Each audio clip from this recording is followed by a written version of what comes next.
And we're live. It's been a whole year. He's like, I oh don't my think it god. has. Oh my god, we forgot about him for a whole year. We forget about all of you. Get serious. Get creepy. Get weird. Make it awkward for chat. Make them leave. Like, oh.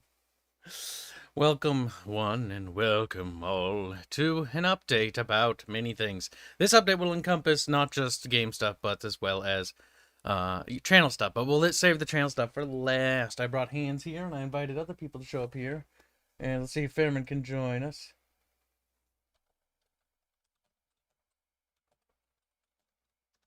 Just to get some of the other team members here is always good, / channel members. Because Kibs overslept today. This update was actually going to be a video, but I overslept. I was intending to show up to the dev meeting today, which honestly I wasn't expecting anyone to show up anyways, so I'll have to just write in what I did anyways. It's probably better that I overslept so that way everyone could just go off and do their own thing. But I wanted to start it today. Oh, we're late, chat. We're so painfully late to a dev meeting. That food coma hit me hard last night with that pizza. We missed a dev meeting, chat. We're off to a terrible start this year. It's over. We're gonna have to cancel everything. They're all sad now. They're like, big tragedy. Now, as for the Gameroo, let's talk about objectives for this year, because there are quite a lot of hefty goals and objectives, and they are super duper important. Now, before we dive too far into objectives, for those who have donated or supported us in the past, I'm going to remind you to check the Chamber of Squeakrits. We're going to be implementing more updates for the people who have donated right now. I'll be talking to Robin later, and we're going to eventually transition those to public information as well. And my goal as time goes on is going to be to transition the weekly reports to more public. So you guys will get more weekly updates as we get closer and closer and closer to the actual playable prototype of the game. Because, well, the big goal, as I mentioned prior, for this year is obviously to get the combat prototype into closed testing. From closed testing, then we'll test the apparatus for support that we're establishing, which is Tyler's foray, but Tibbers is probably off celebrating or drunk and unconscious. He's our lead programmer. And we are going to be using that as a way of testing how to file bug reports through the forums that we're intending to use, as well as the feedback apparatus we're going to have set up in the beginning. That way people can report bugs and things like that, and we can begin to offload the internal bug testing to external, which means we can use closed testers to help out with fixing bugs. Excuse me. So that'll be nice. That'll be very nice. So after all that is said and done, once we get to that closed prototype, we'll then transition to a public prototype, which is basically, I'm not sure if we'll just wait a couple patches, but we'll see what happens, and we'll play it by ear once we get to that point. But that is the big, chunky, thick, extra fat, round goal for this year, is to get that prototype up. In fact, we've already made inroads into that prototype. As you guys have probably heard, on the channel homepage, there is a new soundtrack that was released called Wrath of the Firstborn, which is Ria's, this girl in the front here, her character theme. So that's pretty exciting. Now that theme might need to be reworked as the game is tested further, and we'll change it, to make it more appropriate to the game. But as it stands, that is the release theme, which will be in the combat prototype. Right now, Robert is off working on the main menu theme, the primary Legends of Terrestria theme, which we already had. Like, we have a template for it. It's actually pretty good, but it actually needs to be finished. It's sort of what I think Robert would call as a sketch. So it's a work in progress. So that will be finished. Call stuff he's working on. There's a couple of things on the checklist that have to be done for. Sorry, I'm just getting pinged in the work server. Just making sure that that's not important. Or that it wasn't heartbreaking news or good news. And it's neither. Oh, I regret to inform you, my computer has exploded. Sadly, it's not something so simple or as good news as that could be. It's very sad. Only death. On our channel, it would not be an offense if you used ad blocker. In fact, I encourage anyone who watches our content to use ad blocker because it'll make our content more enjoyable if you don't have to sit through ads. And honestly, the ad revenue, while it is money, it's honestly not the end of the world. I'd rather the people who watched our content enjoyed themselves rather than suffered for it. And I don't really care that much. We get most of our revenue from donations anyways, so every penny does count, but meh. When it's ad revenue, it's kind of meh. It adds up, but whatever. It's more important that people enjoy our content, because if they watch it, that's going to be a lot bigger than, getting bored or tired of it, and having ads influence their perspective of our content. Oh boy. No, I was on about something that was going to segue into something else. But, yeah, we're game, prototype, blah, blah, blah. That's the big goal for this year. Transitioning to more public information, so things will be released. The programmers are releasing more information. That's true. The Chamber of Secrets, you can go check out that. You can see some really cool stuff. I'm not going to show it right now because, going to let Robin be the one who distributes that information, not me. Just so I take that off my plate, and I'll have to redistribute it to the, paid places like Subscribestar and Patreon. If you have given us money, or you haven't, but you have given us money anyway, be it nitro boosting, membership, or whatever, or donation, even if it's as low as a penny, as low as a bit on Twitch, you do have access to the Chamber of Secrets. You just need to send me a receipt, and that is a lifetime thing. Anybody who gives anything gets access to it for life. So it is actually quite nice because it's a little bit behind the scenes. People are allowed to ask more questions there. I mean, you're allowed to ask questions anywhere, but I just have to remind people because some people are like, I can ask questions in here? It's like, yes.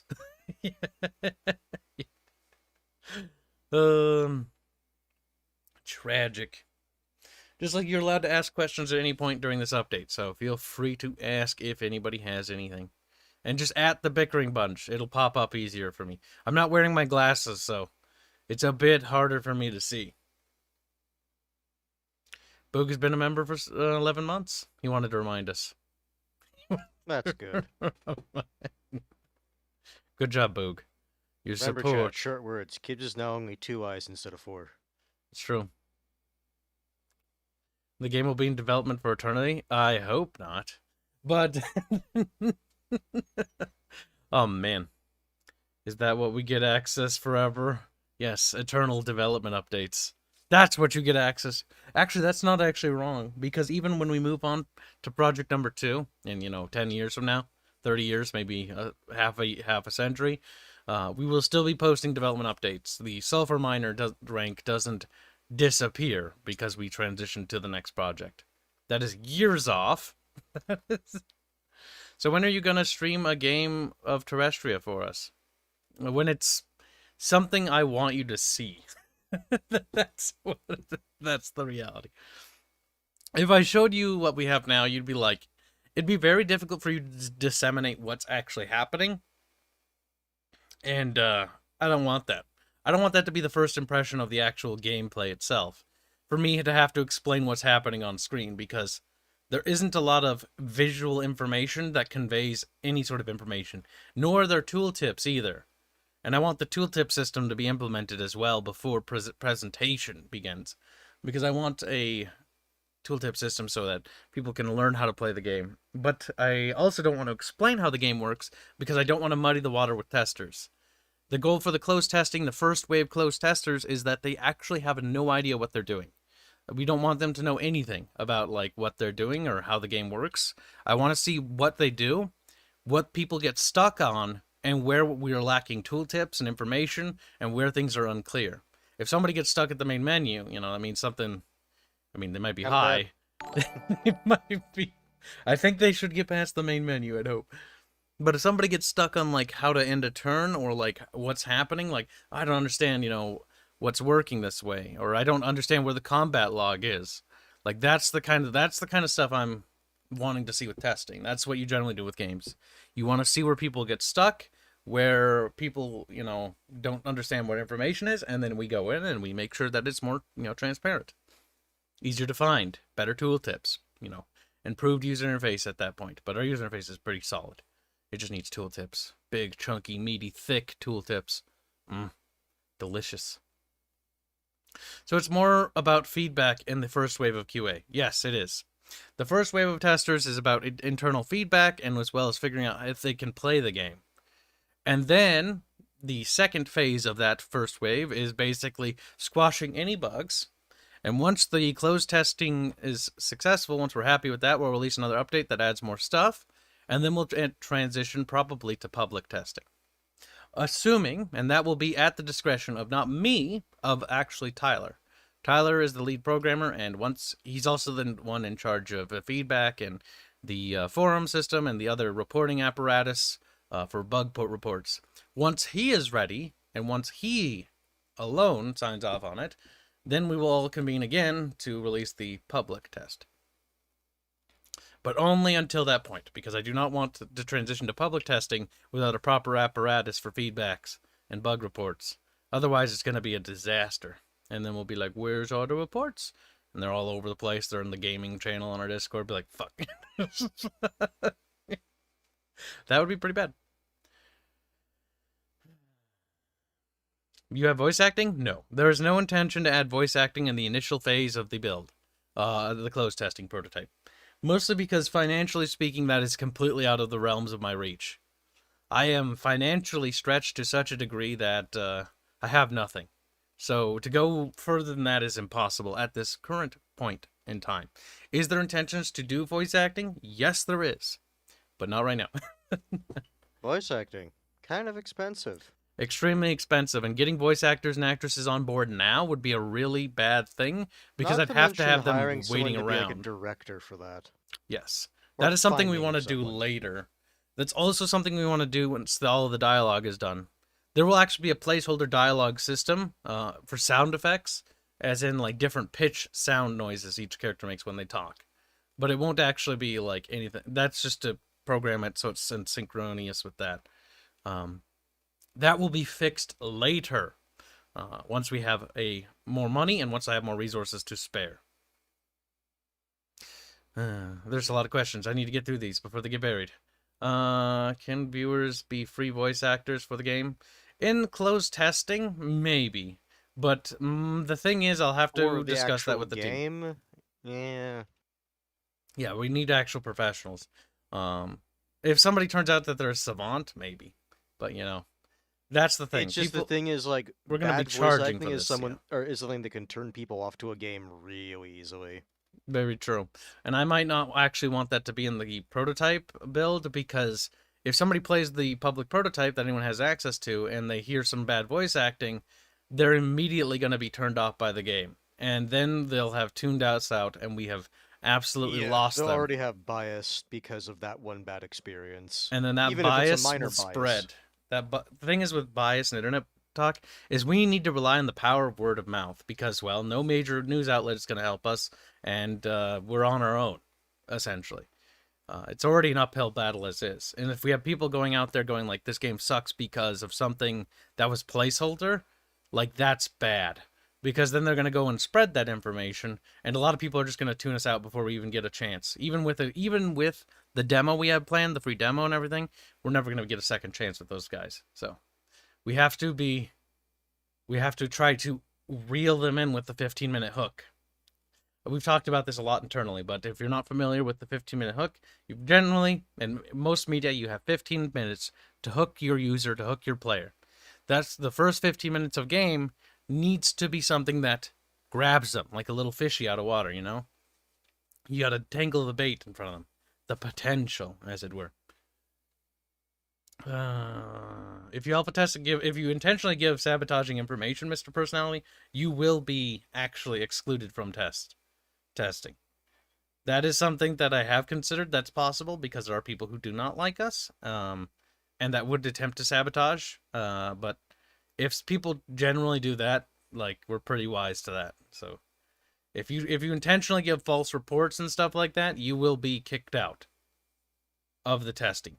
If you donated, you'll of course still get access to the things you were donated for, but you will not be allowed to participate. Participation is a privilege, not a right.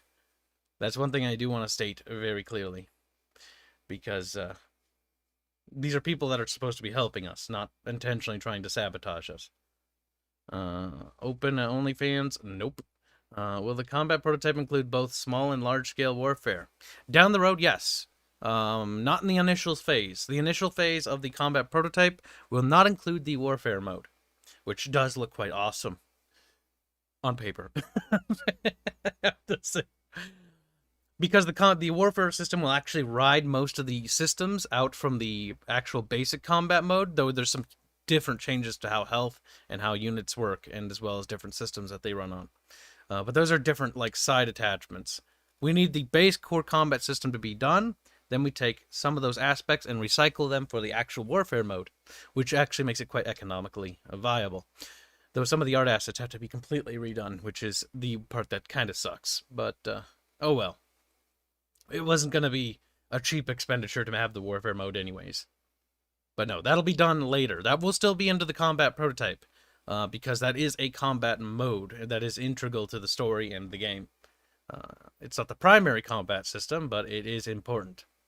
And it will be in that prototype, or in an attachment to that prototype down the road. Do you have internal documentation for features for QA? Otherwise, it may be difficult to determine what is and isn't a bug. That will be handled by, I think, I don't want to make sure, I believe Tyler will be handling that. I want to say. Because, but I'll have to convene with him to discuss that, just to make sure. I'm 99.9% certain that Tyler will be handling that information. Because Tyler's the lead programmer. He'll be handling anytime there's an update or features report, generally internally, how it works right now, is Tyler handles it. And I'm assuming that nothing's going to change, but because that's more his department, that's going to be on him to decide, because that is his jurisdiction. But if things are to proceed as we have done them thus far, Tyler will be handling it. So yes, anytime there's an update or any sort of information about new features, systems, the build what you call it? It's not a build report. It's a build update, or like, what do we call it internally? I'm terrible with names. Release notes. It'll be in the release notes. God, I don't know how that completely went over my head there. It'll be in the release notes, which we will make a release notes section on the prototype section. Because a lot of these elements over here in the dev server will be mirrored over there. Next question. Will the combat prototyping... I read that. 15-minute hooks. Nope, it's not a 6 game. What games were used for inspiration? What games were used for inspiration? This is going to be difficult because it's actually been about 2 years since the original design docs were actually made. I know a few. I just got to gather my thoughts here. Let me just take a drink. Because I want to make sure I don't miss any. Because there was actually several key games I took inspiration from. There we go. Okay. I think I have them all in my head. I might have to review the older design docs. Because in the older design docs, there's actually screenshots I took of those games. Because when I was building the design doc for our game, I actually did that. I kind of remember those, yeah. That was a long time ago. Fuck. Fallout 1 and 2, those systems were one of the key inspirations originally. The XCOM style of games was also a inspirational route. Oh God, I'm forgetting their names now. A lot of the BioWare games, when it came to how their dialogue and hub systems worked. So, specifically Knights of the Old Republic, and a little bit of Mass Effect, and a little bit of Dragon Age, in regards to how certain systems worked there. And then, God, there's like 2 other ones. It was a lot of Western games, so it wasn't really Japanese inspired. I looked briefly at Fire Emblem, but I very much disliked everything I saw there, and sort of just ignored it and moved on. Because we did look at some Eastern-style RPGs. There was Sequoiden, or I can't remember how to pronounce it. I get yelled at by my team every time I pronounce it, because they know what that game is. But I looked briefly at that, and I was like, no, I don't want that. Oh, God. I think I've missed one. I'm pretty sure I've missed one. But when it came to, like, certain things, so, like, let me go into detail for inspiration. For KOTOR and the BioWare style games, I actually looked originally at their dialogue systems, and I disliked where their dialogue systems went with Mass Effect, with the dialogue wheel. Not necessarily the wheel itself was the problem, but more of the little short abbreviations of what they were trying to convey, you know? The fact that it gave you a little hint, like an example would be, the dialogue wheel would say, "I don't like you," but then what did your character say? Nothing lining up with that whatsoever. They're like, I disagree with you, but I think you're right. And it's like, what? And then the other option is like, I agree with you completely. You're absolutely right. And then the one that says no is like, no, I disagree with you normally, but you're right. So Because it leads it's back really to the just the same way. writers for BioWare. It's like, this needs to happen, so we're gonna make it happen, regardless of what you actually want to happen. And sometimes you get a fourth option and be like, you're stupid and I hate you, but you're Sometimes you right. get the option to punch the reporter. But you're right. It's like all these options lead to the same end result. I looked more towards the sort of older BioWare games, as well as the older. Oh my god, I forget the company's name. The guys that made friggin' Fallout, I forget their name. The original team. Was it Black Isle? No, I don't think it was Black Isle. We looked at the Black Isle games too. Obsidian. Actually. I think that's what Wait, they're no, called Obsidian now. was 3, wasn't it? The company now that made Fallout back then is defunct. They don't exist anymore. But yeah, so that's kind of what I looked at, and I want dialogue to actually state out every line that you say. Mostly because, well, it's a personal bias. I don't know if many of you agree, but I kind of prefer, like, when the dialogue says everything the character's intending to say. That's how our dialogue system wants to Makes the work. dialogue box a bit chunky, but There will at be a least scroll wheel, yeah, but you know exactly what your character's going to say. yes. So that way you actually understand it a bit more. I was thinking of using some sort of motive system as well to express a little bit of emotion to demonstrate what that dialogue means, but I'm not sure. It depends on how Interplay, thank you. They're basically dead now. I like how I absolutely adore Interplay, and I can't even remember their name. I'm so bad at this. But yeah. There's a lot of experimentation we have to do with the dialogue system. There's a lot of other subsystems that I actually liked from other games. HBS Battletech had one system that actually a lot of RPGs have, but I first noticed it in their game. And that's where there would be keywords that would be highlighted, and if you hover your mouse over that keyword, it would actually give you a tooltip explaining more about what that word meant. In the case of our world and the case of our universe, it is a pre-established world and universe. And while I generally want to show, not tell, I'm not sure if I'm going to have to make use of that system, as well as just a reminder for people to hover over it. So, for example, let's say the currency is called Denarii. Well, then it'll be called Denarii. If you hover your mouse over it, it'll give you a blurb about what Denarii is and a little bit of like how it came to be. Background information, or information of a place or thing or person, which will be tethered to the actual. Wow, we haven't talked about this in a while because we spent so much time designing this out, and it's not even that more. It's not an important tool in terms of gameplay, but it's an important tool in terms of lore and reading and writing. And one of it, oh god, what was it called? It's not a logbook. It's a lore book or something. Journal. It's literally just the player's journal. I can't believe I forgot the name of that. So either way, the journal, which I haven't touched or worked on for god, like half a year, maybe more. Mostly because that's not involved or integral to the warfare system at this point in date. But anything you encounter, do, or discover will be added to the journal, which will display that lore for information about that character, or, you know, if it's an enemy type, it'll be added to the types of enemies, the bestiary, monsters, stuff like that. And the more you discover, the discovery system, the more information will be revealed about that thing. So it just expands. It's not revolutionary. I just really like it because to me it's like as you discover more stuff, this book goes from being tiny to being bigger and bigger and bigger and bigger. And it's just a personal thing that I think is just really cool. Not everybody is going to find that super cool. Book to a mighty thesaurus that you could club someone over the head with. Pretty much. Maybe it'll become a weapon later if you discover all the information. An equipable weapon. Oh, speaking of, there is an equipment system. A lot of people are like, how come the character sprites don't change? Well, number one, it's super expensive to animate. Because our game isn't based on 3D models, I can't just swap a shirt over this and rig it because there's a model to rig to.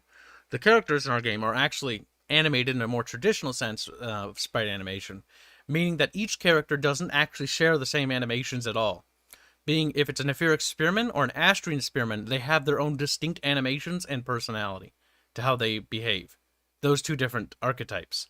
Now, there'll be different cosmetics to vary up the different troops, so they're not all going to be look like, Rome 1, where they're all clone soldiers. So there will be variations in the warfare mode and stuff like that. But the thing is that none of them share the same animations, which means that every troop type or every sprite type has to be completely unique in that regard. In fact, every sprite thus far has a complete unique set of animations and does not use any of the other animations from the previous characters. This means that the cost of animation is rather expensive. The trade-off is our fucking sprites are fucking amazing. Oh my god, they're absolutely glorious. Each one has unique breathing cycles, for Christ's sake. Like Celeste heaves a little bit, though that's actually, I believe, a more placeholder animation. I should pull up these things, but part of me is worried that if I open up the Reddit on stream, that I'll actually scroll to one of the gods, because the gods in our universe are not clothed, which would be big bad. Here, hold on. I need to fix something. I'm going to open it up anyways. But I'm going to move it off screen. Don't want any floppy things. Just all of a sudden it's like, huh. Should have censored that. Oh my god, we got donations and didn't even notice. I was so busy rambling. Here, let's get through the donations. Okay, where was I? Let's start there. Freaking Epic Sauce donates $5. Say, it's your boy Sauce. I'm gonna beat you up. Next movie we watch on Discord is Where the Red Fern Grows and Old Yeller. Is that what you're just chilling there and enjoying? I've never seen either of those. But I've read the books. I've read the books for Where the Red Fern Grows.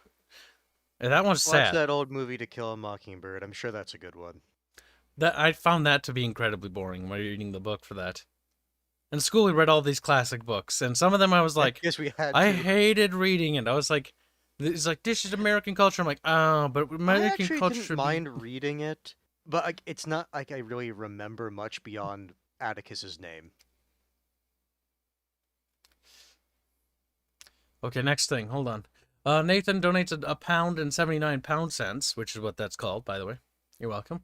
So you're saying there's a chance of a pencil weapon. Will we put Easter eggs in the game? I'm just going to move on to that topic. Sure. Is that something that's going to be in the closed prototype? No. I don't want to waste precious development resources or time on things that are, little nods. That's the kind of stuff we'll do to, add icing or a little bit of sugar on top, We'll sprinkle Easter eggs in when the game's done. Not until then, though. I want to prioritize everything else above it, prioritizing the actual functions and whatnot. Oh, God. I'm going to regret this decision, but I'll be honest with you guys because, well, you need to share my pain. I made the wonderful, stupid decision, but also brilliant decision to basically make it so that we'll have a world builder, and this world builder can be used to put together the game in. This will offload a massive workload off of the programmers and onto us, which I think we can handle it. I think the writing team can actually handle using this tool. The problem is this system has to be made. I'm going to regret that later. That's actually going to be built at some point down the road, because once that's built, then we can import assets that we produce into it. Now, what does this mean otherwise? It'll also be... We'll probably release it for public use later. I already discussed this with the team. The team seemed like they're pretty cool with it too.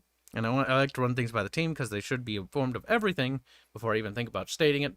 But we are very open to the idea of modding and stuff like that. I'm not sure what people will mod. I'm not sure how many modders there will be. But I want this tool to be accessible to the user base as well. The user base version will be released later because the in-house version is going to be rough and is going to be ugly looking. And it's going to be Ugh, it's going to be interesting, the first iterations of it. But the user-based version will be tidied up, cleaned up, and improved, so it'll be nice for user consumption.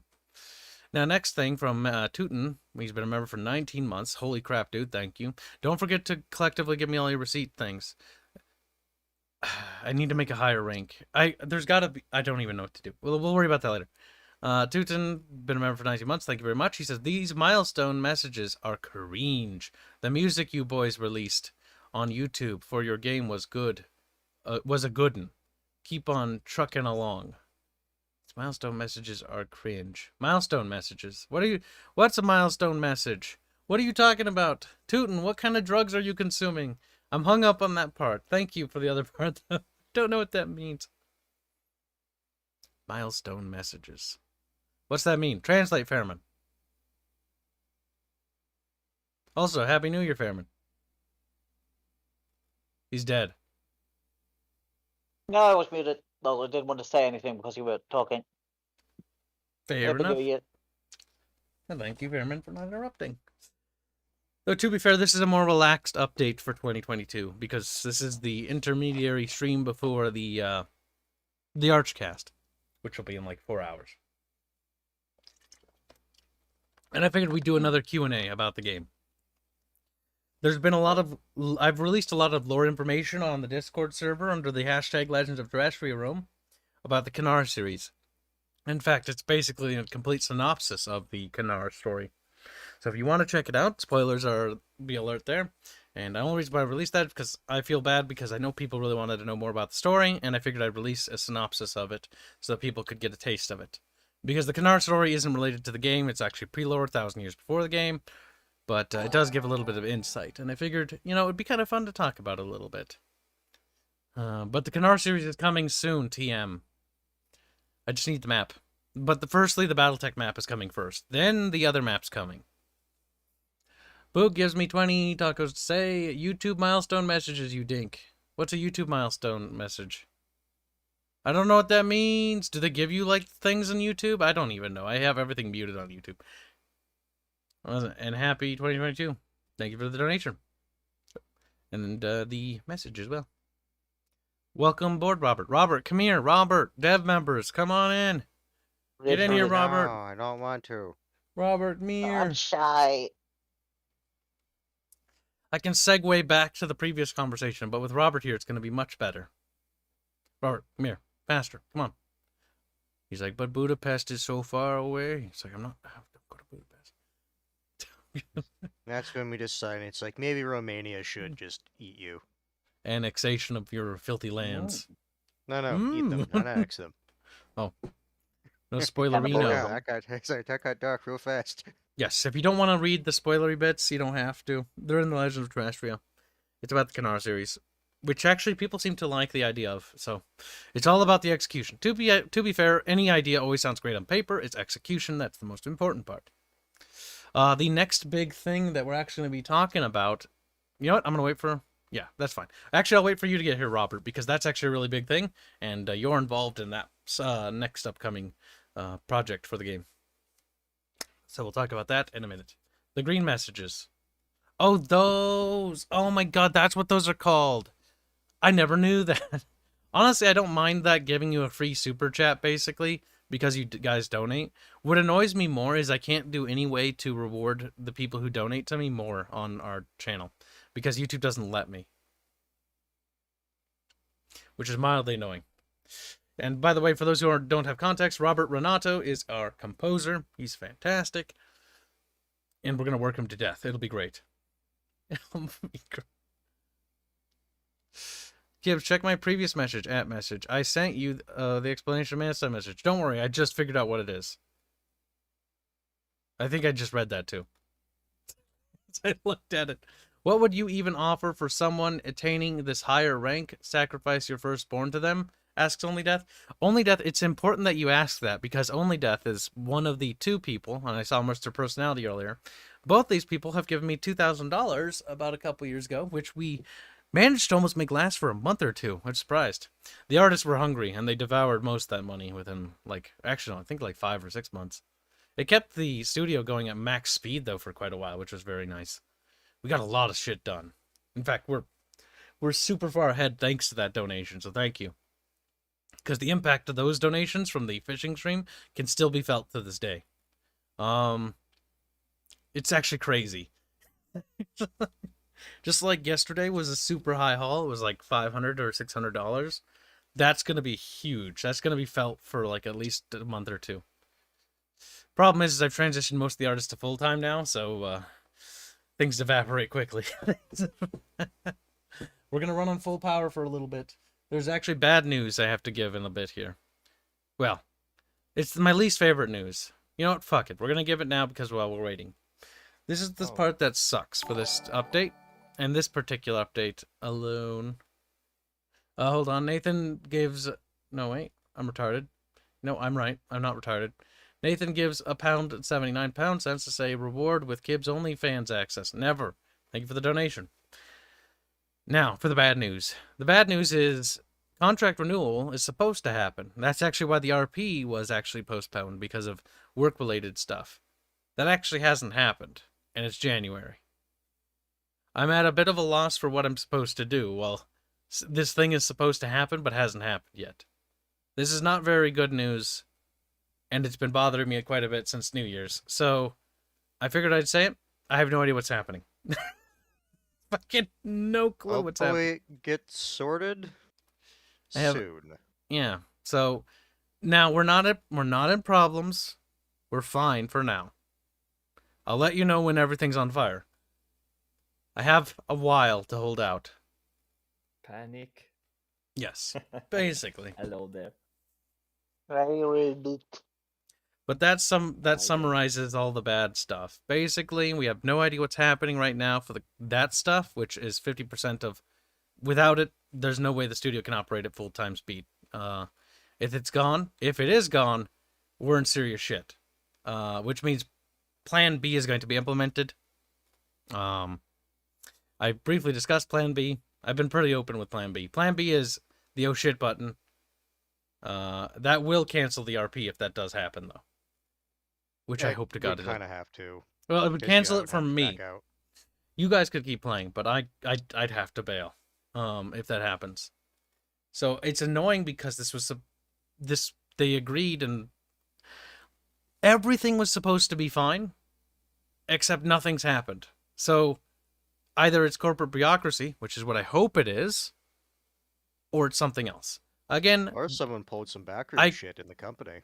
That's also possible too. Or everything could be fine, so there's no need to panic. It's just sit here and twiddle my fucking thumbs and continue to work as if I'm being paid full time. If I just believe hard enough, the money will show up. Gibbs is an RP killer yet. Yet is the keyword. The RP will go on as planned tomorrow no matter what. I've already said that. And I mean that.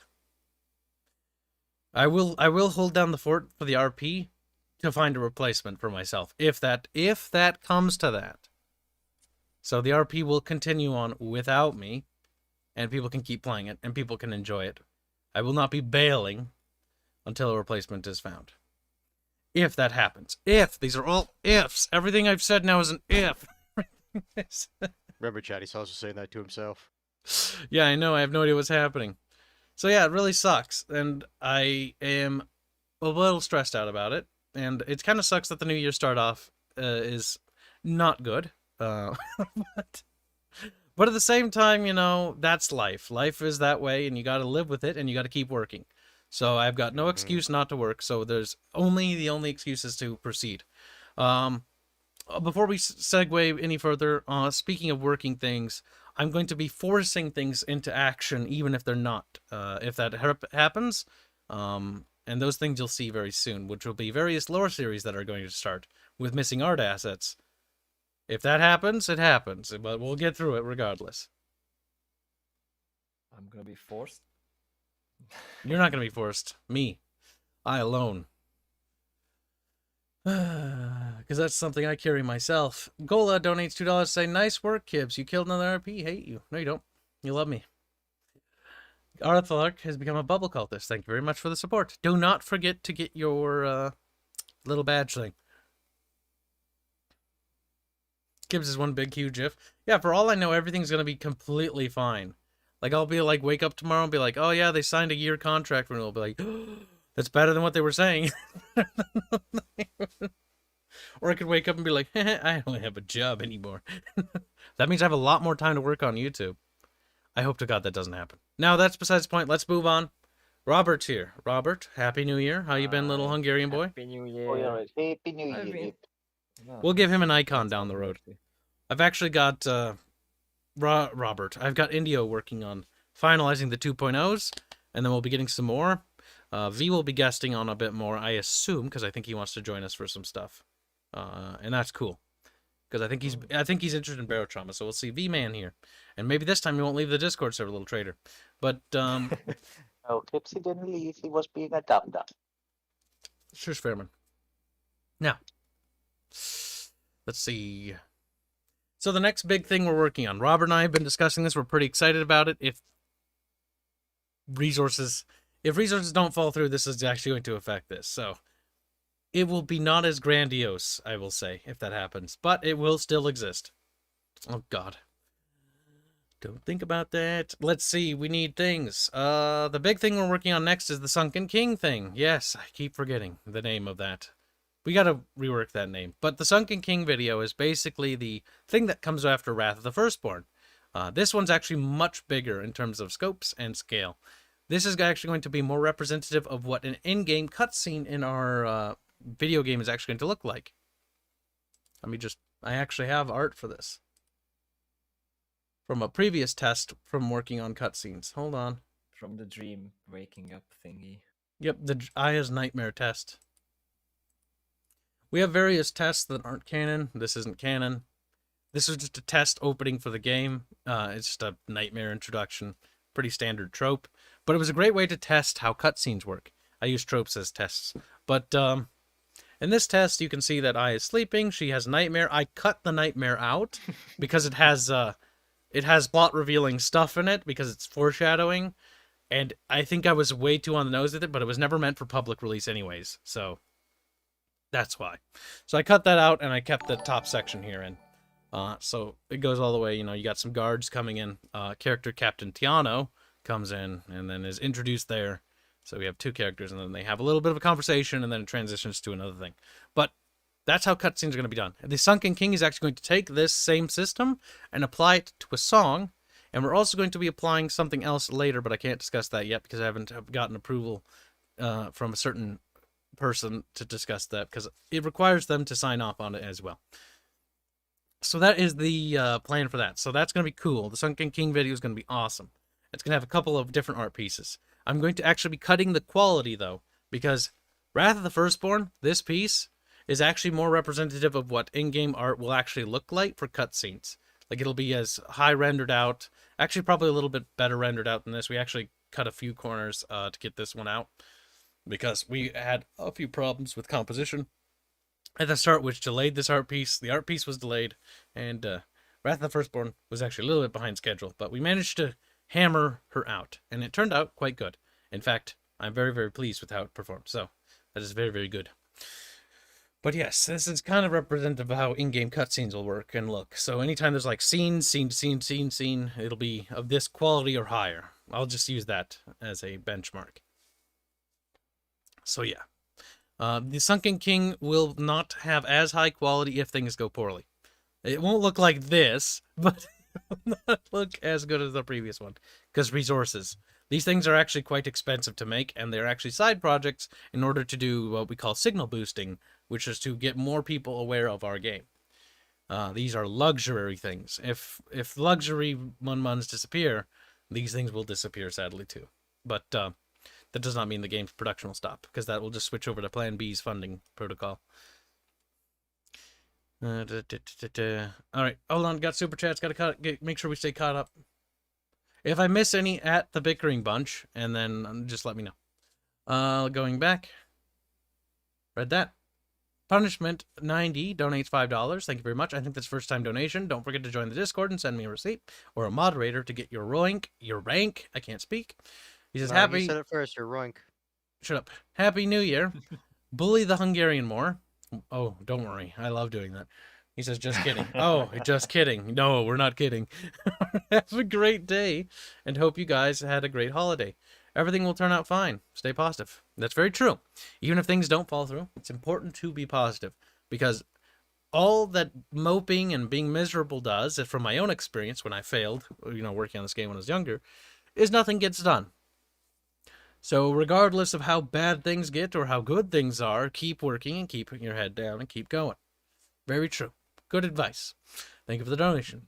Vulpus has become a member of Disciples of Squeak. As I said before, make sure you get your rank. Do not forget your rank, because there are still 3 people that still haven't collected the rank, and that's fine if they don't want it, but still, I think people should get their ranks, because there will be things coming for that. Hopefully soon. Looks at Fairman. What? Fairman, where's the What? 3D printer, Fairman? I don't know. Ask the Chinese. Fairman, we need to hammer that down. I am gonna contact them this week, but they said 1 to 2 weeks, and that was a few days before Christmas. So I know. Vinny is Because fully sabotaging us. we do need to get that out. Because I was hoping to get, whatever. I was hoping to get that out as almost like a Christmas gift to people, but it didn't materialize. I'm not going to really give it out until we have it tested. Because otherwise, if we give it out and it fucking doesn't work, then I'll be furious. Well, whatever.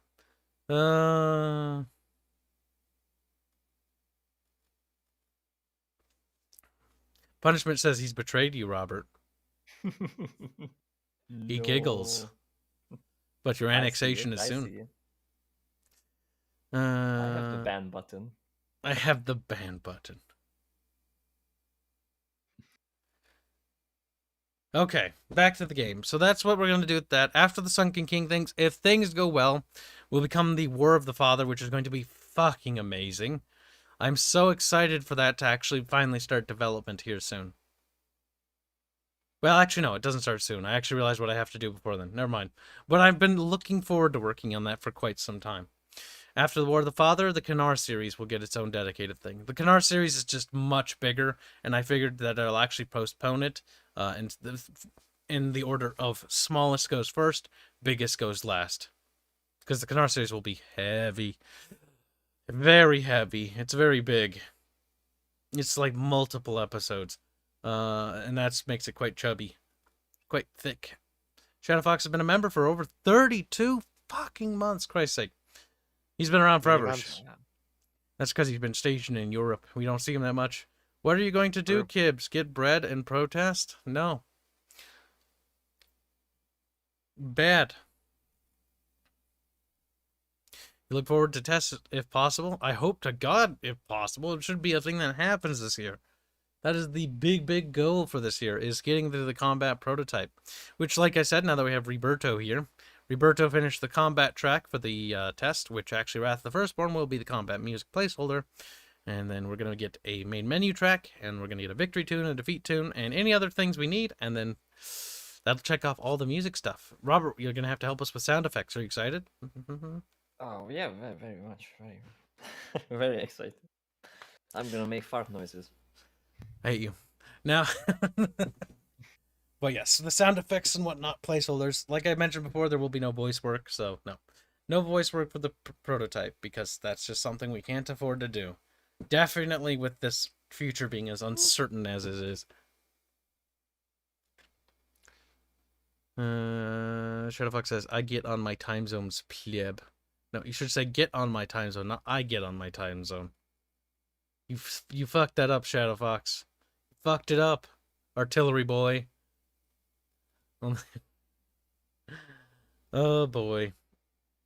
Let's see, where are we? So, game. We've went through most of the major things. Like I mentioned before, we're going to be doing things now that there's more people here. I mentioned it one more time, because I don't know if they're going to go back and watch the beginning. The game is going to have more public information, in the sense that we're going to be releasing more information with development update stuff as we get closer and closer and closer. As we've seen with the awesome progress from Robin, in the dev, or not the dev server, in the Chamber of Squeakrets. For those who have looked at that, and if you donated, you can look at it. So go check it out. You can see the progress of what it is like to go in a building and how the actual pro game is now understanding. Like, remove this layer. If you go behind the building, remove it like this. So you can see the player. It's really cool. Wintertown has become a disciple of Squeak. Thank you very much for your support, my dude. And do not forget to get your thing in the Discord server. Do not forget, do not forget. And if for whatever reason you get in trouble and you get, spanked in the Discord server and you get a month ban, remember when you come back to get your ranks back. Remember to get your ranks back. Don't break the rules so you don't have to do that. It's annoying. Get your ranks back when you come back. Get your ranks back. I'm going to remind people. Not just one, but all of them. Make sure you get them back. Let's see. Okay, we're caught up. We're caught up. Right. So, it's a little segue. The channel, the YouTube channel, the Bickering Bunch, the thing you're watching, right? Or if you're on YouTube, Twitch, it's called Cap and Kibs still, because I can't get it to change the name for some reason.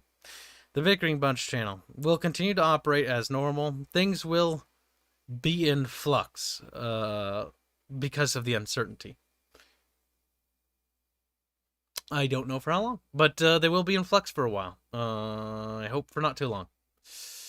I've got reports coming up, though I've actually been given 2 days off, so I'm actually not doing reports right now. So instead I'm just stressing about other things. So, you trade one evil for another.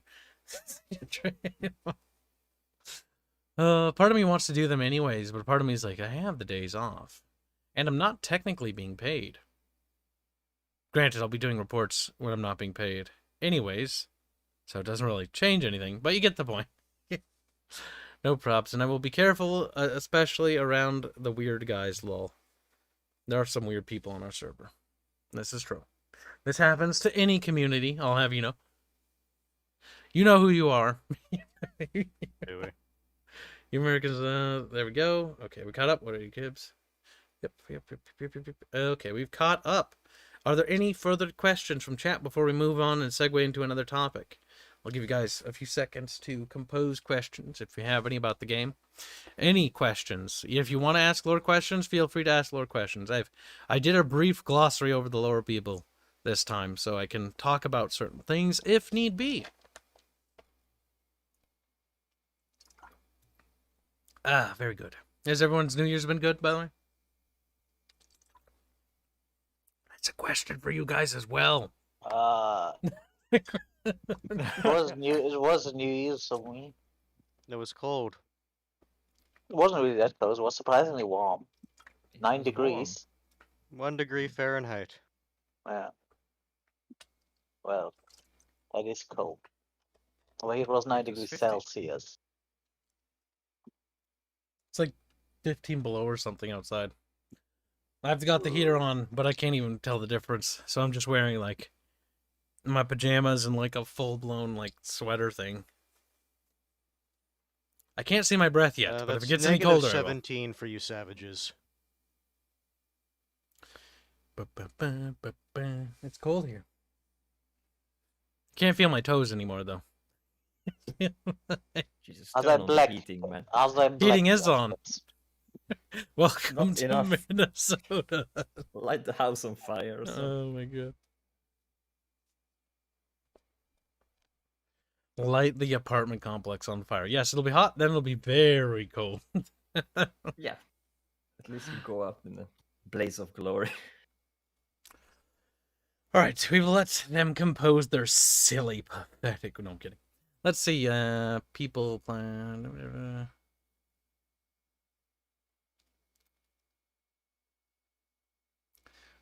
Inquisitor Matthews asks, what is the other cultures in the fantasy world you are creating? What are the other cultures? Oh boy, that's quite the question. So we have the Astrians, right? We've talked about the Astrian subcultures a little bit, and so we're not going to talk about those. So let's talk about the things neighboring Astria. Let's start with the north. There's the Kingdom of Lane. Kingdom of Lane is rooted loosely in sort of like Celtic or like Iceni tribal sort of stuff. It's not really Anglo per se, but there's a little bit of Anglo influences like lurking along the outskirts there, because the Northern House Lonium actually shares a similar cultural template, but it's subverted into like an Astrian subculture. But with the Kingdom of Lane, you have like a little isolated culture.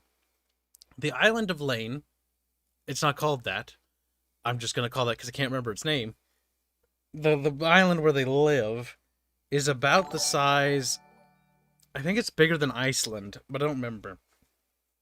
We actually mapped out how big things are with their mile system, and we have a grid that helps measure the planet. Though, to be fair, if you've ever seen the terrestrial world map, you have to remember that it's actually not accurate to what it really size is. It's just as close an approximation as things get.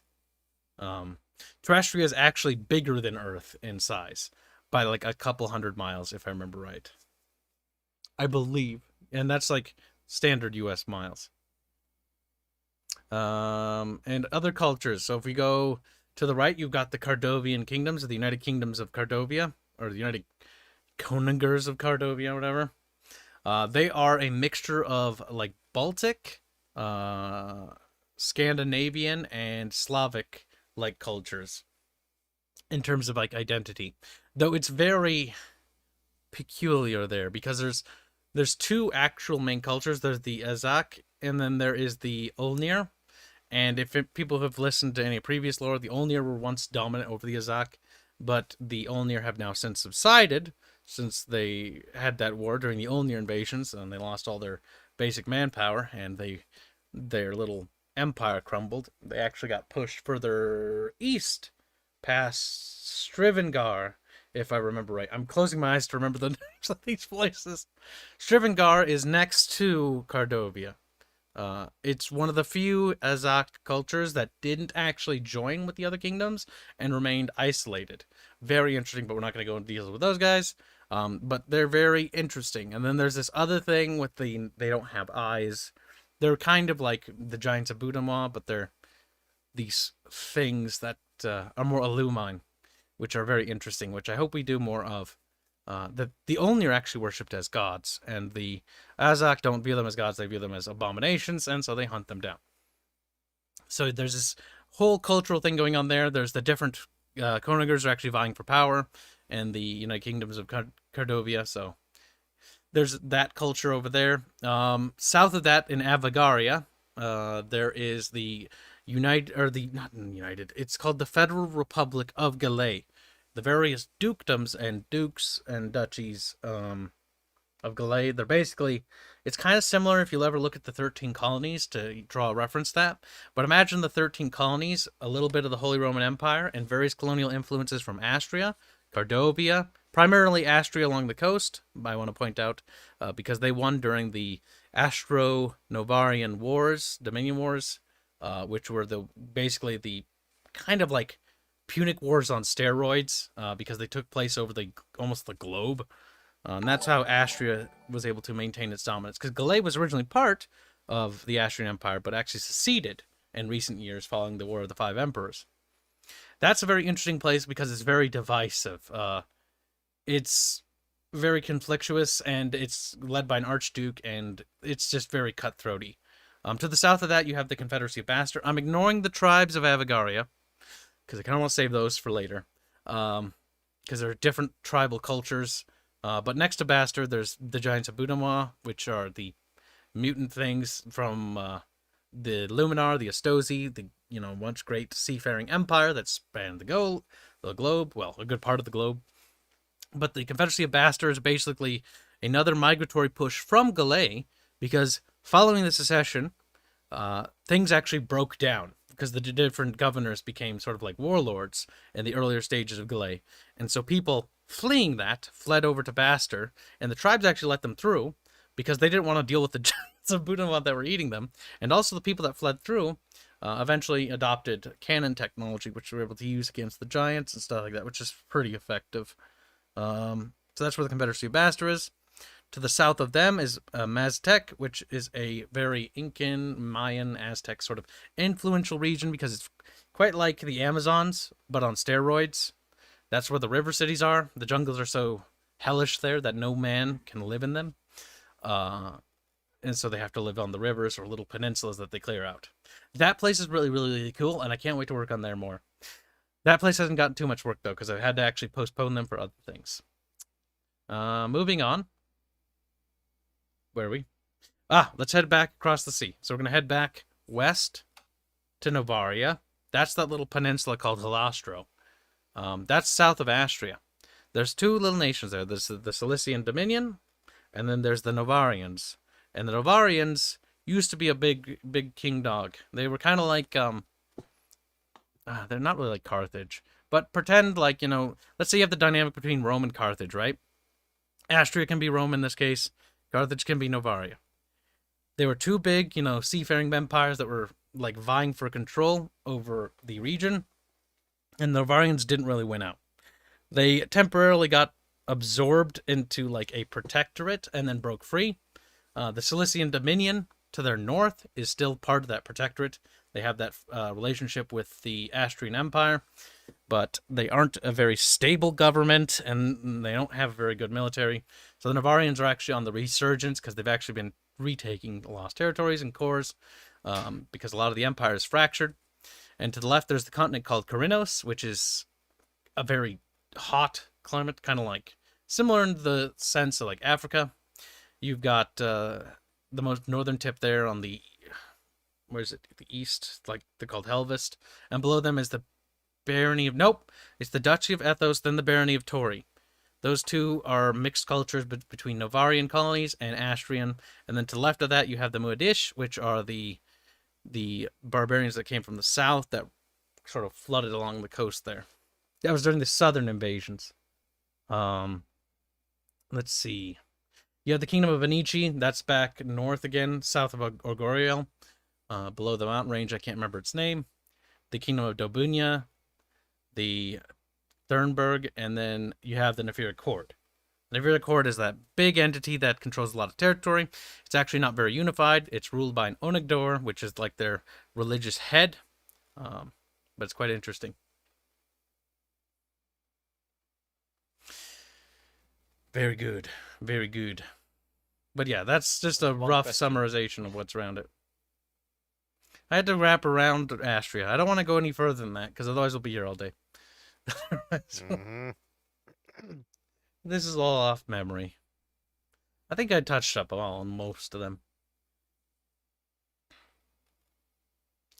Let's see. Is there any kind of multi-planar elements to Terrestria? Anything like the Great Wheel? The what? Or World Tree cosmology and Dungeons and Dragons, i.e. planes or various elements, heaven and hell. Okay. The ethereal. Yeah, in a way. There's two different realms and how this fantasy works. There's the mortal realm, which is, where everything is, where people are.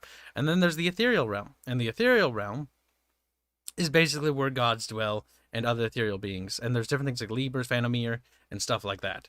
These entities are not universally the same, but operate under the same laws as everything else.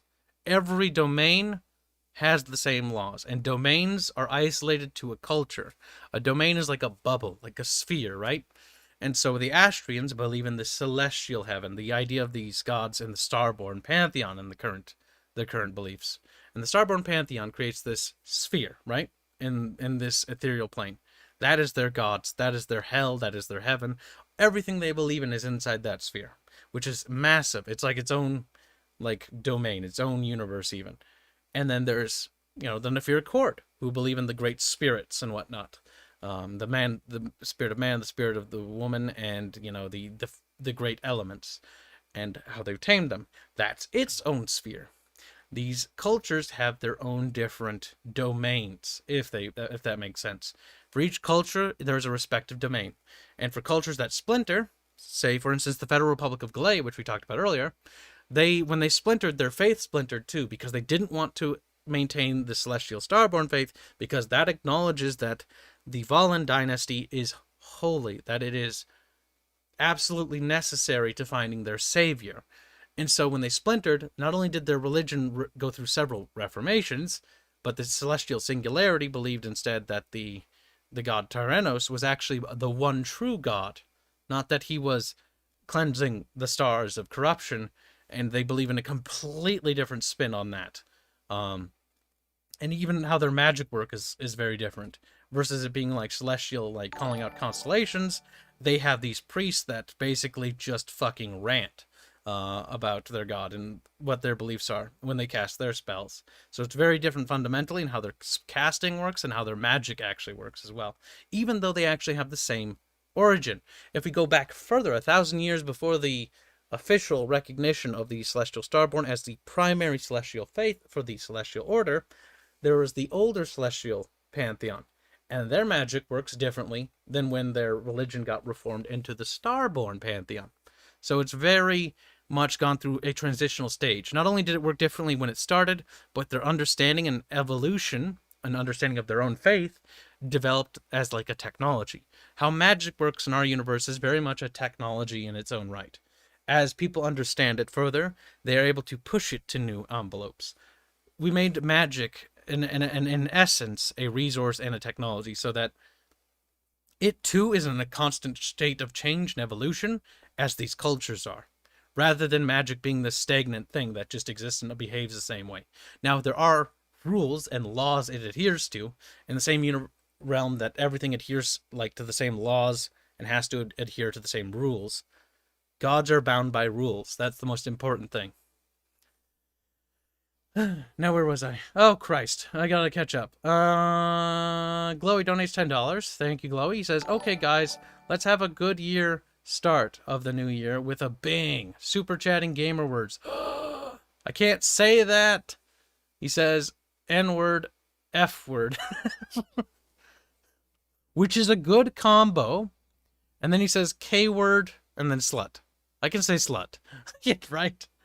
And he says anti-vax and cap cat trap dab. I can't say those words anymore because if I do, I'll actually get in trouble.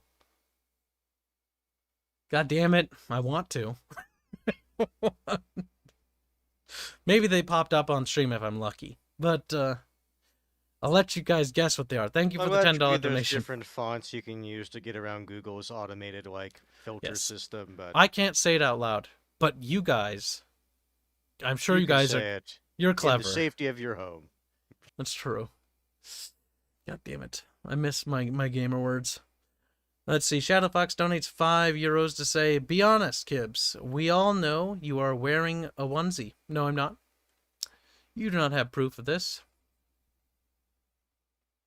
Next donation is from Glow in the Dark for $5. Says, Kibs is wearing lingerie, guys.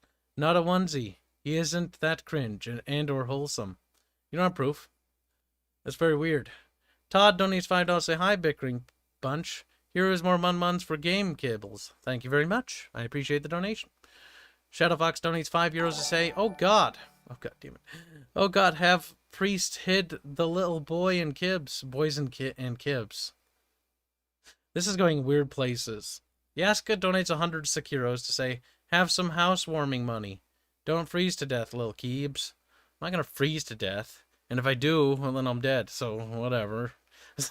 Then he won't care. Now, I'm sure that buried any questions that were relevant with cancer. Yep, it did, didn't it? If I scroll up past this. I read that. Chat, you have disappointed me. You're just cringe today. No! You have failed me. I felt like we went into elaborate deep depth and detail that is above criticism. And chat's like, what? See, if you tell them it's above criticism now, they're sitting there, like, fuming. They're raging. Fine.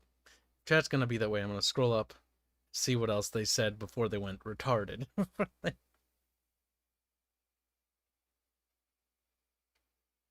my god. I don't think there was a point that they weren't actually, based on what I'm seeing here. This is not a good sign, chat. My god, for how long has this happened?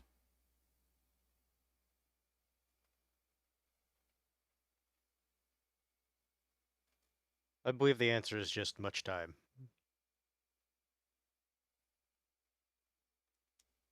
The Confederacy is south of the Federal Republic, I see. It is. That has no correlation to the American Civil War, though. That is very different. In fact, I hadn't even thought about that. I was actually thinking more of like during the Han Dynasty era, when like the Chinese had fled south.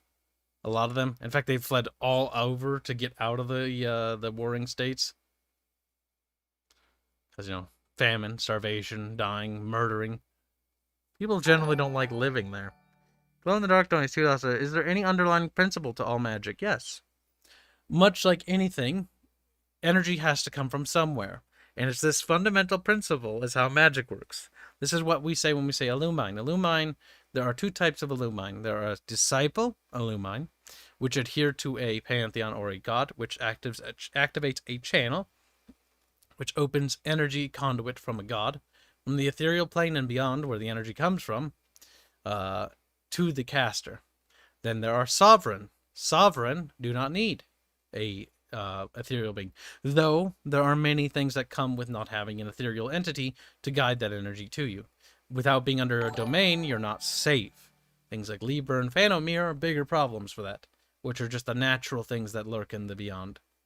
Beyond the veil of happiness, we'll call it. Happiness. Hold on. Donations. Glow in the Dark $2 says, is there any I read that. God damn it. Retarded kib. Viking Kiwi donates 100 North Koreans to say, a new year, a new batch of litters. Oh boy. That's a bit different. Certainly something. You could see Kib saying the gamer word in a onesie for $100,000. I'd do it. But I mean, my channel would be suppressed even more heavily than it already is. Tragedy chat. How does the geography and climate of the world affect the cultures of Terrestria? It actually is entirely how the world actually was shaped out. So when making the world of Terrestria, which we made a long time ago, I had different shapes for different nations. I had a shape for Astria, I had a shape for Galay. I had concepts of these places, and then these shapes I drew on a piece of paper. Well, a digital piece of paper. We took that digital file and put it in Clip Studio. And then we moved them around to how we wanted them, based on where we drew the equator line for the Terrestria. The equator line, being where the toasty bits are of the world. And we designed the world around that principle. So Astria was positioned where it was, specifically in relation to where the climate would naturally be, and then water currents were made to reflect this. These water currents were hot water, goes, and then how it affected weather, the airstream, as well as rain. That was able to determine why Korinos needed to be where it was because right there is dry, because there's not that much rainfall. And because it's a very humidity, hot area. Humid word, not humid. That's why the southern bits of Korinos are dry and desolate. That's why Vatsti, which is in the same region location-wise, is where it is. It is the complete opposite. It is a humid, wet cesspool. And that's how Terrestria was shaped out. After that, we overlaid a tectonic plate map mode. The tectonic plate map mode, we were then able to defer how tectonic plate movement would work and how basic mountains would look. Not every mountain is shaped by a tectonic plate, because some mountains just sort of existed before a tectonic plate and just eroded over time. So, because they were just high points of rocks and dirt and stuff. But from that, we were able to determine where naturally, new, things will be forming, or new islands will be forming. So we have a water map mode, which determines heat and water currents, which also affect trade lanes with the air map mode. Then we have the tectonic plate map mode, the equator, the map measurement distance map mode. My favorite map mode of all, though, is actually the line of sight map mode, which is reflective of each nation. Each nation that is important or integral to the story has this map mode. This map mode basically defers to 3 different layers of transparency. The first layer is immediate knowledge, the second layer is secondary knowledge, and third is third level knowledge, meaning tertiary. The further you go out, tertiary, yep.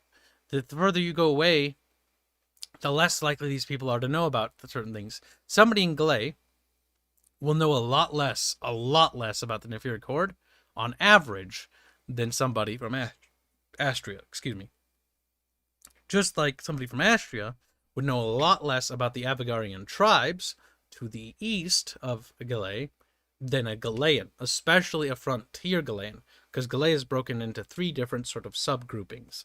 There's actually more than that. There's the northern and southern subgrouping because of how long their little nation is, as well as there's the frontiersmen, and then there's the settlers, and then there's the like actual coastal, which is very similar to like Astrian or Novarian settlement design because they are built up back then. Though the further you go out, you'll notice that the settlers is where they're beginning to distinguishedly make their own sort of culture from the what do you call it? The melting pot of other cultures that had moved there. Galay is such a hellhole.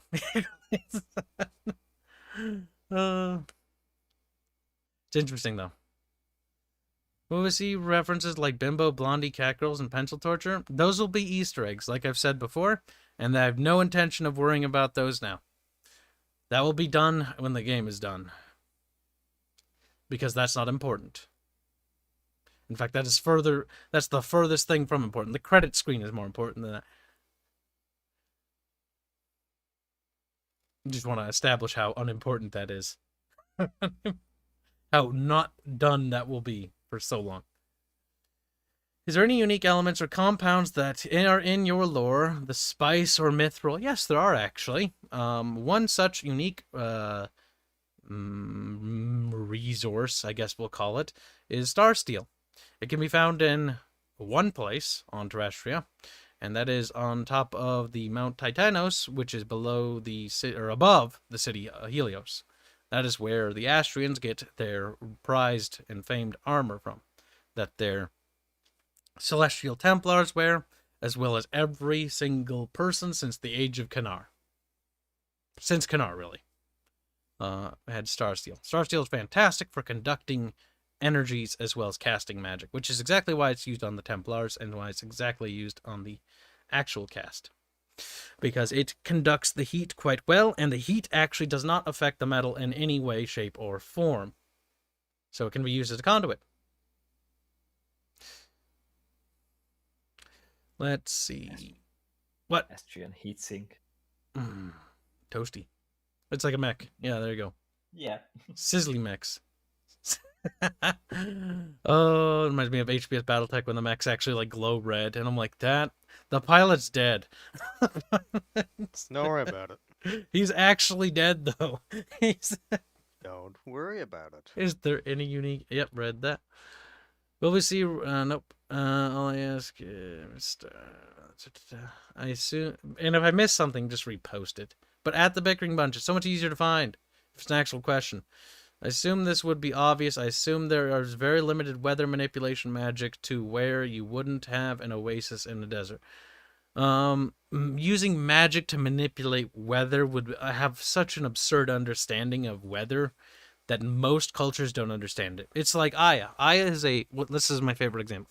She's a celestial priestess, whereas her elder sister is a celestial templar in terms of where her studies come. Because the celestial order has split magic into 2 different types. Priests and priestesses do very different style of magic, sort of like, what you'd see at a temple, like healing, basic stuff like that, supportive style of magics. And so the idea that Aya could fix, let's say, your arm fell off. Well, Aya actually can't reattach that. Your arm's gone for good. Sorry. I mean, she could try, but the problem is she'd more likely mend an artery shut and kill you by accident than actually fix it, because the understanding of anatomy is only so good. Certain things can be fixed, certain broken bones with a certain understanding of how they work.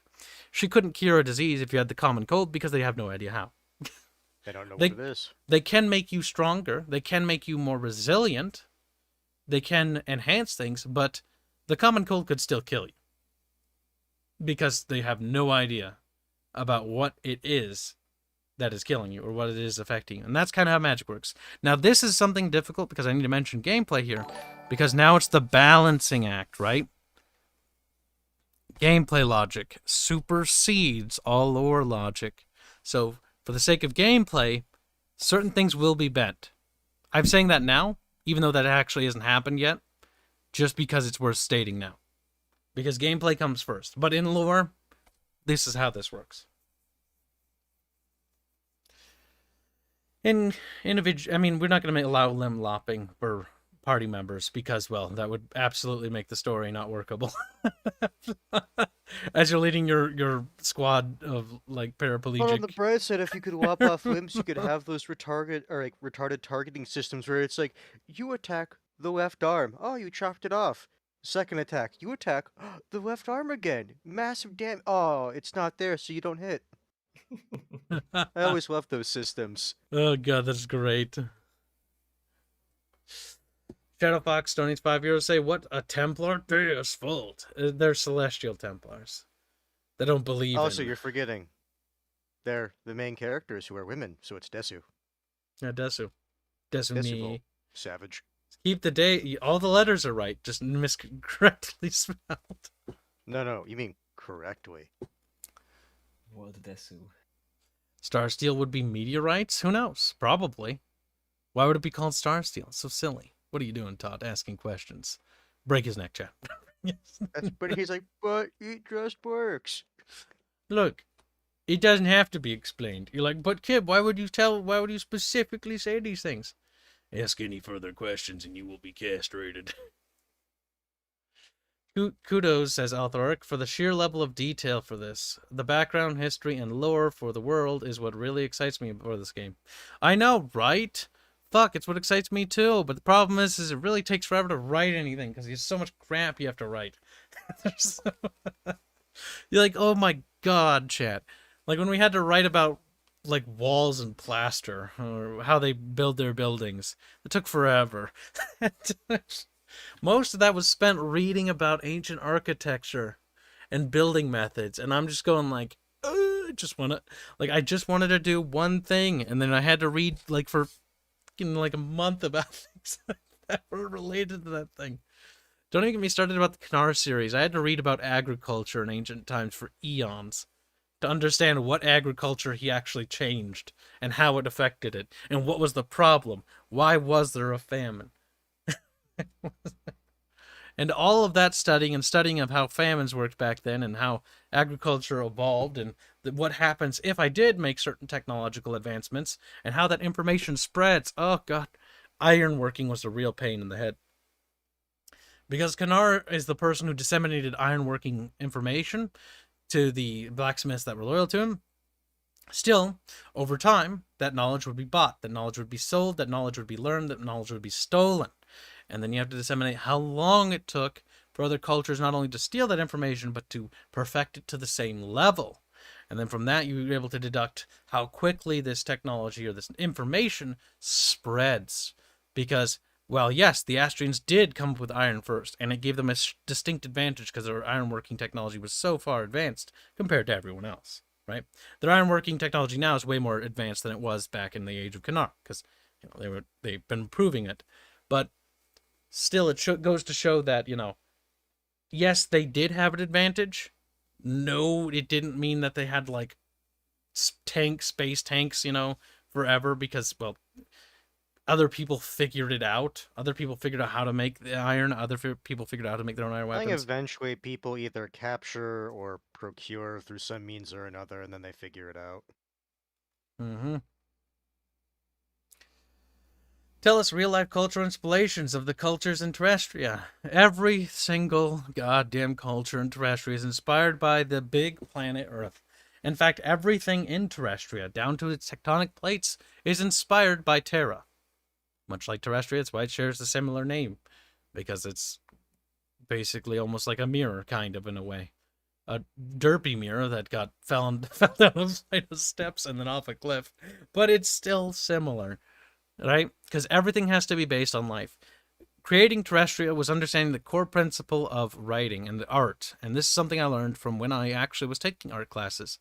All things must be inspired by something else. There must be a root inspiration for everything. Nice music.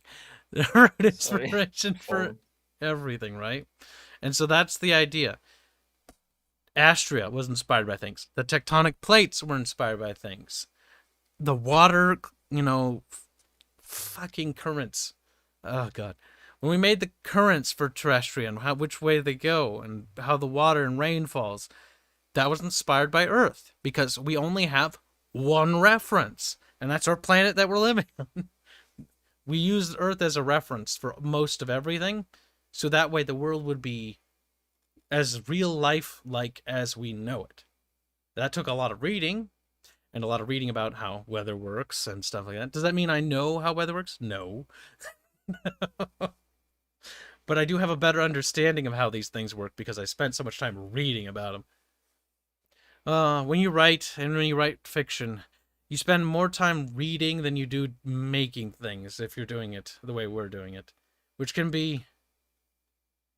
It can be boring in a way, because not every part of making Terrestria has been exciting.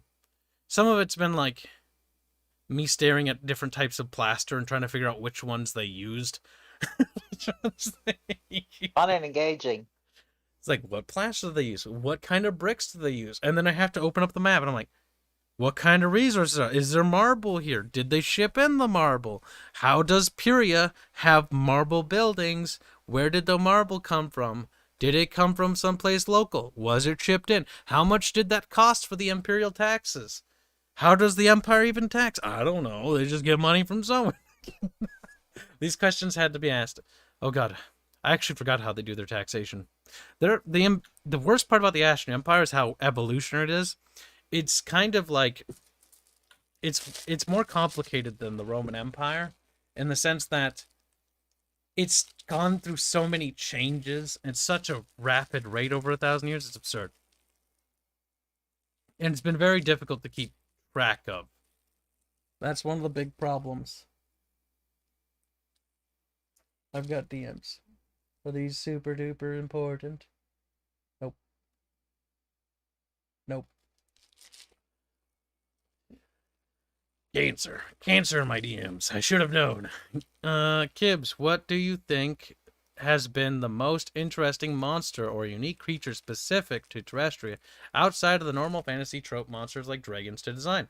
We don't have any normal tropes because I banned them. Though we do have the floofy dragon, which is what Carlos has called it, and I can't stop thinking about it. It's called a Helion, and I can't stop thinking of floofy dragon every time I think about it now. And I hate Carlos, and I need him to be punished for this. What about a Derpian? He also made it look like a snake, and it's supposed to be a bird. It's supposed to be The flying serpent. Just leave it alone. with feathers. That the serpent shall rise. Quetzalcoatl. It reminds me of something, Yeah, but I don't I remember know. what. Hold on. The most funny thing to make was probably the crubs. I think that was funny. The crubs are cute. They're derpy and they crub around. Oh, the crubs. I thought you were saying something else. We call them This- crubs. They're not actually called crubs.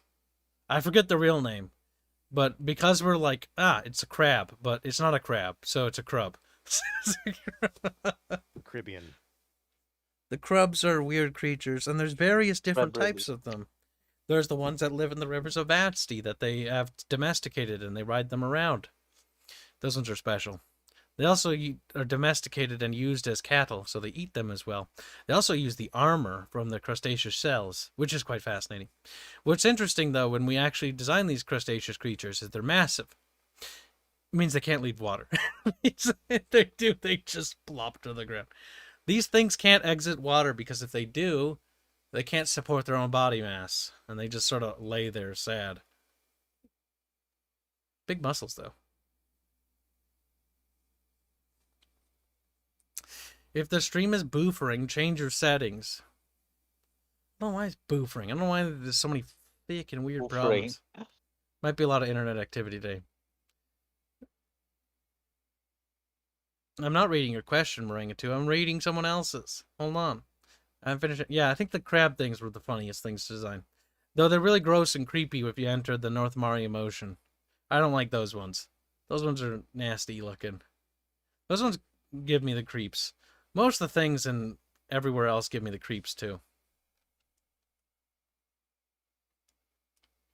Buffering. Why is everyone having buffering problems? YouTube. Or not. It's not even YouTube. I think I know what it is. I think it's my fucking ISP. Let's see. Let's check. Let's check. Okay. Let's I don't look. see such problem.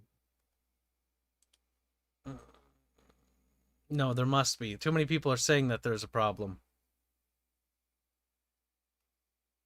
So there must be a problem. Yeah, no. It might be my ISP. I don't know. This is the same issue we had before. And it's temporarily, so it must be my internet thing doing weird things. Kibs, check your stream. You're buffering every minute or so. Yeah, it must be. Huh, so is it doing the same thing that it was doing the other day, where it's just like half a second of buffer and then goes? I think so. Yeah. Didn't you have to end up starting a new stream to fix that? No, it doesn't fix that. It's just, it'll just clear up at some point. That's the problem. And what annoys me most about it is I can't do anything to fix it. I just have to literally sit here and wait till it fucking fixes itself. One way that might help you guys, chat, is if you go to the settings and lower it. That might fix it. Maybe. Glow in the Dark donates $10 to say... Nope, first one. I gotta read the other one. No, wait, did I read that one? Fuck, I don't remember. No, I think I did. I'll read it anyways. Shadow Fox donates €5 say, what? A Templar? Deus vote. I think I read that, though. Thank you for the donation, if I didn't. We already said it's Tetsu. I know. Mad World donates $5 say, Kib, check the stream. You're buffering every minute or so. I know, I did. And I can't do anything about it. If it's not on my computer, I can't, like, there's nothing I can do. Glow in the Dark donates $10 say, Kibs complains about how detailed and difficult it is to create his lore. Smirks and Tolkien. He didn't even get a degree in literature and language, or fight in a world war. Lazy Kibs. How am I lazy? I've done more work than you've ever done in your entire pathetic life. He's Also, never forget, you were just bringing Token up as a joke, but it's like he obsessively thought about this stuff for a long time before he did it. I mean, I've been thinking about it for like fucking almost well over a decade. Off and on, granted. And only the last 3 years has Terrestria really born into existence as a spin-off.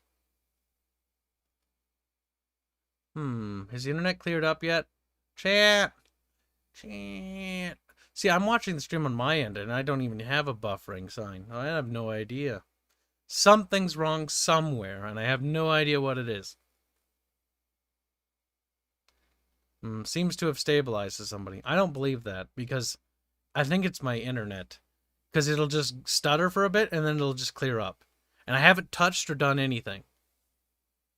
So there's something wrong. There's either too many people using the internet or something. I'm paying a lot of money for good internet, and so that's what really pisses me off.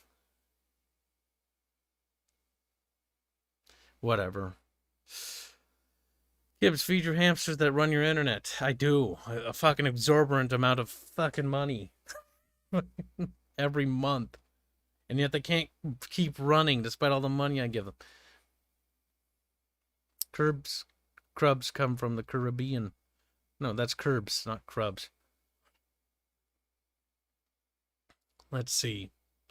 Not dude, just buffering from the other side, but now it's Gucci. Yeah, no, it must be the provider. Like, I can't think of what else it could be. It happens, and then it's better. So, it has to be something over on their end. Like, either there's just too much traffic, or there's like a hiccup or something. I have no idea. It doesn't happen that often, but I've noticed it started happening more around the holiday season. And my only line of thinking is more users? Maybe? Yeah, that's what my guess would be. There's just more users using the internet from my region, so maybe that might have something to do with it. Because this only seems to happen around certain holidays or certain, like, busy times. Whatever. Marangatu's being sad. He's gotta go read his thing, otherwise he'll cry again. A little baby. Kuro Data donates 10 bits to say, it's Okua no. What? Spell Canar. It's C-A-N-A-R, not K.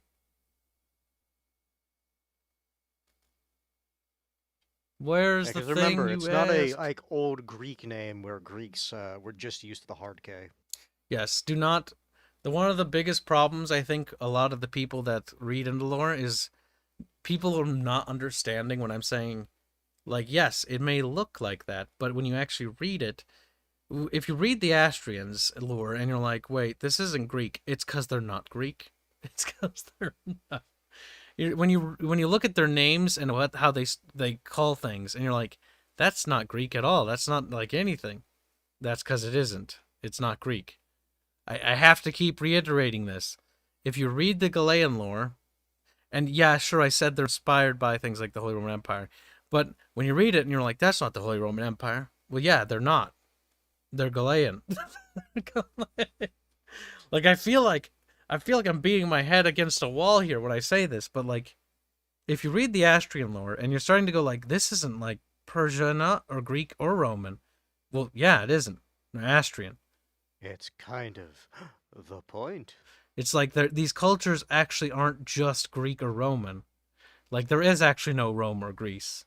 Why do I use the Greece and Rome as a way to describe it? Because it bridges the gap for people to understand and get the basic concept. The problem is you need to realize that the concept isn't what it actually is. That's just a concept. Much like how I start writing anything. It starts off as a concept loosely based in Greece, just like Astria did. But it's not Greek. It's not Roman. It's not Persian. It's not even Mediterranean. It's its own thing. Once you realize that, you'll stop making the mistake of constantly going like, it needs to have a K there. Because it does need a K there. Because they don't spell it with K. They spell it with a C. Now that I'm done yelling at you for your silliness, and you've been properly humiliated, I think you'll surrender now.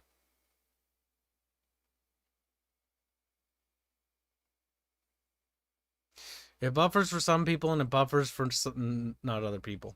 I will say this, though. I did get a notification from YouTube saying that the signal wasn't coming in as good. Which means... So at least YouTube is this time recognizing it versus last time it was just telling you nothing's wrong. Yes, but I don't know if I can trust YouTube because YouTube works sometimes and doesn't sometimes. So my suspicion is that my internet's just slowing down.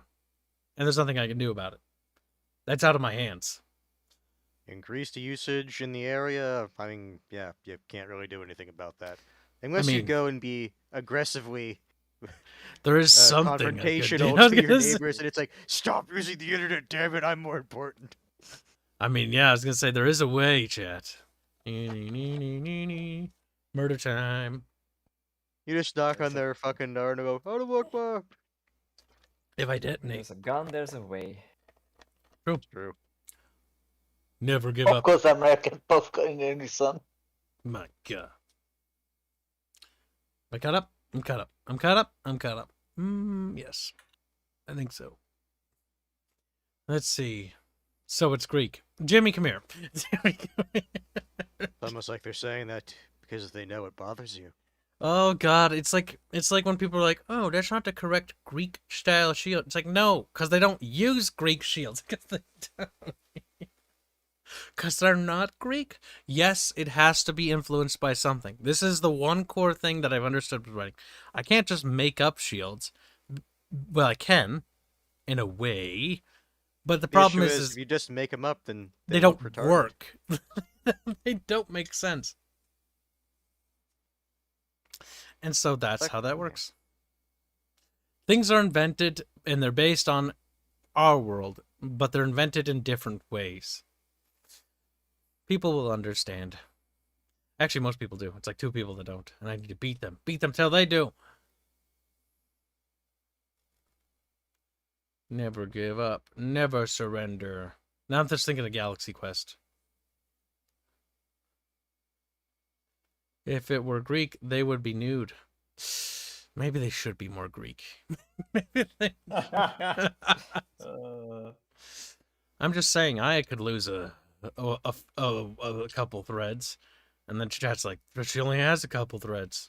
That's the Sala would have no problem with that. Sala would have no problem with that. Oh my God, they used to wear so much clothes before Sala came along. Then so it's just like, tee hee, what do I remove next? like Rhea wore like this. Granted, we actually were in before Sala joined the project. It was actually in Terrestria's technological level was actually industrial, like They may Victorian era. realize that's too advanced. But it was too advanced for what I actually wanted. I actually wanted more swords and melee combat, and so I actually Because needed when to you get remove to technology. that era, they don't really have those anymore. Because it's like, why have sword training when gun training is faster? Yep.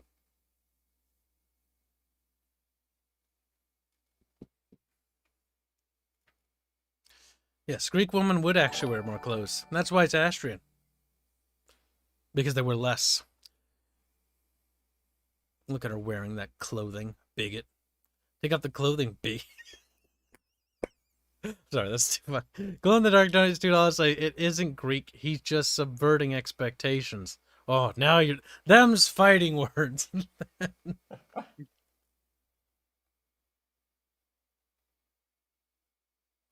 That's your problem, Maranga, You're thinking in terms of Earth. You need to stop that.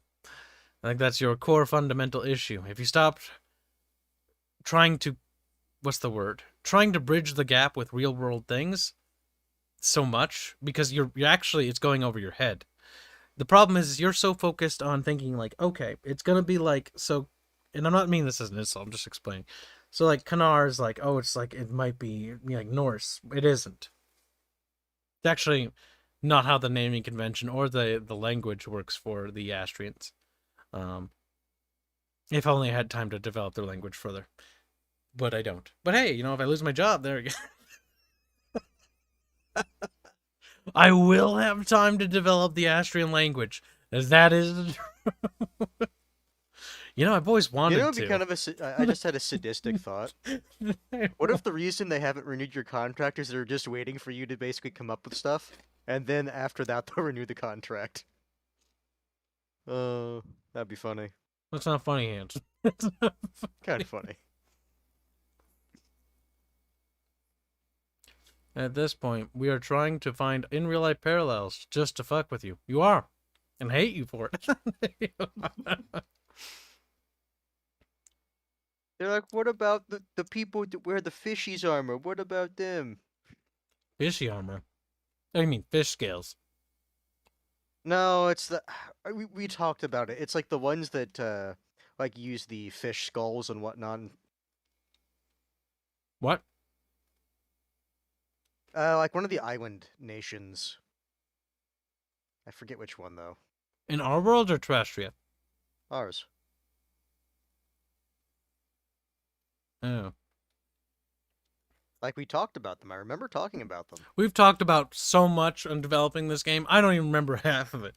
See, I know, like, I'm surprised I remember as much as I do. But I have no idea.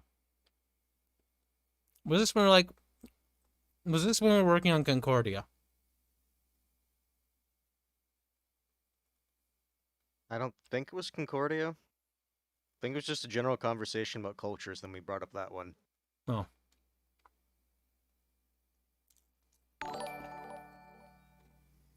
Viking Kiwi donates 20 North Koreans the same, so it's weak. What are you talking about? Oh, like Greek, but squeak. It's a pun. Alright, come here, Robert. You're gonna be punished for this. It's like, but I didn't make the pun. Yeah, Somebody has to be I just punished. recognize It's not the gonna be pun. me.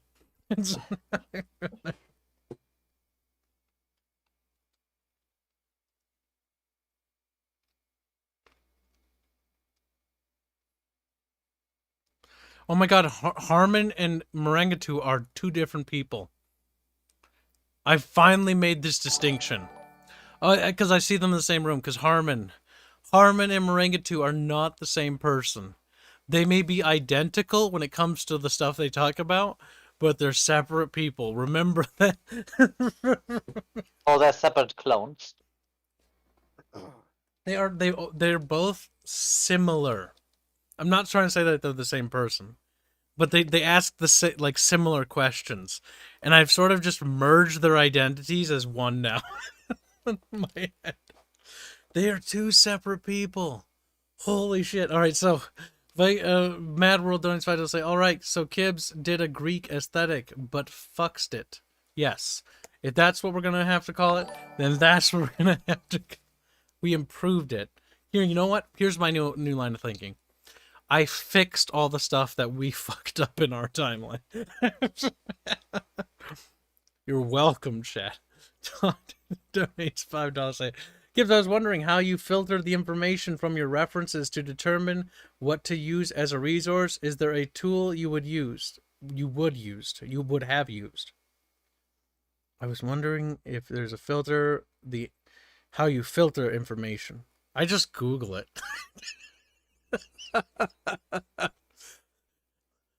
Ancient building techniques. I'm sorry, I'm amusing myself too much.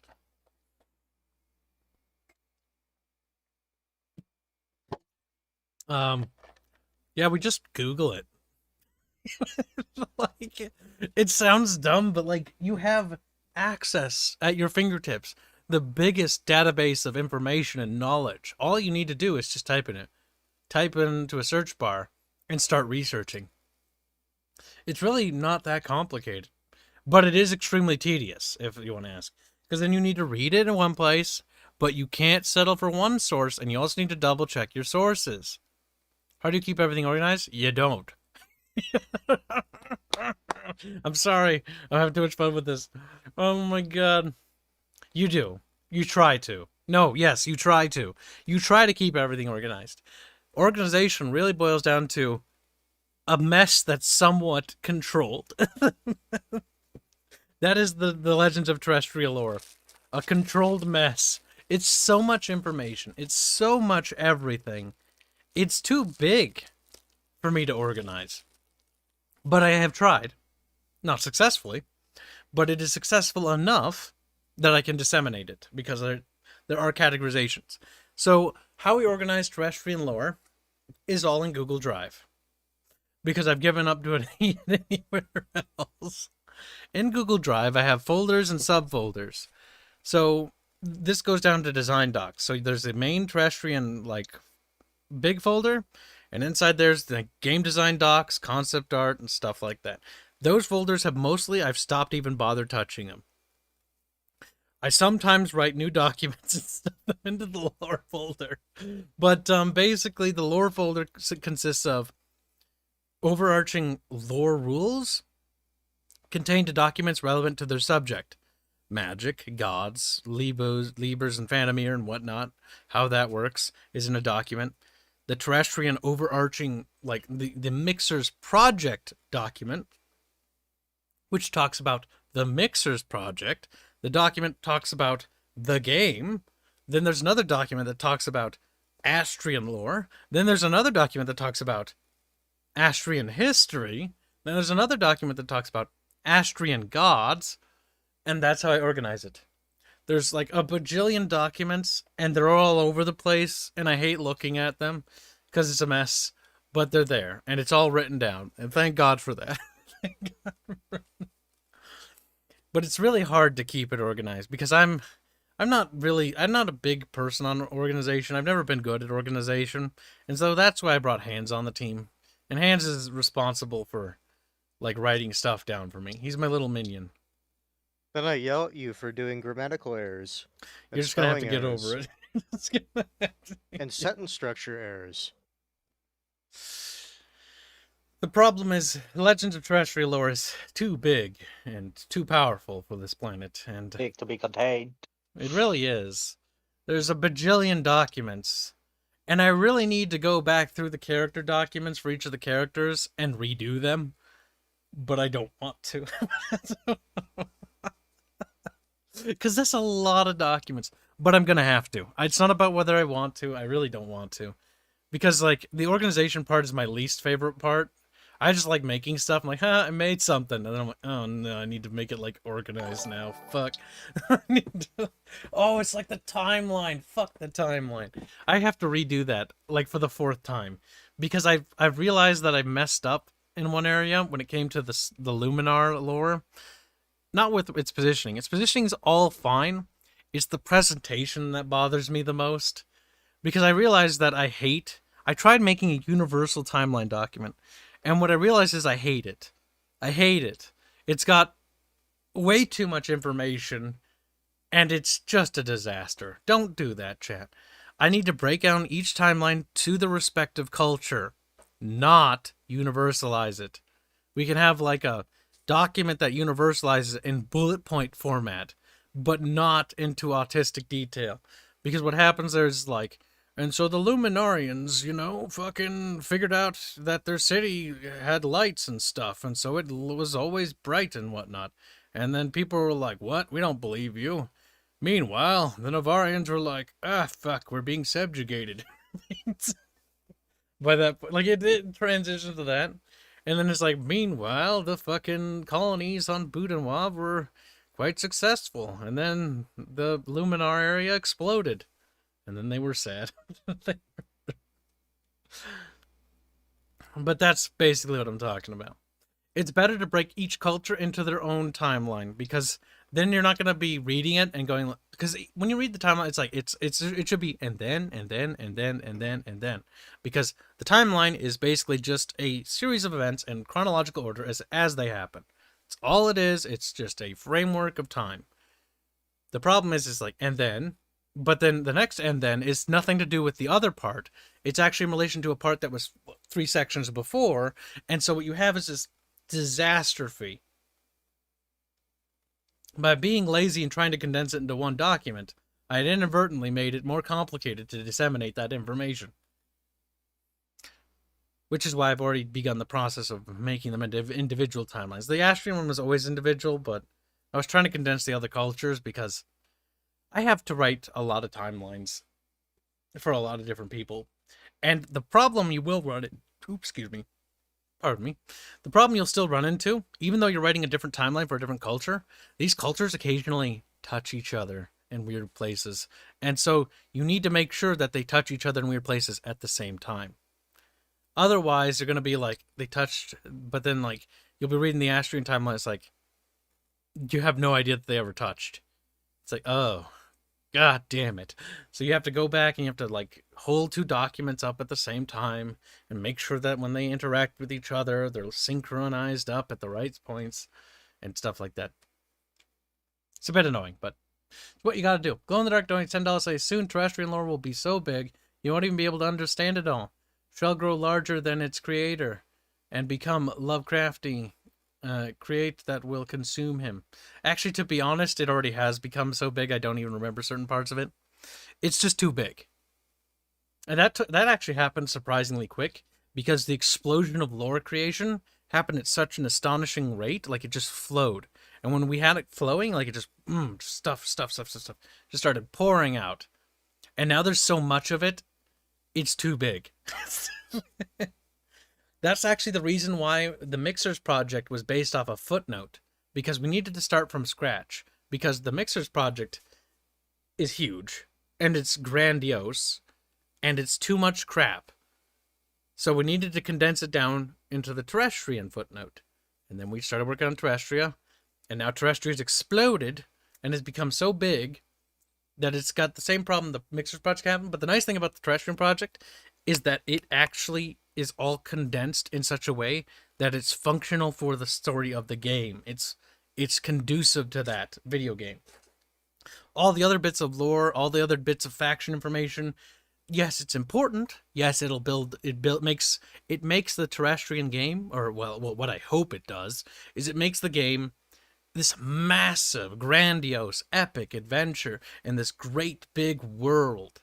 That's the goal. That's why we're writing out these factions, so that you don't have the problem like when you're watching an anime or a manga or whatever, and it's like a fantasy one, but it's not bad, but it's like, so they head to this culture, and this culture, they like potatoes, and they're like, ooh, we have a potato gimmick, and like, it's a one-note culture, and it's like around just potatoes, and that's like their thing. They're potato people. And then the next culture are carrot people, and it's like it feels shallow. And that's what I wanted to avoid with this game. That's my hope, anyways, is that instead of it feeling shallow, it'll be more like Tolkien in the sense that when you in the Tolkien universe, when they go to the Rohirrim and stuff or they go to Rohan, Rohan has this very distinct identity and it has this history in the world. If you go to Isengard, it's got its distinct identity. If you go to Gondor, it has its distinct cultural identity, and it also too has its own history, deeply rooted in the world. These things feel like they've been around, like they've been here forever, and that they have a history, rather than it's, oh, here's Ravenna. It's Ravenna. It exists for this episode, and that's it. Like, I don't want that. I want the world to feel like it's existed, and it has existed long before the player and their party of characters has been here.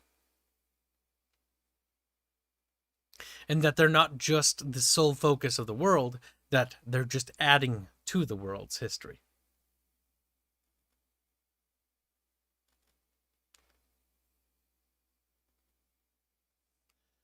Marangatu and Harmon are being gay together. I knew this would happen. Hey, as an anthropologist, archaeologist, don't worry too much about screwing details in regards to culture. Half the stuff in our world is a guess. We argue over it. The other half we made up. That's true. Yeah, that's the funny thing. It's like sometimes, like when people are looking at cultures from the ancient past, it's like, well, they clearly did it this way. Then someone else is like, that's retarded. They did it this way. Because, funny thing about dead cultures, since they're dead, no one can really ask them how they did things. And why they did things. Because a lot of the time, if you know the why, well, things make a lot more sense.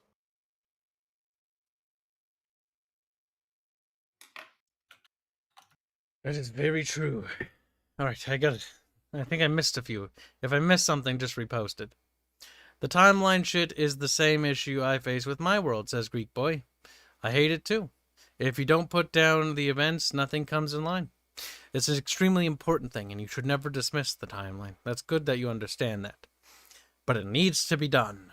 Sometimes you have to write things in story, and every writer does. Not every part of your story is going to be the most enjoyable part to write, but things are necessary in order to make a conducive storyline that actually makes sense.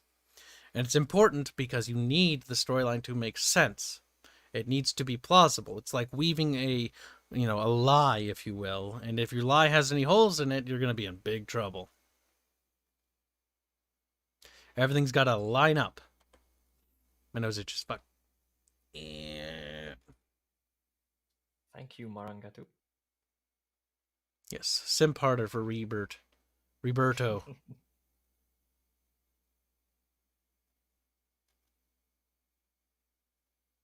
The Google Drive will need its own theme song. It fucking might. There's actually a folder inside of there called the archive, and that is about as big as the other side of the fucking drive. Because that's all the information and previous lore as the project evolved, and I just dump it in there when it's no longer up to date or it's no longer useful. I just throw it in there. Like, get out of here. And so that's just a bunch of documents that are no longer canon. That could be their own games if they wanted to be. Oh, terrible. So no One Piece cultures? No. I don't even know what that is, but I'll assume no. Oh, man.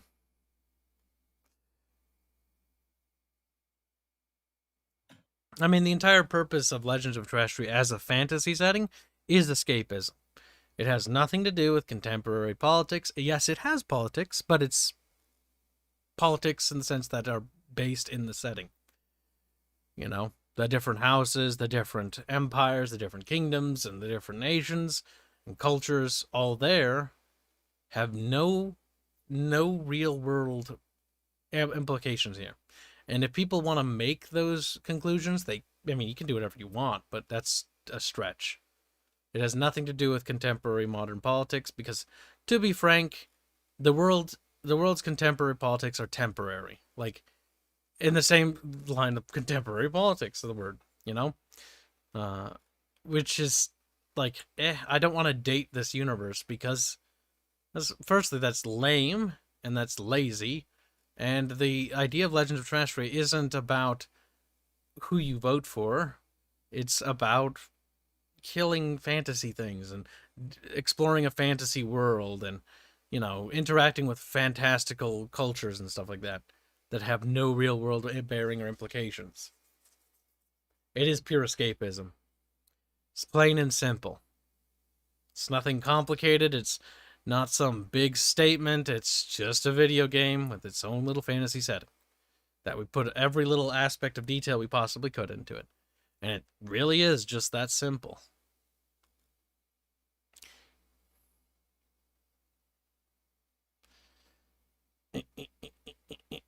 Let's see. Don't have to go back to dead culture things that we did bring up in the 1940s. We can't do today. 1940s. That was a good year for America because we won. Oh, actually no, we didn't win until like 5 years later, but we still won. Oh, it's going to be. I mean, the Mixers project is not a isolated game. It is not just a game. It is not just a song. It's not just a little thing. It's not one thing. It is a franchise, in a sense. It's overscoped, if to be technical. It's big. It's huge. It's gargantuan, and I don't know if I'll ever live to see it completed, to be honest. But that doesn't matter. The idea of the project itself is that it is a universe within its own. It has no end. Actually, no, that's wrong. I actually wrote the end of the universe. Sort of. The various endings of the universe, I guess you could say. And there has a beginning as well. Like, the beginning, a middle, and end.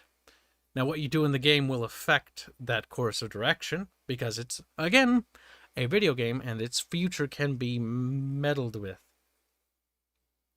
How that affects the next game, if we do another game in the same setting, will be interesting to write.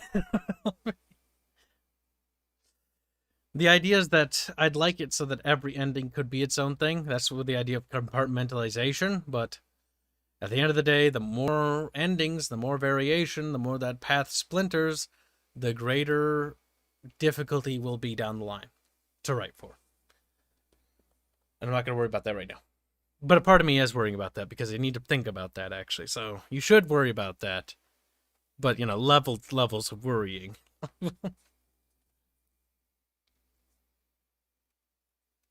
The Terrestria end times? No. Nothing like that. We didn't want to end times. Terrestrian times. Listen, if the Terrestrian world ends, it'll be... Well, it'll be interesting. I can't say anything.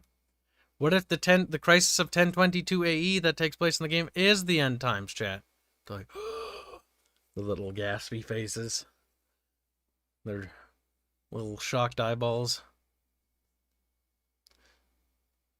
Everyone dies. The end. I mean, yes and no. Yes. It's all about how you do it.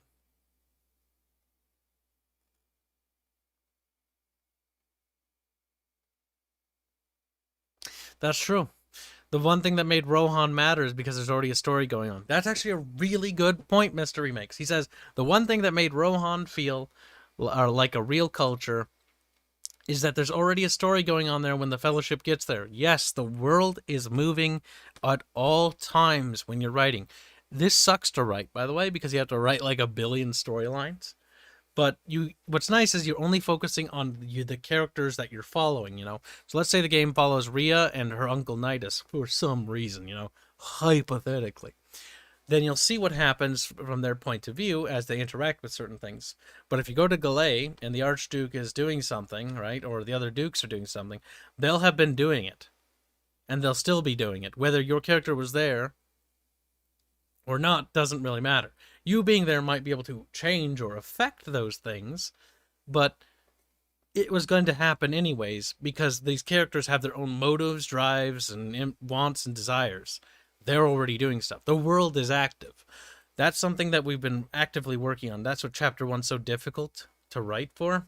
Chapter 1 has been, like, we've been working on that one since, like, the beginning. Like, I've got the, like, story structure for Legend of Terrestria out, but Chapter 1 is important because there's so many things going on but only some things the party will be there to witness and will be ongoing as you see it, you know? Because the world is actively moving. There are active agents in the world, and the storytelling is far, pushing their own goals and going towards their own ends. Very difficult to wait for. Call of Duty is responsible for Kyle? How is it responsible for me? In which Call of Duty? Some of them are good. Not the new ones. Firstborn was good. Shut up. No one asked you. Fair Bear. To be fair, Modern Warfare 1 was also not bad. Look at Fairman. He's like, nerd. Maranga2 says, gotta go, Kibs and Harmon. Take care. I like how Maranga2 and Harmon, you're both in a Discord server. You two should meet up. Just go to the Legends of Terrestria room. You both are in there sometimes. And remember, cats do not belong in microwave ovens. I mean, that should go without saying, but whatever. Kenneth Jane says, when I DM Dungeons and Dragons, one thing that I like to do is take a hero from our past and play a game of what if and turn that hero into a villain. That's something you can do. I mean, honestly, the thing about storytelling and writing or doing anything, even in like a DM setting in a game, or be it writing a comic book or a book or whatever, there is no wrong answer. Now, execution is where everything is, but you can almost do anything. Like if you want to be like, what if Chiang Kai-shek, became emperor of mankind? Then you What can. if Chiang Kai-shek was a big-titted golf girlfriend? Yeah, you mean anything, and then you push down the line, and then you go with it. Now, obviously, you're gonna have different, target market based on what you do, considering what Fairman said, but still. See, this is particularly funny because guess what I'm looking at right now. Hold on. Hold on. I'm gonna answer something. Andrew Rushton says, "Sorry to intrude." You should be, no kid. He says, but can Kyle tell Arch, being me, he is a bitch for having subscriber-only chats? No, he is not. I will actually defend Arch in this case.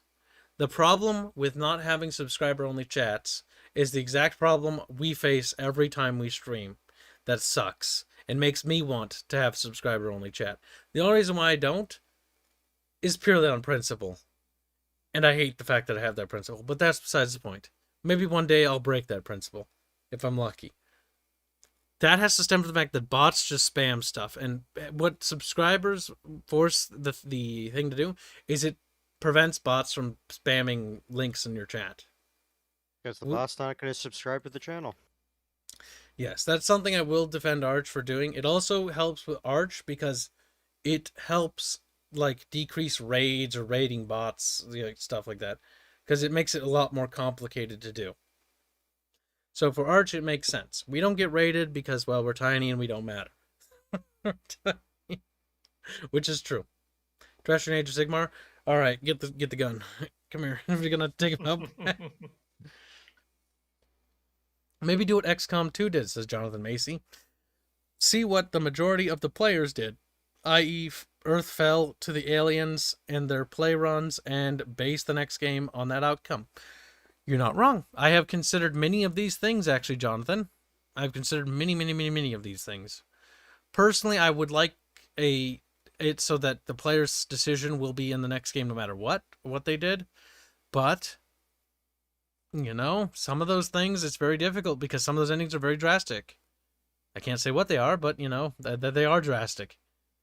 And that very much would be very weird in the next game, So it's not a terrible idea that what XCOM did there because, it's actually kind of reasonable. They based on what the majority of players did. And the majority of players sucked, and so the ending was reflective of that. That's funny. Oh, that's quite funny. A part of me didn't like XCOM 2 because I didn't like the whole resistance thing, though. I understand why they wanted to do that. It's just, fundamentally, I never liked the newer XCOM because of the tube movement system. I never liked that. Fair enough. I personally didn't like XCOM because of their calculations, and they're lying. Oh yeah, where basically Oh all god, the shots, lie. well, not at least when they first released it, all shots tended towards 50-50.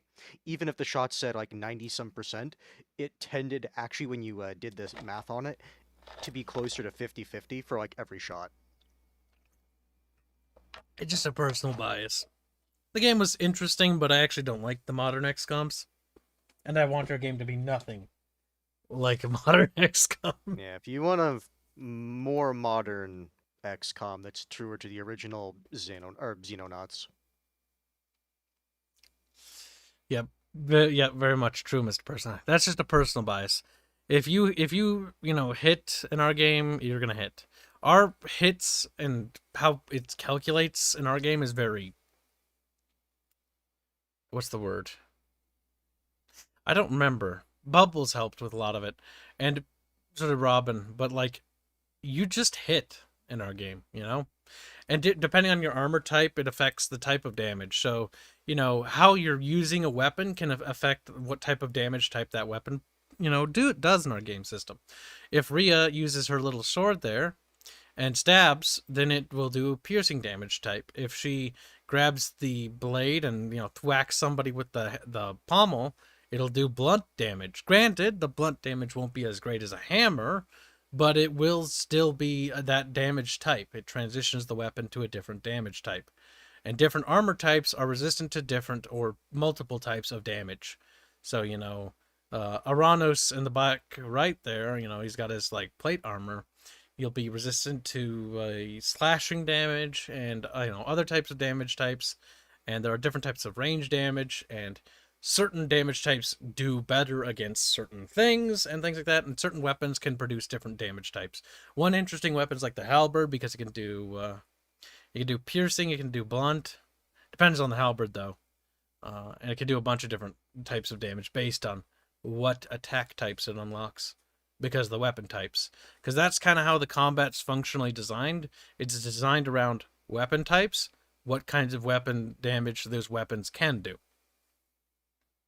If Rhea half swords, where she grabs, the blade and sort of guides it into like a more armored target, it increases the penetration chance for that target. Things like that. But you have to unlock the skills to actually do those types of damage types. We haven't talked about that in a while. It's been a while, actually. We mentioned it briefly, I think. But that's kind of how that works.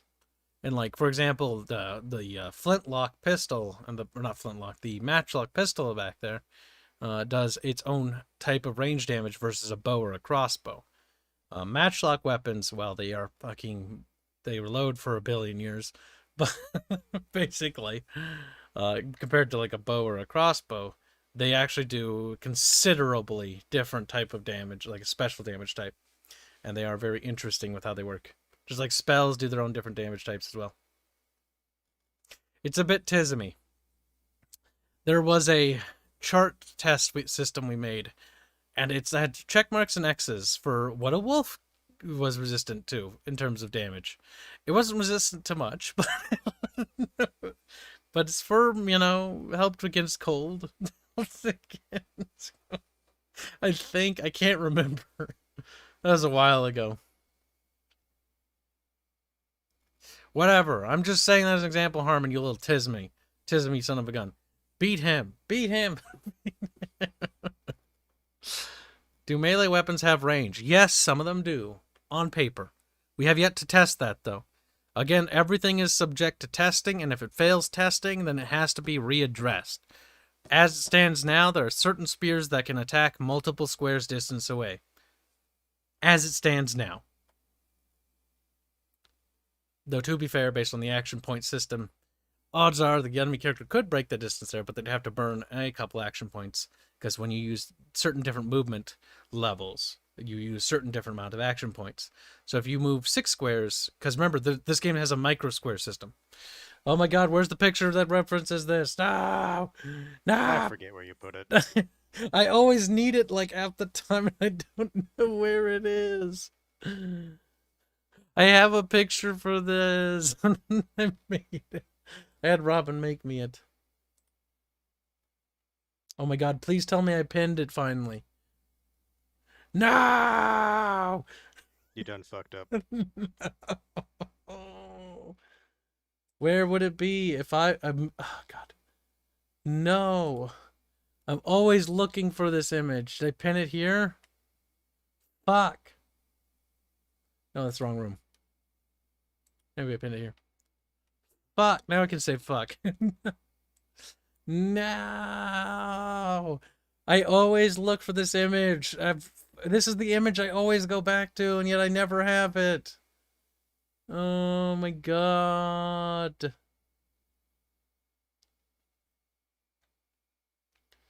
How long must I scroll? That's the real question.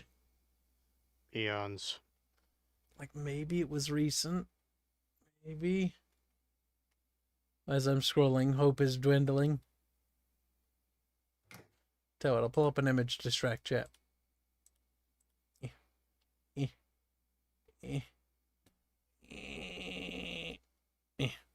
There, look at that.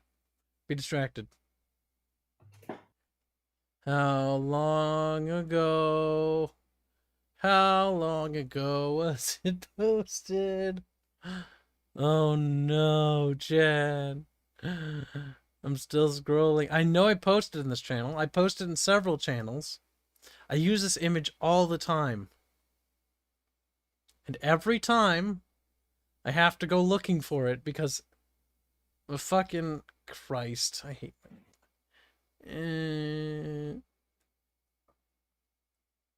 Oh my god. Seriously. I'm gonna be looking forever. I know it, chat. You know what? I'm gonna pull up this. This is... 4 hours later. Hold on. And I'm gonna pull up this, because you know what? I found those images. I might as well show them. Redone is $2 says 10 years after Kibs finishes his game and lore in some college professor. As you can see, this lore represents the politics of this time and his views upon the world. Obviously, it supports my views, and you should learn from it.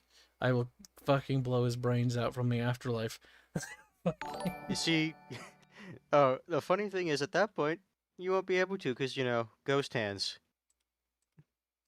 You try to grab his gun, it's like, eh. You just, Yeah. oh, my neck is currently pretty cold. It's choking. I don't know when you said you can shoot I'm him. gonna So- bounce. See you guys later. Take care, Bye, buddy. Rebel. Take care. Bye bye.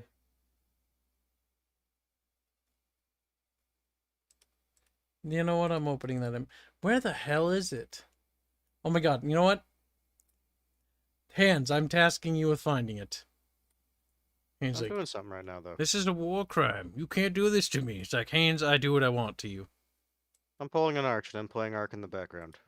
Yes, now go find it. This is important. I'm taming something. Oh my god. Fairman, find it. Find what? Fairman will. Fairman, find the image with Aerith. Rhea next to the micro squares. There's 3 Rheas, and there's like a bunch of little tiny squares.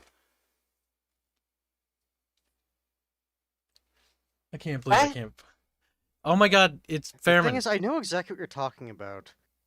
Yes, I know you. Micro square. Yes, the Fairman, little- really small squares. He's Ah! being retarded by saying names.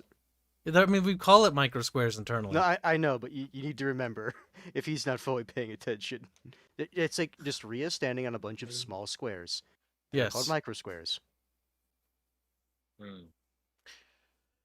Now, Inquisitor called Jack donates $10. Say, hey Kibs, glad I finally caught a live stream. Happy belated birthday. We shared the 21st. Looking forward to seeing more from you guys in 2022.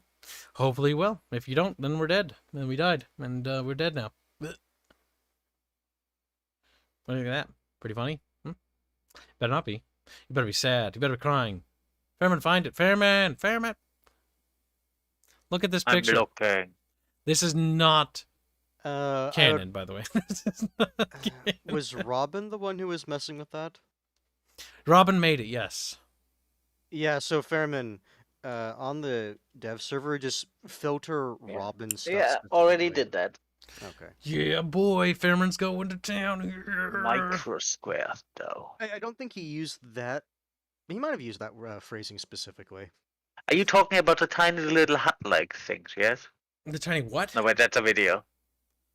No. Like, just think of like a small. It's like the small grid.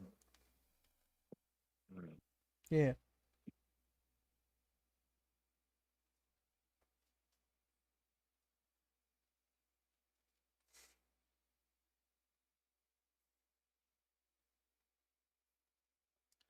Hmm. All right. I missed things while we were looking for things.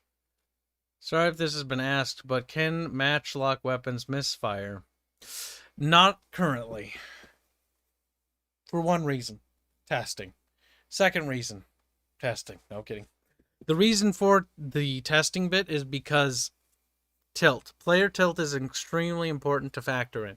So misses and how damage reduction works is actually entirely reliant on testing, in the sense that I need to see how it works.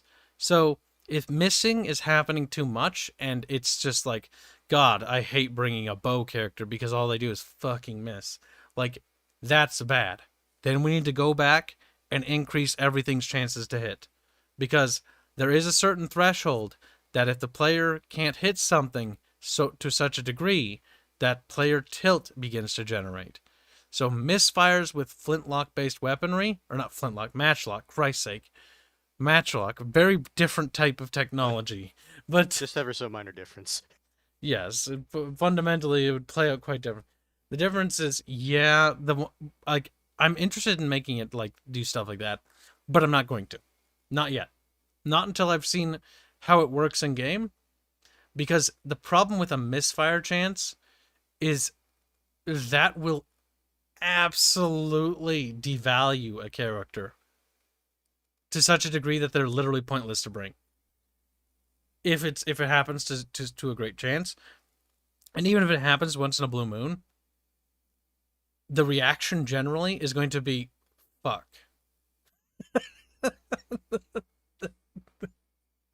There are certain things that have to be designed in certain ways as to not tilt the player, because the player tilt generates, tilt can lead to a cascading scenario in which a player drops the game and never picks it up again.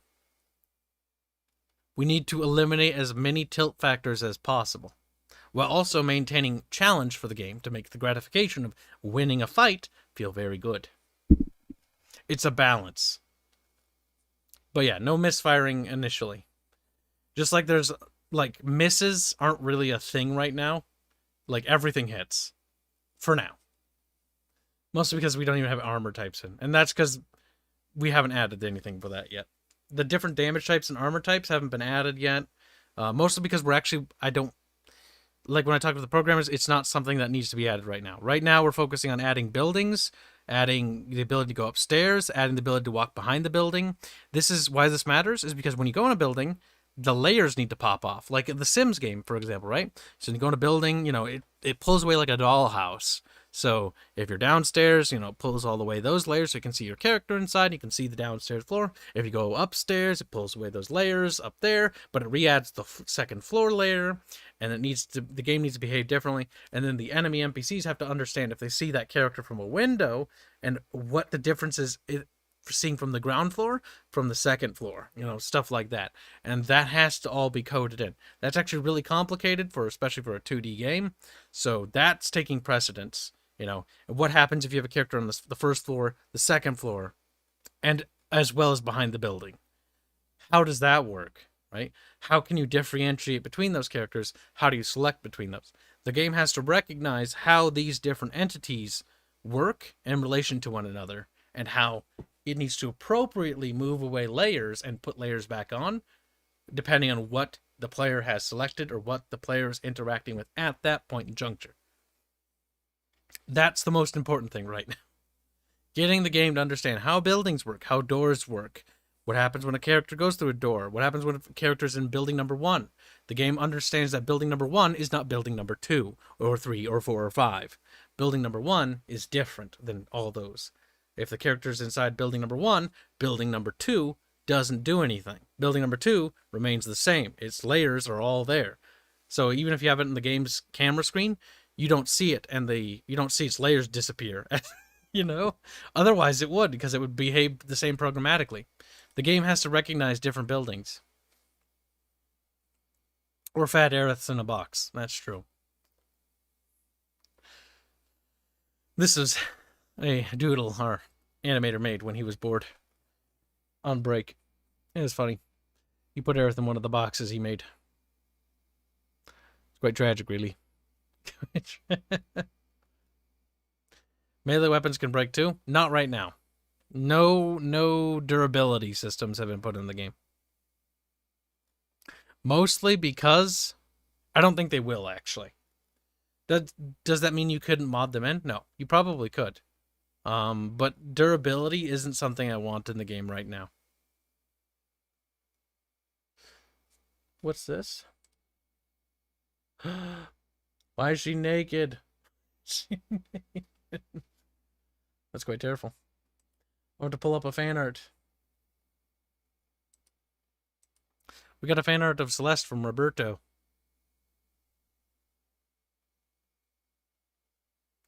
Quite nice. Very nice. Look at that. Robert's drawing skills are improving. Soon he'll be drawing too. If he's not careful, if he keeps improving. He'll be like, wait, oh no. Okay, I need to read stuff. I've been ranting and raving for too long. Can't recall which game made it, so when you miss, the attack is turned into a glancing blow shot. I mean, World of Warcraft has glancing and stuff like that. Or had. I don't know if it still does. I remember because we actually studied how their damage types and calculations worked. Really, really interesting. I didn't even know a lot of that stuff. I could put damage entirely. Damage negation, as in completely avoiding damage, isn't in the game. And I don't want it in the game right now. Not yet. Not until the other systems are in place. I want the armor system and damage type system in first. Because having damage negation will make it harder and more annoying to test when the character misses. Like, fuck! I'm trying to see what it does.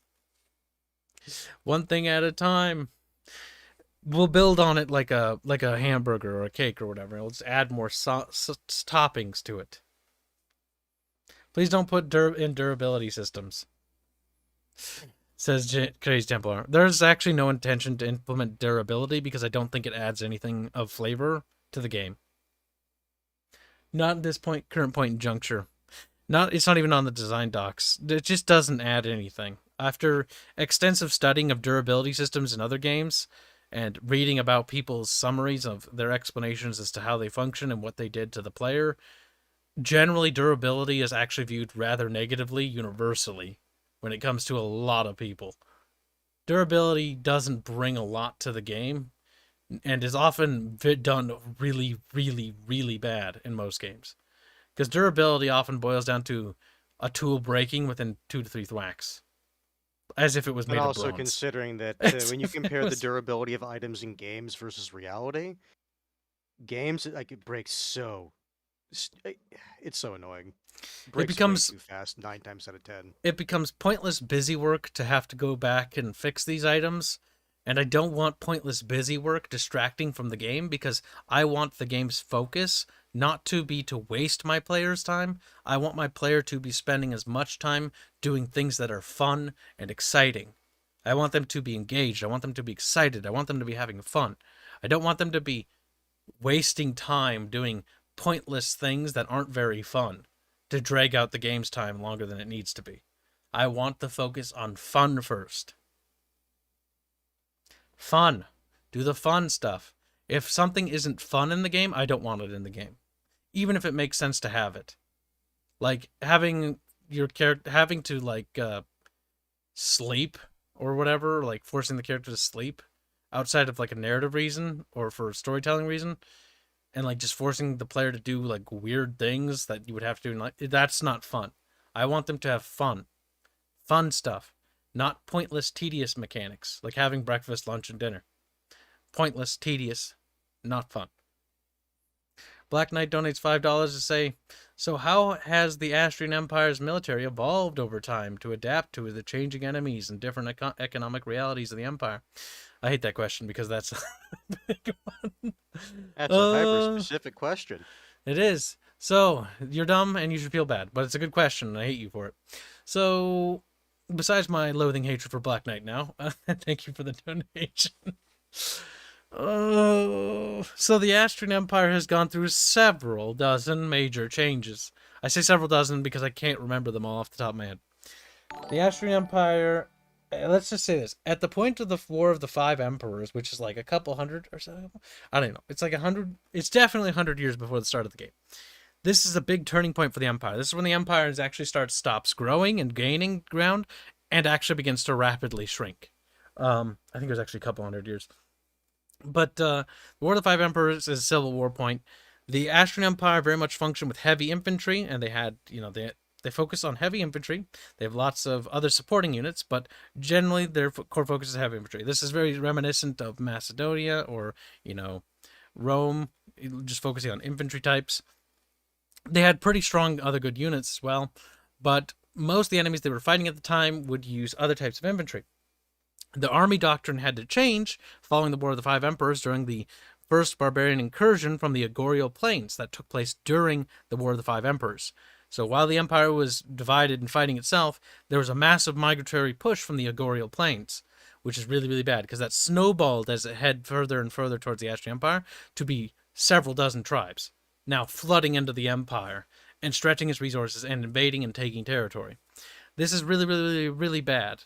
The Empire initially is able to deal with these threats as they recover from the Civil War. However, as the more of the steppe tribes, the plain tribes move in, that's when things get difficult because they hadn't fought enemies on horseback so often. They ended up actually being encircled, and often these migratory tribes were so quick on their horses and speed that they just went around the Astrian frontier defenses because the frontier was no longer stable. It wasn't like the late Roman Empire where they had a solid limitanier border guard. It was, they had pockets of border guards, and everything was fractured still because of the Civil War. They just sort of went through the cracks and just slipped in, and then just kept going. And anytime like the Imperial army would go after them, they'd just go away. By and large, if they ever got caught in an actual straight-up fight with the Astrian Imperial army at that point, they'd be absolutely decimated. The problem is why fight? They can just go around. They can sack several villages and just keep going. This was a huge, huge problem. And this is why the Astrian Empire couldn't maintain its frontier, and why other different sections of their empire began to secede, because they couldn't be protected. Now, the tribes continued to influx inwards. The various emperors that came to be later would make drastic reformations with the army, actually losing a lot of its heavy infantry and stuff like that, and going for more lighter tactics. And then they were able to confront them more. But the trade-off with that was that these lighter armies lost a lot of their advantage and a lot of their veterans' doctrines as well. So now you had battles happening, but they weren't as favorable to the Astrians as they otherwise could have been. So you had a lot of defeats as well. And with so many tribes, pouring in, and with secessionism spreading throughout the empire, and by this point, you had the southern invasion from the Muadish as well. This is really, really bad. The empire is in an absolute state of chaos by this point. Not only do you have massive secessionism and different sections of the empire and governors declaring independence, as well as fighting wars for independence, the empire is struggling to hold itself together. At this point is where we get towards the Battle of Broken Storms, where things are just really shit. Emperor Pulioso and his father, I can't remember. Pulioso was not the first in line. His elder brothers were actually in line. But before that battle, they basically all get fucking murder-cated. I can't remember where. It's not too far away from the river of Osos, because there's various skirmishes that take place, because at that point the empire is scrambling to erect fortifications along this massive river. This river is the last natural barrier to stop the Nephiric horde. By this point, the hordes had unified under the great Nephir tribe that had become the most dominant tribe, and they were all unified under them. Remember that the Nephiric horde is not actually just Nephir. Nephir is just one of the tribes. There's the Rakiri, the Neneri, and all these other tribes as well. But they're all underneath one banner, the Onagdur of the Nephir. And so they eventually confront the Astrian Empire. Now this is where they can use their actual heavy infantry fighting tactics. But by this point, they had forfeited a lot of that. Now, it's important to note that also by this point that the houses had beginning to emerge as more autonomous zones. So you had, the House Taurius becoming more autonomous, House Lanium, House Concordia, and you can see that the Empire's governing system is also changing to make room for the fact that they can't quite maintain absolute authority anymore. More, what's the word? Successions, not successions. Concessions are having to be made to these new governors or older families that are building their own houses. This is also the problem with the crisis of 1022 AE. These houses have become far too autonomous, and so their autonomy is actually threatening the internal stability of the empire. But that's a later problem. But yeah, so the Astrian Empire doesn't really have good, solid infantry. Now, fortunately, House Taurius was late to change their equipment, and they actually still retained a lot of their harder, heavier infantry. It's one of the few houses in the current Terrestrian lore that still makes use of those heavy infantry blocks. That's nice, because they're going to come into big help during the Battle of Broken Storms when they get there.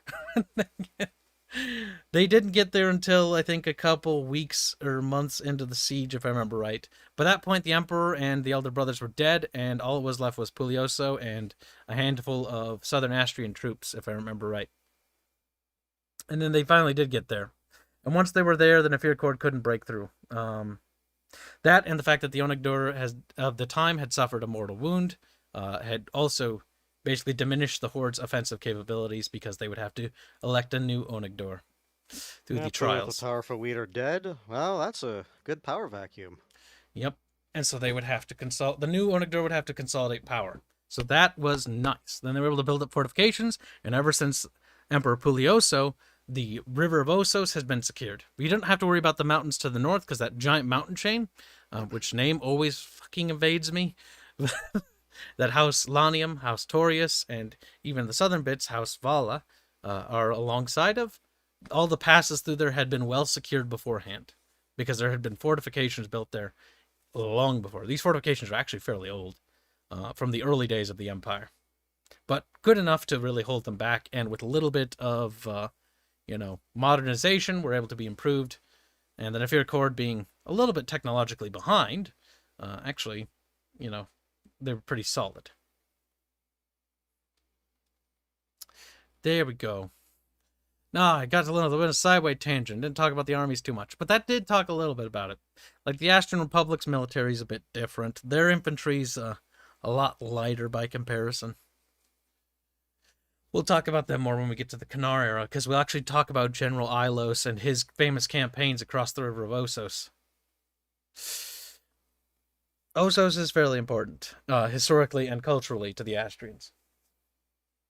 It's one of the biggest fucking rivers, too. Can't wait for the Viking Raiders. We kind of do have, like, a Viking Raider period. It's called the Olnir Invasions. They happen... they actually happen before all that, before the War of the Five Emperors. The Olnir Invasions happen after the Astro-Dominion Wars, which is basically when the Astrian Dominion fought, or the Astrian Empire fought the the Navarian Dominion. Oh my god, names, help me. They had massive, colossal, continent-spanning wars, 3 major wars, several different incursions, but that was over by then. And after that, that's when the Olnir invasions happened. The Olnir invasions were bad because the Astrian Armada had actually, by that point, been fairly mothballed, considering that the Navarians were defeated. There was no major threat. And that was pretty bad. They got absolutely plastered. And that's why they actually lost pretty much all their islands, by and large. If it wasn't on, like, a mainland region that had its own governorship and resources to maintain itself, like, it was gone. That's also when Concordia was still an independent nation, before they had joined the Astrian Empire. That's actually a lot of their story comes in play. It's more big deal for them, because that's when the coward king of Concordia fled to Astria to seek sanctuary, and basically sold his kingdom as to become absorbed into the Astrian Empire, but as able to retain a lot of its autonomy through that deal. The Astrian Empire would promise to deliver them back. Not that they actually had the resources to give his kingdom back. It wasn't until the Olnir Konagar actually fell for some really hot Concordian girl, and basically renounced his own religion that led to a massive civil war between his wife and the other Olnir, which that was able to be manipulated into play. And then he was eventually exiled, I think, later. Yeah, because the Astrian Empire, basically, because he didn't have the armada or army at that point after to maintain it, he's like, piss off. And they would actually go on later to form the Sophian Mercantile Republic. It wouldn't be a Mercantile Republic until later, but that's actually off into the Sea of Ichio, past the Golden Gate, which your house Nataclisius is. That one's rather fascinating, because they go down there, and yeah, they're just like a ragtag group of basically like a migration fleet, but they're so advanced compared to the Shoyo that they they basically annex half their territory. It's quite cool. They take over a series of that, I forget the archipelago's name, but they take over a fuck ton of islands down there. So is this fantasy like the late Roman Empire? Actually, yeah, in a way, it's actually a lot of inspiration from one of my favorite historical periods, which is the migratory era, if you're familiar with. I actually really am fascinated by it. And so tribal migration points. Now, the start of the game is 1022 AE. It's kind of like at the end of that. Like the age of the Great Migration period is kind of already drawn to a close. The Astrian Empire, more or less, what's left of it, has survived. But now it's dealing with internal stability problems, external pressure. The Nefaric Horde is still unified, which is still a massive problem. The Cardovian Koniger is raiding their coastline. The Navarians to the south are rising up and reclaiming a lot of their lost territories. The Muadish, which is fortunately, they've been shattered because their one, basically prophet lord or whatever, their prophet warrior guy, died. And that absolutely shattered them into several different kingdoms. So that was very fortunate. Not that it matters too much because they lost all their territory down there. But, I mean, at least they're not a big threat anymore. Who is this version of Hannibal? They don't really have a version of Hannibal, sadly. They don't really have Alps to go through. Over the boot of Italy. House Estacles, I think, is the size of Italy. A little bit bigger, if I'm right. Look at that. Lore stuff. And Bogman's not even here. No! This was for you, Bog boy. He got bogged down. He did.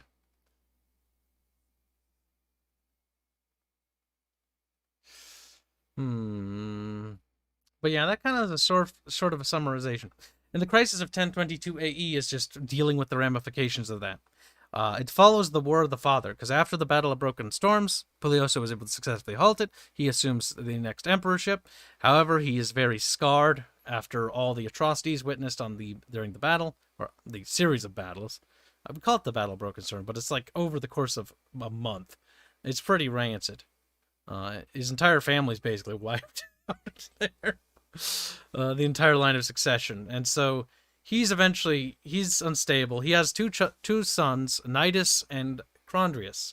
Nidus, we have art for him, and so we have Crondrius. Crondrius actually becomes the youngest brother, becomes the emperor. Because during the War of the Father, Nidus actually does strike down Pulioso. But he abdicates the throne, and Crondrius takes over. And while Nidus abdicates the throne, he doesn't, give up all power and become a hermit. But he kind of, in a way, does, because he basically takes the mantle of the archpriest of the Celestial Order, which it's not like it's a celibacy thing, but it's very much It's a well-paying permit.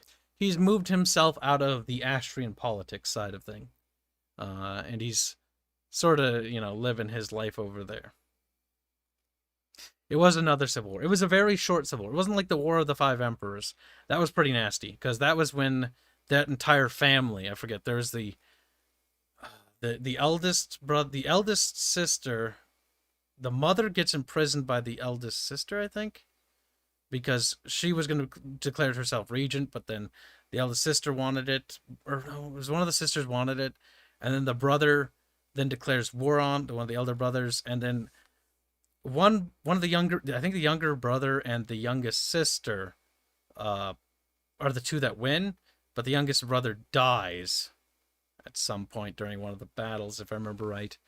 And that's actually when the first Empress of Astria... No, that's the second Empress.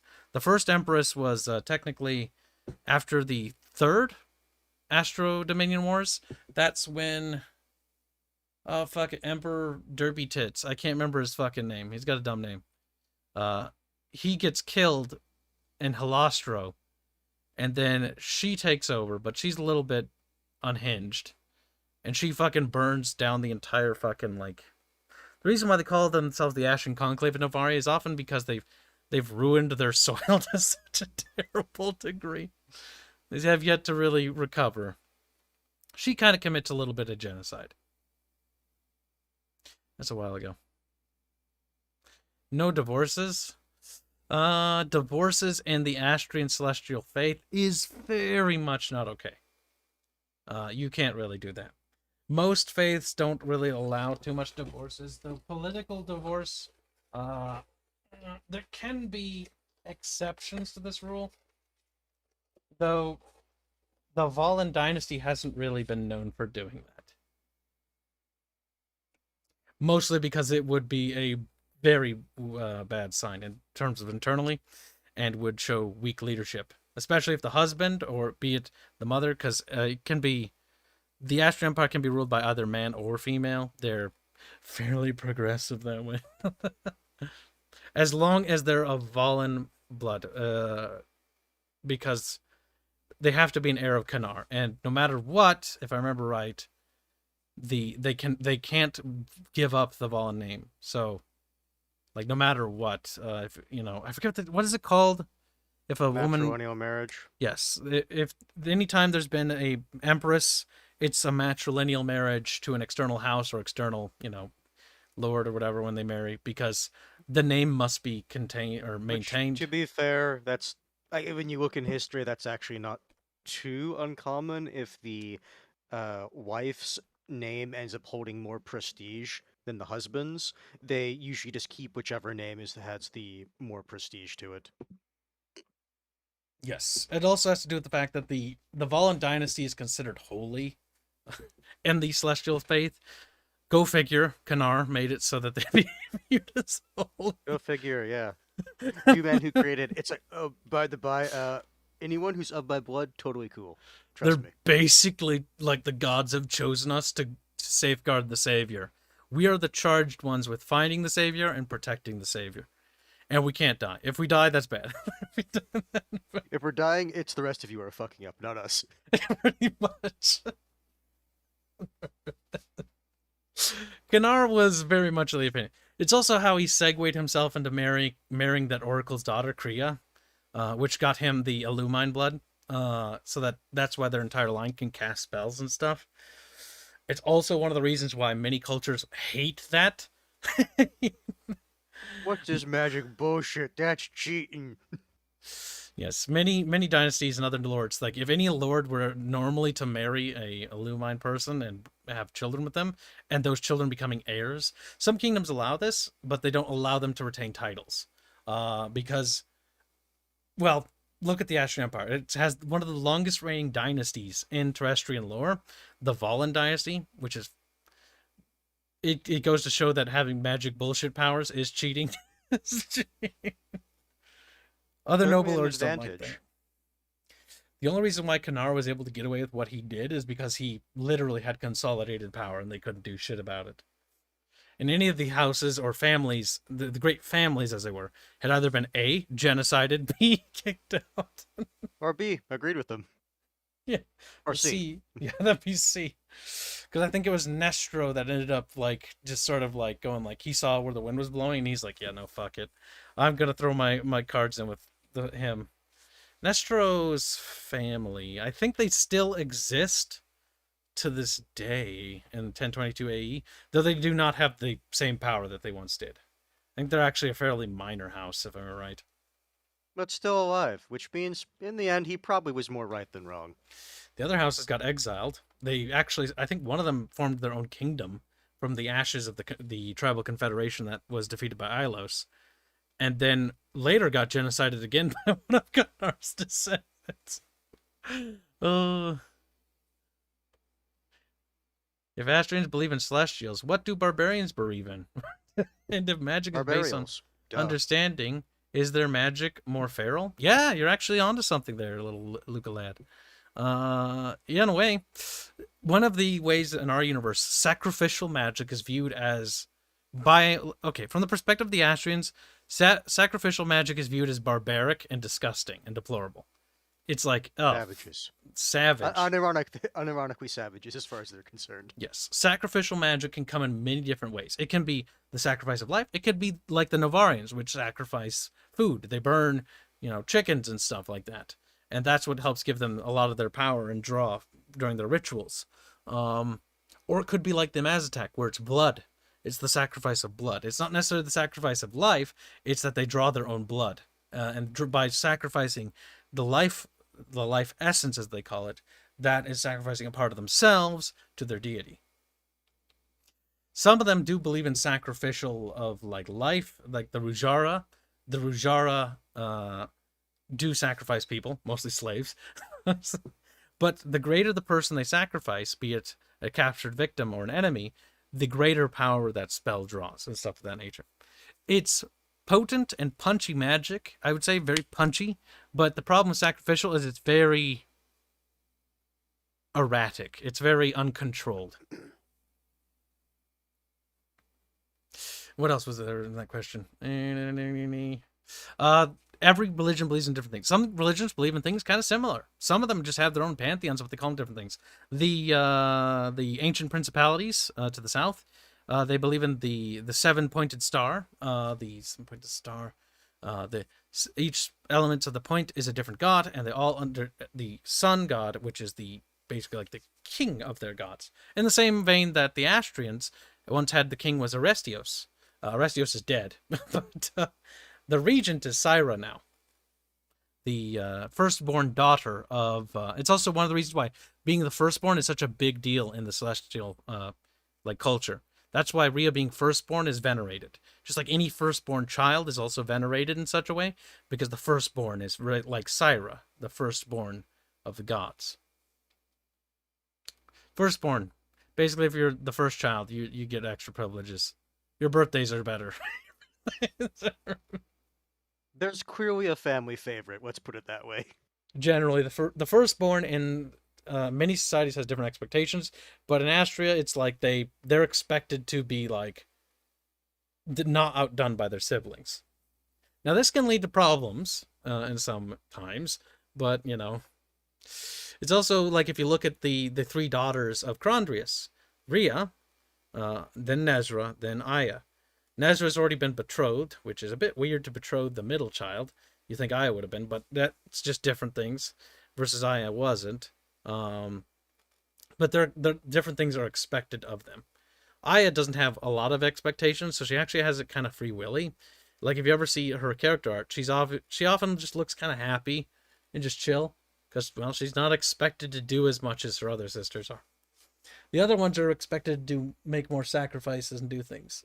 So it's a very different level of expectations. This also can be seen slightly reflective on their personalities a little bit, as I'm trying to pull up character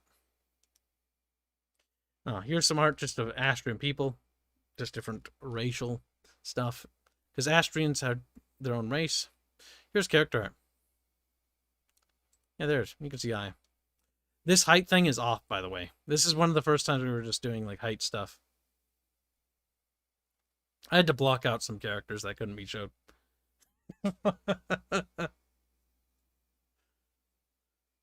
Because you'd be spoilers. Bumber's bad. Bumber's I like how Tiano is just the sprite, because we never made a full body for him yet. Listen. His full body portrait isn't done yet. We just have his portrait. That's it.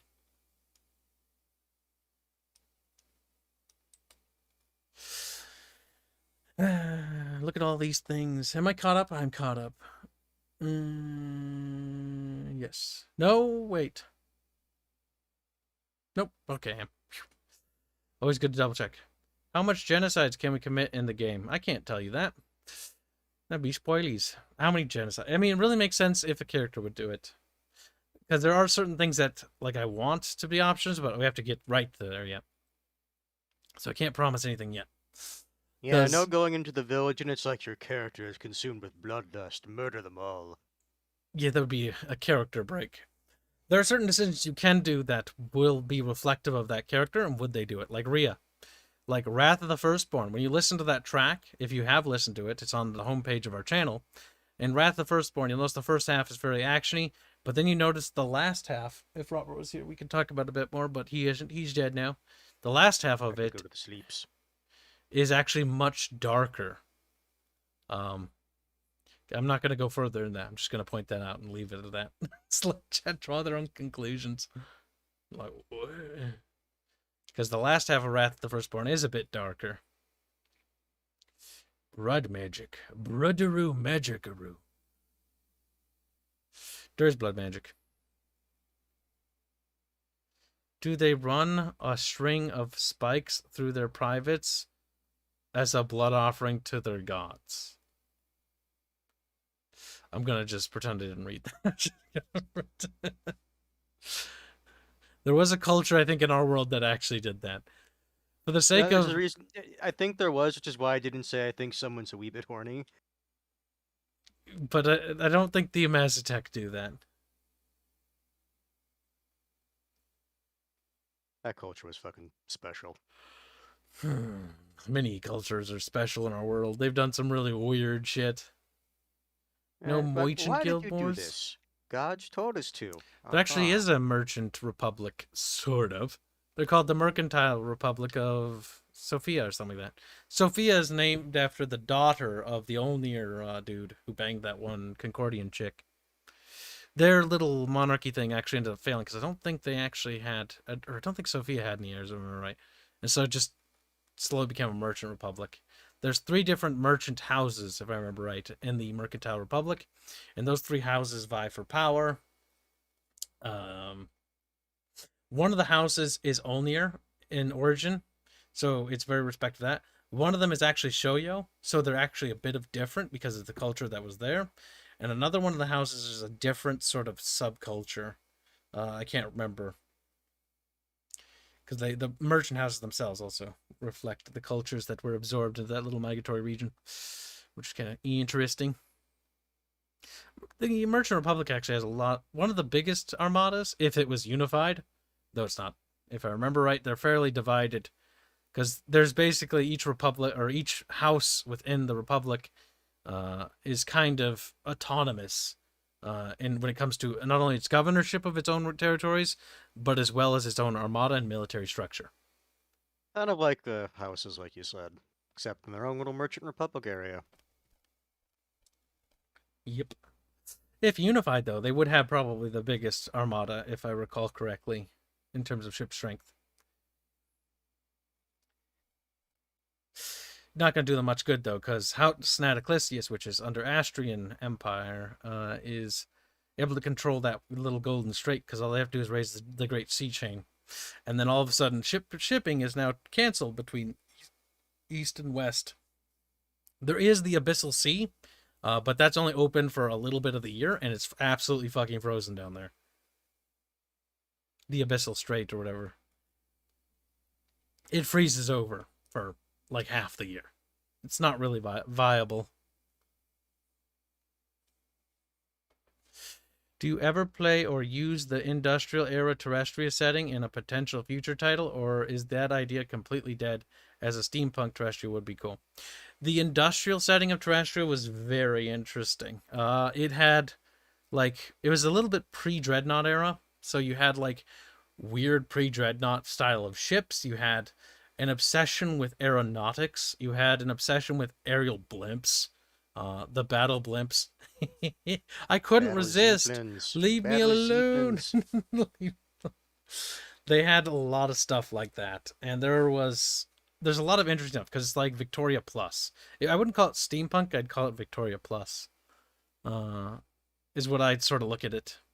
Yeah, steampunk has its specific connotations versus just the Victorian look. It would be cool to have a Terrestria set in that, but the problem is the weapons were still too lethal in that setting. which is why we had to tone it down. And that's why I actually ended up going for an Antiquity Plus setting rather than a Victorian Plus. Because Terrestria set back at this point, it's a lot more interesting, and there was a lot more nations to play with. Because in the industrial setting, Astrian, or not Astria, Terrestria, there's actually fewer nations, because a lot of them had formed. Like Galay and Avagaria was a much bigger nation, so was the Confederacy of Baster. Like, they had tamed all those lands, and there wasn't as much discovery in that setting, because by and large, most of the discovery had been over. There was the Lost Continent of Newfoundland, which is a RP continent for people to make their own stuff on. And then there was Vatsy that hadn't been explored particularly well. And there were some other areas, but by and large, the world was already kind of well known and tamed by that point. Krynos had been colonized. The Mudish were pretty sad about that. Moodish. Muad'Dib. Muad'Dib. It's terrible. Hanse cursed it. What are the rules on inbreeding? For example, it wasn't just nobles or royalty, but peasants committed incest during medieval era too, because back then cousins were considered incestual. What? I feel like that was worded weirdly. But in Astria, it's actually frowned upon, oddly enough. Inbreeding is actually frowned upon. Though, specifically at a certain point in Astrian law. That's actually during the Age of Kanar, when a lot of his reforms were coming into place. A lot of his unpopular reforms. Inbreeding was one of those things, because many of the great families were practicing inbreeding and stuff like that to keep the power within the family. Though that's also when, like, the matrilineal marriage thing was allowed, because before Kanar, matrilineal marriage was not a thing. It was the man who always inherited all the stuff, if I remember right. Like, his name passed on. But following Kanar, he changed that, and that was for his own family legacy as well, to ensure that power would stay within. So, yeah. So basically, anytime, like, if a male or a woman marries into another family, like, they are a part of that family. That is very important. It's kind of why, like, in the case of his daughter, Nezra, who has been betrothed to a Cardovian prince, the reason for that is so that the goddamn Cardovians will stop raiding their coast. Because he also wants to strengthen an alliance externally to get allies from afar. And also because the coastal raids are really agitating. And a waste of resources. Because Emperor Crondrius wants to turn his attention militarily in other directions. And securing the coast is actually one good way of doing that. But betrothing Nezra was a big deal. And also Nezra isn't actually taught anything. She's actually excluded a lot of the times out of a lot of family stuff because she can't be allowed to know certain things.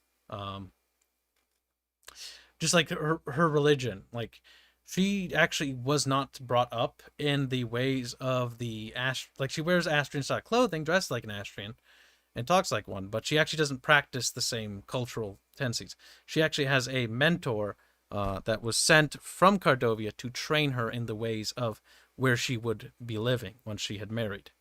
So she actually knows a completely different magic type, which is the Azak Ruinic, and is completely different functionality. She believes in completely different gods. Which also you'll see in the game when we get to it, that her relationship between Aya and Rhea is, like, they're still siblings, but it's a bit strenuous compared to Rhea and Aya, while they actually participate in the same rituals and stuff, because during the start of the game, it's actually about Aya's coming of age ceremony.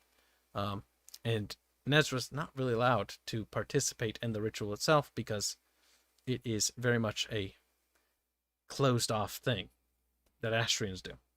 So it's a bit weird on how their culture works, but we'll get to that when we get more into the story of the Vija game.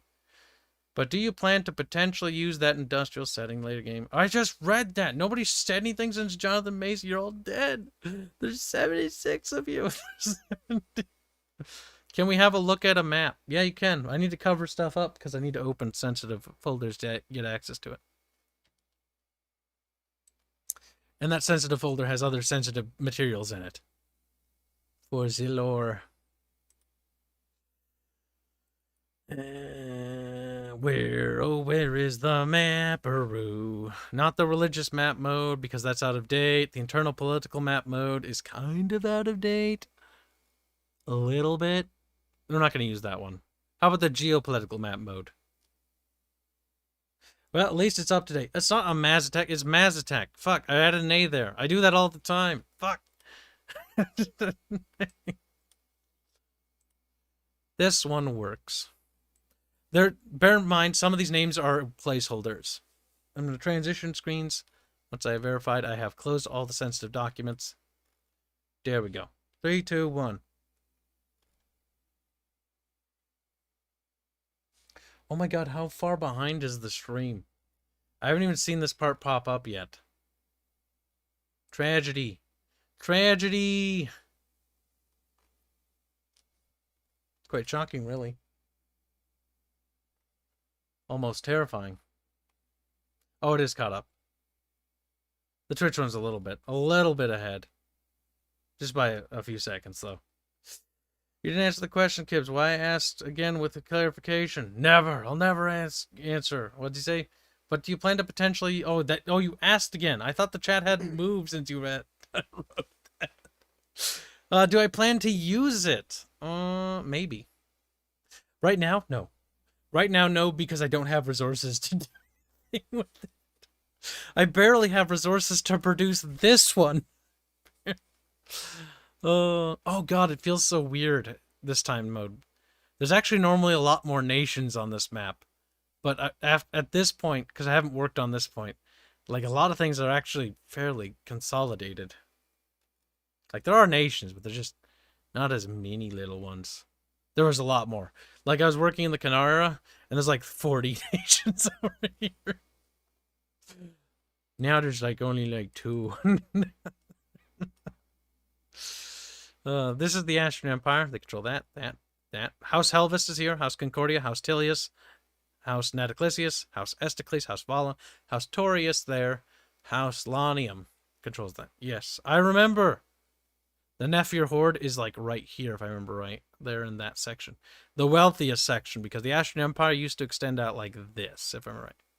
It was like something like that. It went all the way here. There's a huge mountain range that sort of runs along from like Silesia all the way to the bottom of Turnberg there, which has helped funnel in the migratory movement real nicely when it started to steamroll. Like, and a barrel rolled into Astria.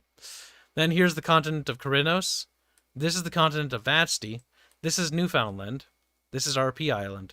People can make their own stuff there. This is Avagaria. I forget what that's called. I do. This is a different continent, if I'm right. This is Helostro. This is Astria, this region here. The Astrians are kind of full of themselves. They named themselves after the fucking region. And then the Nephir, the Ogoriel is over here. This is the Ogoriel. Actually, I think it's small. I think it's like this, actually. I don't have the regions. Sea of Apollonia, the North Marium Ocean, South Marium Ocean, the Sea of Icheo. I think that's a different nation, but I don't remember. Also, this isn't called that. This is placeholder. This is placeholder. That's placeholder. All of that's placeholder. I haven't worked on any of those. To be fair, none of these are involved in the game over here. But I need to write them still because they touch other things and they affect other things. One thing to make the distinction. This is Avagaria, the turtle. It looks like a turtle.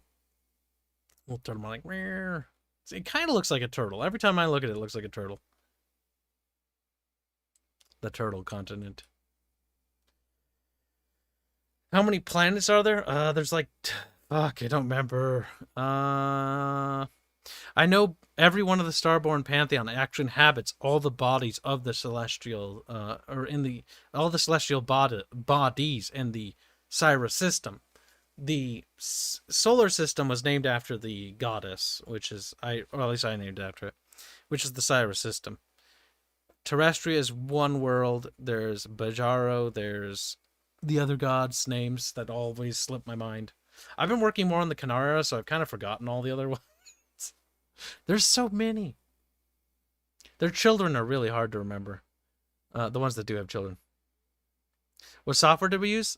This is made by Sandro. This is actually a quick cleanup of the previous map. He actually painted this one. There's a new version that's in the works. I'll post it now, or I'll open it up. Hold on. This version's more enhanced. This one's super zoomed out, and this one has different layers. This is a tectonic plate map mode on the other layers. This is the geopolitical map mode. So it shows all the nations and stuff. But yeah, that's Astria. There's Galay, you know, and whatnot. The Toitus. Where is it? Maps. Chat, I can't find it. Cheat. Oh, there it is. It's in environmentals. This is fairly old and is being reworked a bit more. But it's a bit further than this. I've been also working on it. This is the more zoomed in map. We're going to construct the world like this more. We're still going to use this as a template, but in game, when the game takes place in this area, it'll have a focused like map, and then there's the different mountains. There isn't actually a mountain range there. I fixed that. There's like a single mountain here. This is Helios. This is the river of Osos, by the way. The barbarians were halted there. There's the two cities, and then there's Pyria, which is right about here. There's actually a river that runs there as well. Pyria is actually the game's starting location, and is actually the new capital. Emperor Chrondrius moved the city from Helios, which is like up here, very close to the frontier, which is bad, with the Nephir Cord, to Pyria for strategic reasons. Number one, because Helios is actually easy to encircle. It's in a fucking valley, and on top of that, right next to a mountain, easy to cut off from the external world. Pyria is strategically important because it can be traded with House Estacles. House Estacles, which is this peninsula here, which is the size of Italy, actually has different port cities which can trade to Pyria. So if the city were sieged, in theory, its supply lines could be maintained via the sea, which the Nephir Cord has no standing armada, so they're not a threat. There's another coastal city that's fairly big there, but again, it's too close to the River Osos. Better to move the capital to a more secure location. And then there's nice rivers. The problem is that the Horde broke past Osos, like they would be able to freely roam. House Vala controls basically all this. House Torius controls that, if I remember right, and Lanium it controls this. And that massive island there. And then they lost these islands to the Cardovians, which used as jumping points to launch raids along the coast. Very nice. Though they have halted that since the betrothal a little bit. And the Kingdom of Lane is up here. Nephir Cord controls this area, which the Astrians refer to as the Fallen Kingdoms, because there's various nations and cultures. The traders, the Duchy of Rosalion, which seceded from the Empire not that long ago, lives here. And then two different tribes settled here, Vernia and Valeria, or whatever. They're there, and there's a nice little barricade that keeps the Nephir Cord off their back. Turnberg's over here, and there's a mountain range. I think that starts here where this river is drawn, if I remember right. I think Turnberg is there on that peninsula. Maybe, because I think that's them, and it's like this. And then Dobunia's right there.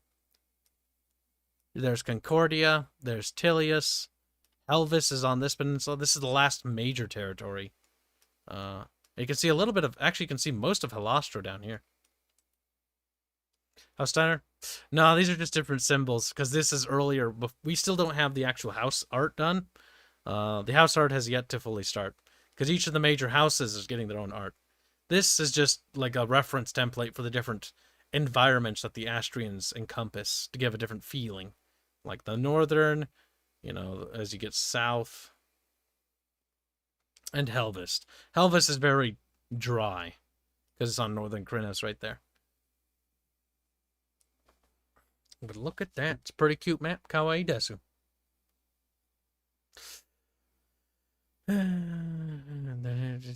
Same as the Terra Continent glares at the Yanks. Shut up. United States of America is a beautiful name. But yeah, the map's been made mostly in different software. Like when I first drew it, like this, I drew the original drawing, which I have, and I can actually pull up for you so you can see how it changed. This was, I don't have the, I might have it. Scroll down, scroll down. Here, have a little Celeste while we scroll down. I scrolled down, I found that. All the way to the current stuff. Because I posted it a couple weeks back because people were asking about the map, and I was just talking about it. Let's see. The map.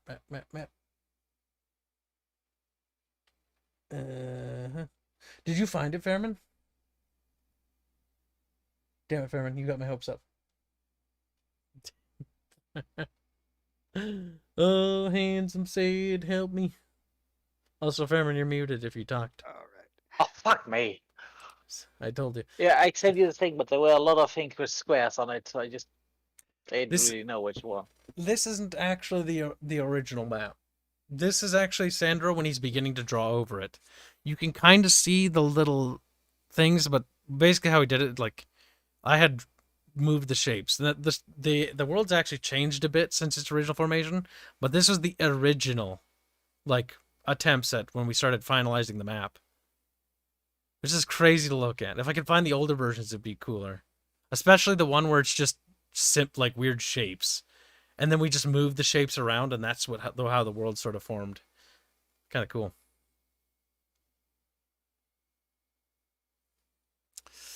All right, where the fuck is the other one? Because then you can see it transition to this, which honestly I really like this. This is the canon map in terms of shape.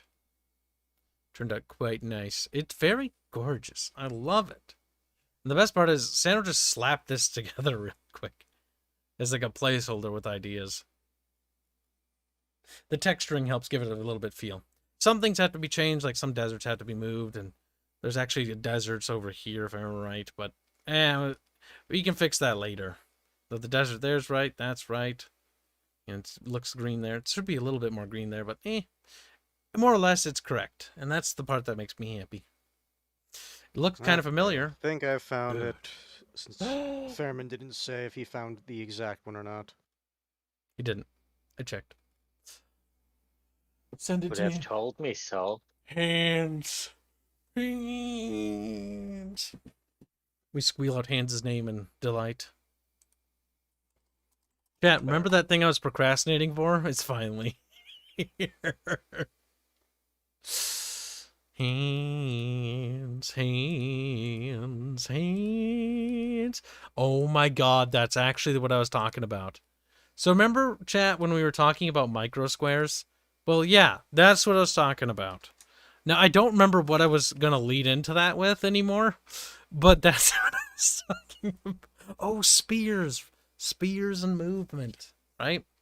So yeah, one human character, or Astrian. Astrians are actually fairly short. I think they're like 5 feet is their height, if I remember right, racially speaking.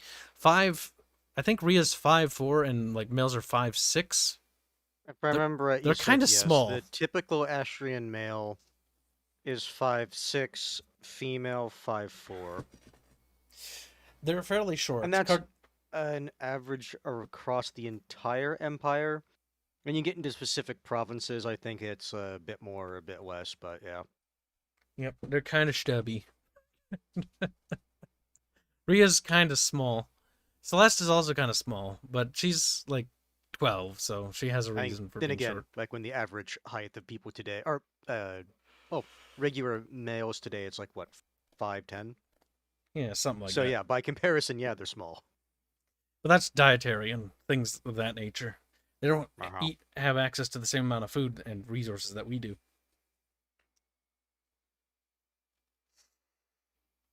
Yes, if the map looks familiar, that was by design. So I feel very happy about this. So when I was looking at Earth, I was like, and I originally was thinking about our map, I'm like, I want people to look at this, and I want people to immediately think, like, I recognize this. And you will. Because the general shape of it is just our world, but inverse. That was done intentionally. Though a lot of things obviously don't share the same shape, and Africa isn't at all Africa. Karinos looks weird. South America kind of looks normal, and the turtle kind of looks like North America a little bit. Those are the most obvious parts for me, personally. I have no idea what Newfoundland's supposed to be. I guess you could say it's like a retarded Australia, maybe. It's quite big, actually. But, actually, Australia in our world is actually quite big, too. But, yeah. So that's kind of like the idea. And I wanted people to look at this map, and I want it to be very easy to associate with. Astria and the cultures thereof are relatively neighbor to cultures very similar to them. So inflectively speaking. So if you want to think about it, Astria is kind of like Europe. In fact, the current size of the Astrian Empire in this picture is about, I think it's a little bit bigger than modern day Europe, Western Europe. Because this is about the size of Italy, if I remember right. And I think the combined size of total territories is the size of France, Spain, Italy, France. Or I said France, Italy, Spain, Germany, Britain. It's a little bit bigger than that for the mainland. It's actually quite huge. Like Cilicia is, or not Cilicia, the Dominion of Navarre, or the Helostro, the name of the fucking island, the continent. It's actually on a continent, by the way. It's very shaky ground over there. Ooh, violent. But that is actually bigger than Britain, if I'm right. I think that's like, it's quite a bit bigger, if I remember correctly. Yeah, it's quite huge. Remember that Terrestria is a bigger planet. So technically speaking, Terrestrians would be heavy worlders, if I think technically. So even though Rhea and the Astrians are fairly small, they'd probably be stronger than your average human on Earth. Yes, that's how that works, right? Because the planet has more mass, meaning they'd have to be stronger, and their bone structures would be more sturdy. Would it be by much, though? I don't know, actually. I've never thought about that until now. But I think they would technically classify as heavy worlders, which in science fiction generally means people that live on planets with greater gravity or stronger. Oh, I don't remember. It's been so long since I've read any science fiction about that. What do you think, Chad? Just, I don't know. So Kibs rate a race of manlets. You leave the Astrians alone. They're small and stubby and ferocious.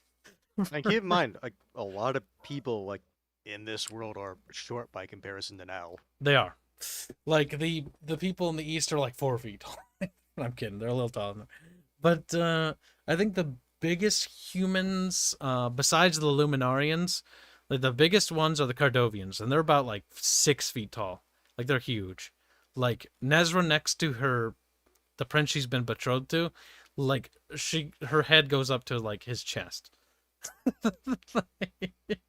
Or around that ballpark. I can't remember the character's name.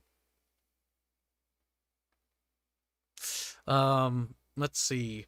Luminarians are about 9 feet in height, if I remember right. 9 to 10, if I remember correctly. Off the top of my head. They're quite tall.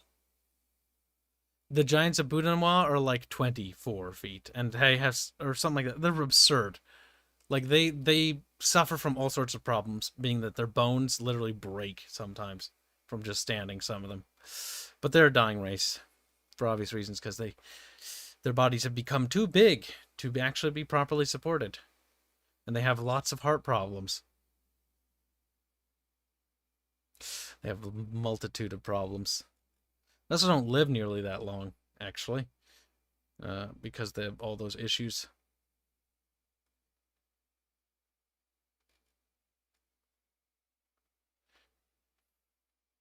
Gibbs says something about the world being 200 miles larger. Yeah, when we did approximate estimation, it's about 200 miles larger, if I remember right. Now, where larger? I mean, just in general, it's 200 miles of additional size. I don't really remember 100%, because that was done a while ago. Because that's when we're doing the measurements, and then we came to the conclusion that the world's much bigger. And it is bigger than Earth. Not by a lot, though. At least I don't think so.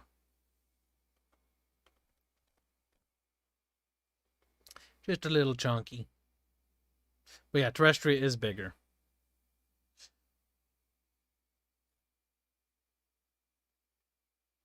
Globes aren't to scale anyways. You're correct. Absolutely. That was an estimation we made, actually, because this map is not correct, actually. I think, if I remember right, yeah, it doesn't, like, Terrestria doesn't actually look like this in terms of, but this is an approximation. Like most world maps, they aren't accurate either in terms of size and location of things, because, well, they have to be done this way if you want to draw it out flat. So this is an approximation. Where the 200 miles added is my question. What do you mean it's added? In terms of, like, are you talking about circumference?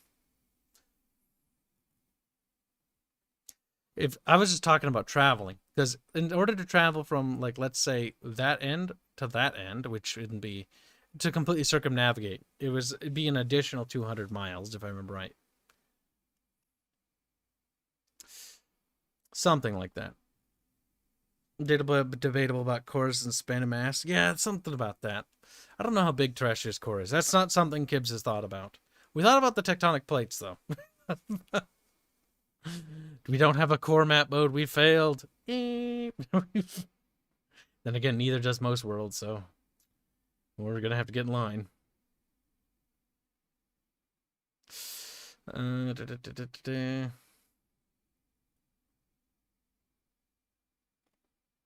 So squats. The Astrians being squats makes me sad.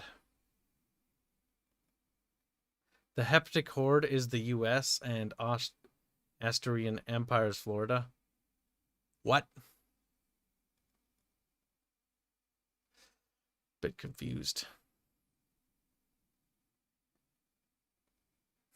I look at this like a real world map. Oh, I already said Sonic. We used a multitude of softwares. What this was made in, I could not tell you. This specific image, no clue. But I drew the map, like the borders, in a different thing. These are textures, specifically. This wasn't painted. Because I do remember that Sandro was just playing with a texture brush, and he just used that to paint over the continents. The map was drawn in fucking Clip Studio. The borders were, anyways. And then it was exported into a file, which Sandro opened and then painted basically over the top of, which made it look better. He also refined some of the borders, and he did something with the brush to give it sort of like this naturally, like, textury feel to it, so that it had, like, you know, like actual coastal vibing going on. Some of it will have to be tweaked a bit more because it's not correct, and I'm a bit tismy how I want it to look, but that's besides the point.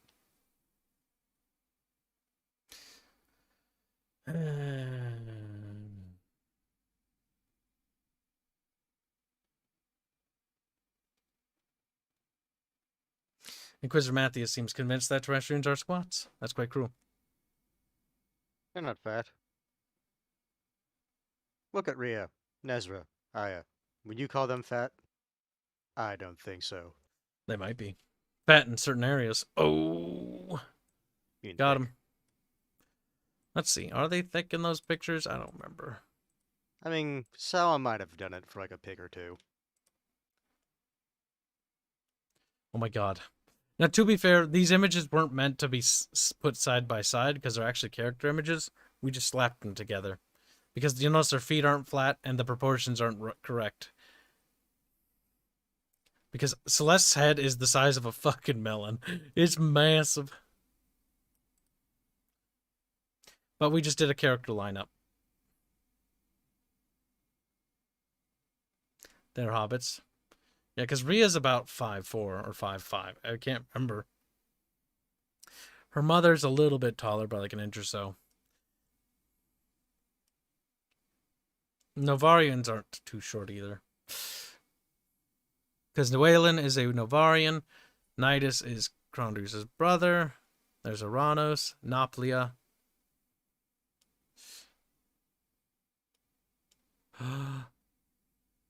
Selenar and Lanadris. I think Lanadris is a bit short. I know the Concordians at general are kind of smaller than Astrians because they're an islander people. At what level is the general seafaring technology of Astria? Or Terrestria? General level?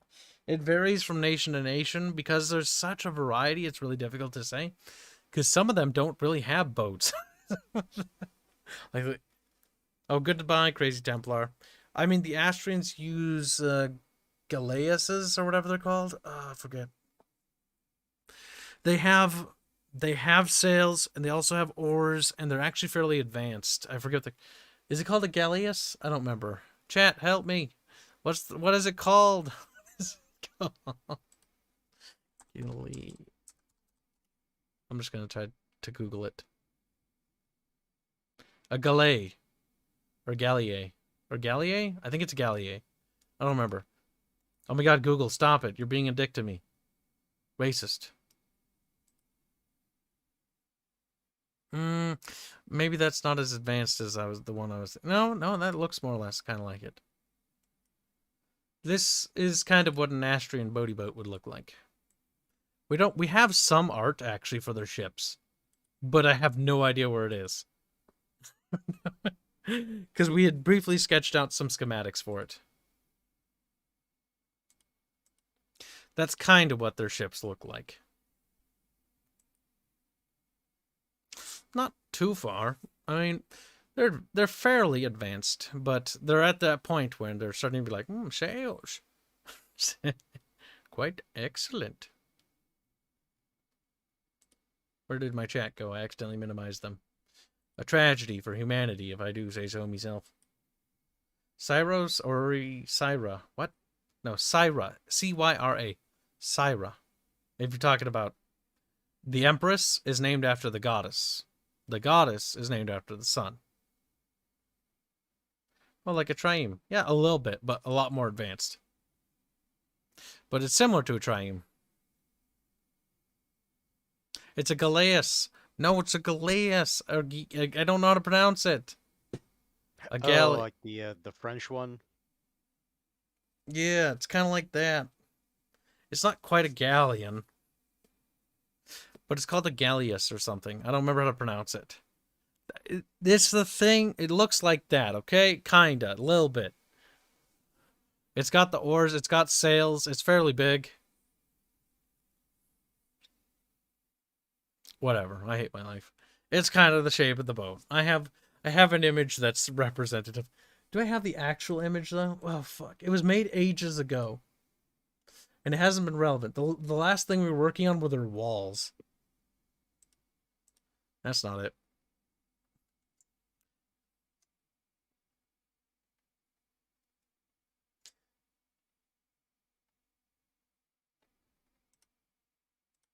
That is definitely not it.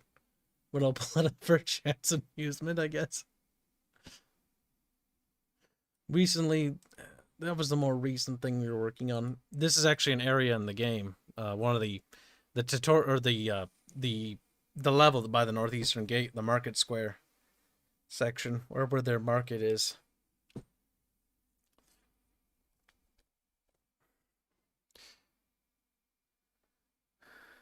Thanks, Syra looking hot in the lineup. Damn. The goddess or the empress? Because both of them are female. Because the empress is there. That's the empress, Syra. The mother of Rhea, Aya, and Nezra. Nezra, Aya. Rhea, Nezra, Aya. Her husband is Crondrius. Her brother-in-law would be Nidus.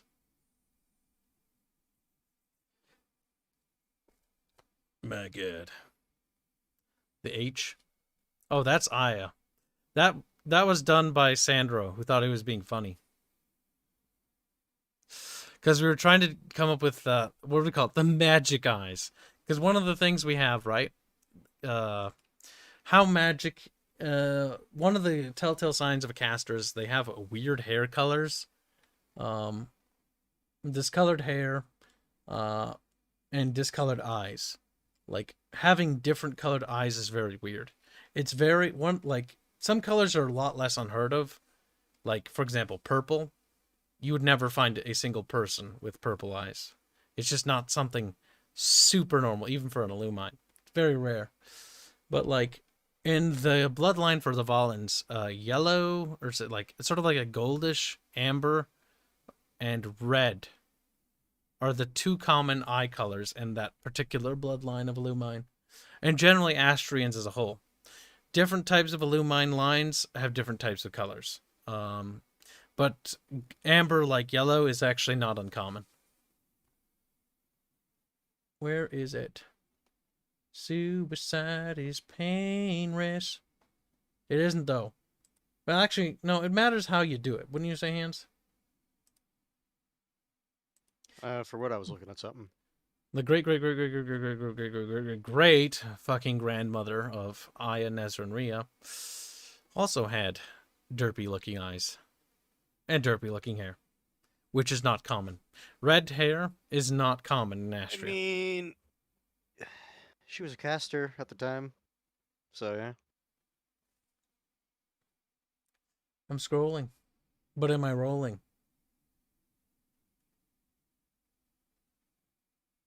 No? Okay.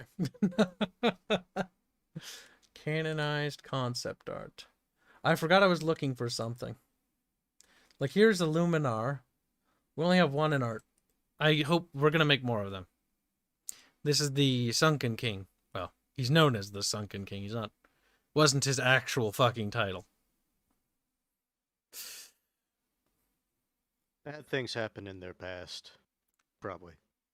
Maybe. Otherwise, that'd better be sunken. Will there be a beach mission? Never, chat. I will deny you this, because I'm a cruel and unkind and uncaring person. So it's like, fine, no beach mission, but what about beach episode? Beach episode? Never. We cannot have chat have what they want. You even have a dialogue thing that's like, man, I would like to go to the beach, and everyone's like, yeah, that would be nice. Sadly, we don't have time for that. As long as we can deny chat what they want, this is a good thing. We even have Aya say, it's like, aw, but I picked out what I was going to wear already. I guess no one would ever get to see it. I'll surmise that the Astrians, says Harmon, have high seas ambitions and prefer coastal trade. How has that affected their relations with the neighboring or not-so nations? Surprisingly, Astrian has two different policies throughout its history. Well, actually, no. Generally. Harmon's starting to like, wait a minute. There's a certain bit of inspiration there, Harmon, and I can tell you're sniffing it out like a little puppy. I am pleased. But when it comes to their views, nations neighboring Astria on land throughout most of its history hate Astria. And because of this, generally it causes problems with trade. So often, Astria is actually, their seafaring trade policy is actually very different than their land. Land, they're very much, your land is my land kind of policy. They They're start very... off with our land, then they say, but what we really mean is our land. Yes. When it comes to seafaring trade, that's actually where Astria pulls most of their money from. It's also the tariffs on the specific port by Nataclisius. I forget the port name, but I guess... I always remember the name of the house that's there, but I always forget the actual name of the port. The port's huge. The port is dwarfed only by the second biggest port, which is controlled by Concordia. But I forget the name. Either way, basically think of that port very similar to Constantinople, but imagine it on steroids. Because imagine if there was a... 5 Great Walls. Imagine if there was like a sea trade area that connected China to Europe. Or basically directly. That is basically what that is. So the amount of money that flows through that Golden Strait, why it's called the Golden Strait, is because globally it's viewed as if gold just flows through there. Like that's the shipping that comes through there. And the Astrians control that. And they have their fleet patrol that because, again, piracy is that's pretty rampant. Big source of, or around one that. of their big sources of income, yeah. It's one of the reasons why the Astrian Empire has been able to maintain itself as well as it has. It makes a huge amount of money. It's also one of the reasons why they refused to abandon Nataclisius throughout the entirety of the empire. It's one of its furthest reaching territories if we look at the global map. Because I'll scroll into it. House Nataclisius is there. It's the furthest away from the capital, and it's one of their overseas territories. Now, fortunately, Tilius and Concordia aren't too far away to support the region, but it has lots of external pressure. During the southern invasion of the Muadish, after they had collapsed, the Rujarans actually launched a invasion, which, by the way, the Magyar are were originally enslaved by the Rujarans, and the Royal Zetharians are actually culturally Magian, if I remember right. A mixture of Magian and a little bit of Rujara, actually, with Zitharia. Or no, not Zitharia. Sorry, Nezari. Nezari. I always get those two mixed up. Fuck. Nezari is actually that. I think Zitharia is actually just more Muadish, but it's got a little bit of Rujaran. But yeah, they invaded this region too. And we're also at war with the Astrians. Because the Muadish tried to attack, the Rujarans attacked, the Kingdom of Venice tried to take that, the northern section, multiple times. Venice and Astria have really bad relations, specifically because this actually didn't belong to Astria. They basically conquered it from Venice. At the height, they wanted it because Venice was very wealthy at one point, because they also held the strait. But they were deprived of that because, well, militarily, they couldn't compete with a much stronger power. And ever since their decline, Dabunia and the Kingdom of Silesia have always taken advantage of that fact. Not to mention, Venice has waged many a war with the Rujarans. Many.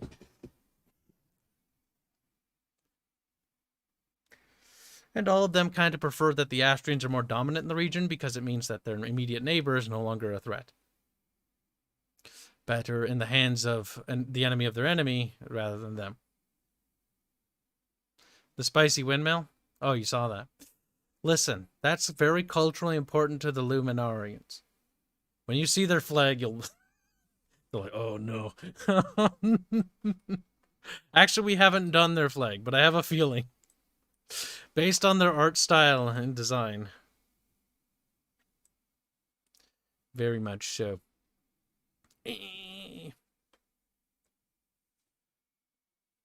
Let's see. The only time will be Kibs releasing the game. Checkmate, Kibs. No! Never. I'll delay it. I'll keep delaying it, even when it's done. I'm like, it's delayed. We need to patch it. And all we do is change one word from like the to to. Then back again.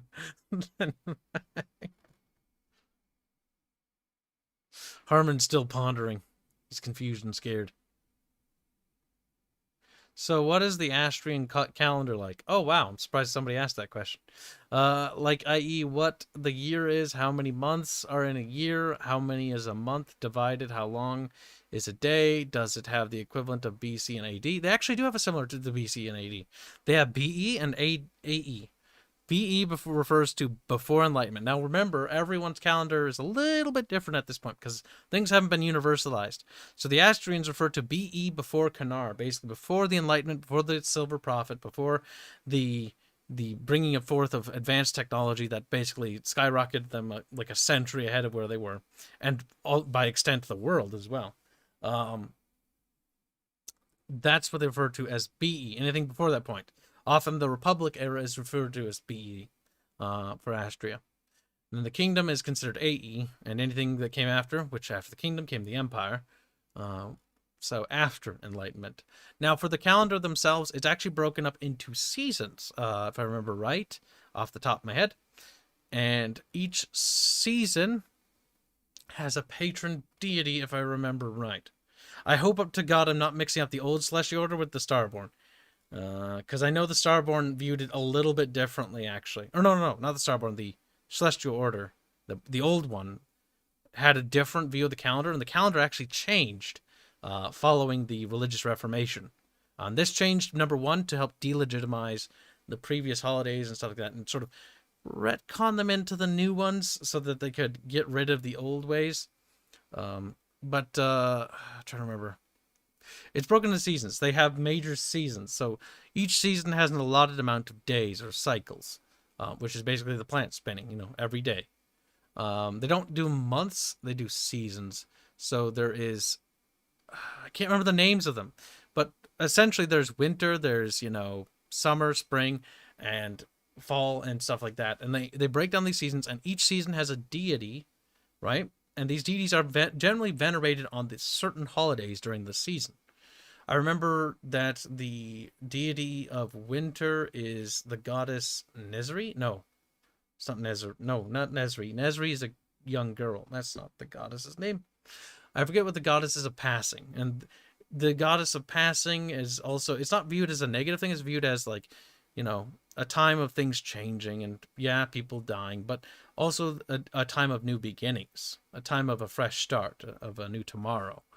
And that's like their veneration. That's kind of like their sort of, it's not really Christmas, but that's like a holiday they have then. And then they have the time of rebirth, or not rebirth, but birth, like of new life, of new beginning, which is spring. And that's the goddess of fertility, which his name eludes me.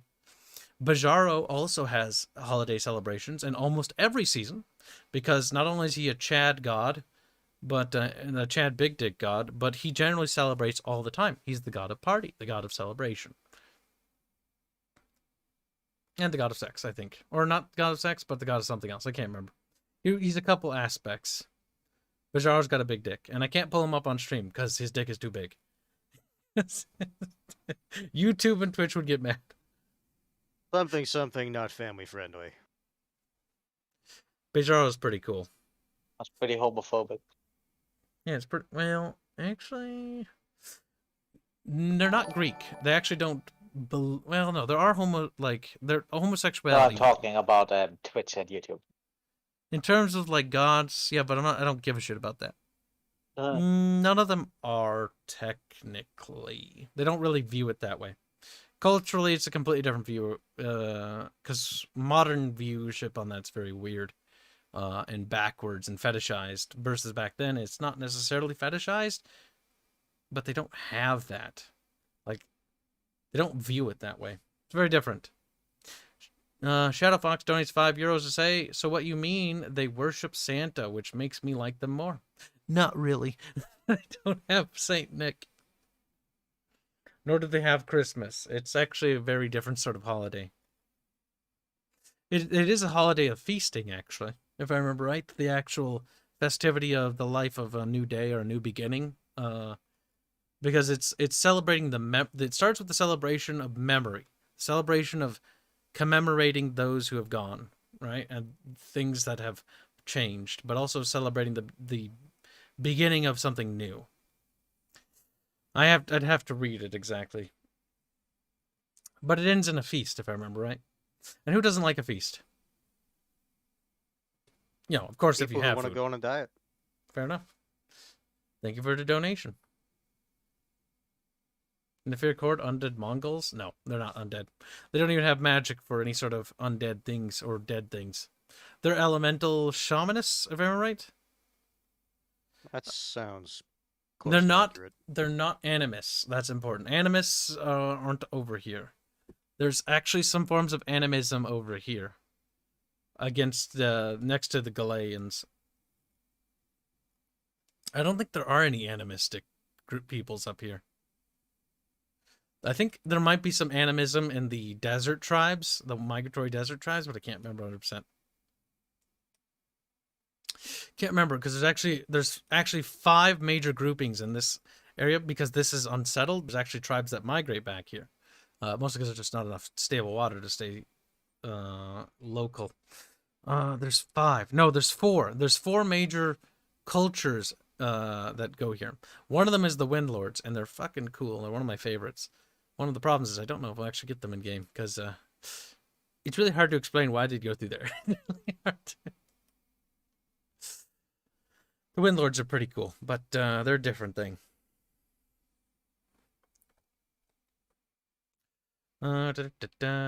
Sex, drugs, and rock and roll. They don't have that. Well, they might have sex. Now, the Astrians having orgies is not really a thing. They're not like Romans. They didn't have lots of orgy parties. Mostly because that'd produce heirs. And bastards. And they don't... That's frowned upon. Very much so. Illegitimate children is considered dishonorable. And those that do have them often disown them. As in, either dispose of them or never were there to receive them, if that makes sense. Are there any dead worms in Deard? Dead worms in Deard. What's that mean? Dead worms in the dared? What's the dared? What do you mean dead worm? Oh, any worms. I don't know where I got dead from. Any worms in dared. Thank you for the donation, by the way. Breed the Kibs. No. The turkey. No. Terrestrial lore stream. Nice. It's actually a fairly in-depth lore one. This one's to sort of make up for the fact that I didn't want to do lore in the other one because I needed to go through the notes and make sure I didn't talk about anything revealing. And now I haven't. What? No orgies? You know what? I take back what I said about the with the Astrians. Good. Now, one thing I will say, a quick disclaimer. Remember, anything discussed now about lore, whether I type it, whether I talk about it, is not fully canon until the game's done. The reason for that is because I don't know if I need to make any changes last minute or make any course corrections. Right now, I'm pretty confident about everything I said being canon. 99.9% certain. What's that 0.1% chance? That 0.1% chance that could change something. Like if I realized, oh crap, I need to really change like the Kalanidians for some reason. Even though I don't even know if the Kalanidians will be in the game. You know? Something like that. My back itches a little bit. Also, I'm getting worried. Does Mr. Harmon have horns, perchance? Just idle curiosity. Oh, Haman. No, he doesn't. His name is Bal Haman, mostly because I just really like that name a lot. I'm going to be brutally honest. I love that name. It sounds so cool. Bal Haman. Like, it just sounds so cool. I wanted that name. That's actually the sole reason. Sometimes you don't need a deeper reason. There is actually no deeper reason than that. I will be honest with you. I saw that name and when I was reading like history as a kid, and I always thought it sounded fucking cool. And I just really wanted to have it in a game, and I've always wanted to use it. And I thought, what better character to use it on than the Sunken King, who in my opinion is pretty cool. I like him personally, but you know, that's just me. I mean, I kind of like all my characters, even chubby, fat Therestocles the Fifth. He's so fat. He's so fat.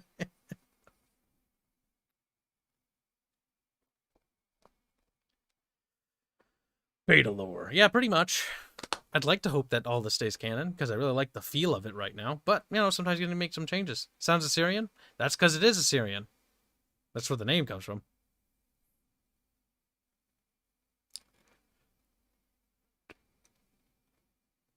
Jonathan Macy asks a good question. Do atheists and or agnostics exist in Terrestria? And how are they treated in a world with confirmed gods? What do you mean confirmed? They don't actually know if they exist. You don't proof. Like, what? You have magic, I mean, though. the different people, yeah, they believe their god exists, but there's no, like, definitive proof as far as they're concerned. If everyone's magic works for everyone's faith, it's kind of like they have a view. So, from their perspective, perspectives are different per culture and different per people. But let's just go from the Astrians' point of view, because it's a good touchstone to use. From their point of view, they view that when, let's say they're in the barony of Tori, right, down here. The barony of Tori practices a lot of, you know, like, Novarian magic, or faith. I forget there's the Ashen Phoenix, whatever it is. Is what the order is called. But, it's not the order. I can't remember what the faith is called. Fuck. Either way, the faith, not the order. The faith, not the order. Get those two mixed up. Either way, they practice more of that than they practice celestial singularity.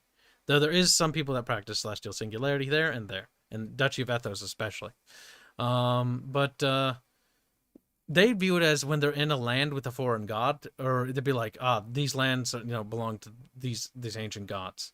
But if they were in the age of annexation, the age when the Ashians were expanding, they're like, our gods are mightier than theirs, and our gods will claim their domain or their dominion and expand.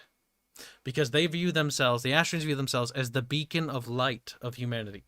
They're very much astrocentric, if that makes sense. They're kind of like the Chinese in the sense where they're like, we're like the only thing that matters. Astria is the center of the world in their eyes. Some other cultures view this as well. They view themselves as centric, and that makes sense for them.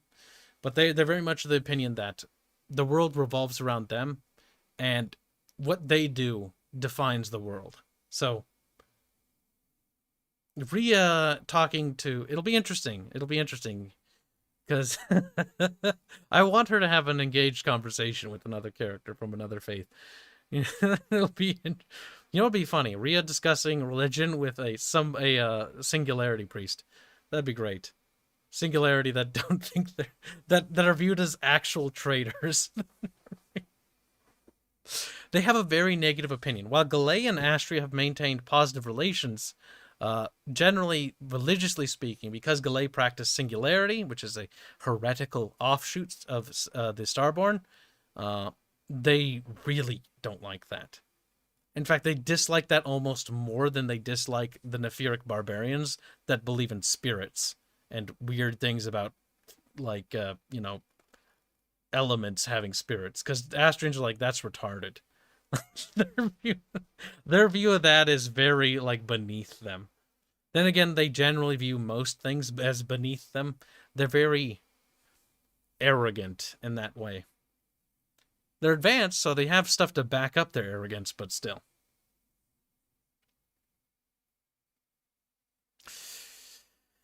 Let's see. But yes, so back on the topic of atheists and agnostics. Yes, they do exist. I got in a sideway tangent. They do exist. In fact, there's actually a special type of Illumine that is representative of those that don't believe. They're called Sovereign Illumine, not Disciple Illumine. They have their own different things, and they can actually use Illumine sort of stuff, aka magic. Or use the word magic, though they don't actually... Realistically, they wouldn't call it magic because it's not viewed as magic. It's very much viewed as real to them. But they do have their own way of casting. And we actually have characters that are Sovereign Illumine. But there are different... They function very differently than Disciple Illumine because they don't have a ethereal being of greater power to call to create a channel. They have to create the channel themselves, which has its own problems as well as benefits. It's neither a straight benefit or a straight negative, I'll say that much. It's got its own trade-offs. How far back does the history go? And did they have caveman and Neanderthals? It goes as far back as to written history. I'm not going to actually say how far back it goes, because that'd be cheating and giving away all my little primordial liquid soup secrets, which are secrets, by the way. Because my primordial soup matters to me, and you can't know about it. The oldest lore in universe is what the scholars that have written stuff down in the Sunken Empire of Astozi, which actually they have knowledge of nations that haven't existed for a long time. The other oldest nation would be the Astrian Empire in terms of just writing stuff down, and the 5 kingdoms over here, they have some stuff. But honestly, the oldest people in the world is the Astozi, also known as the Luminar.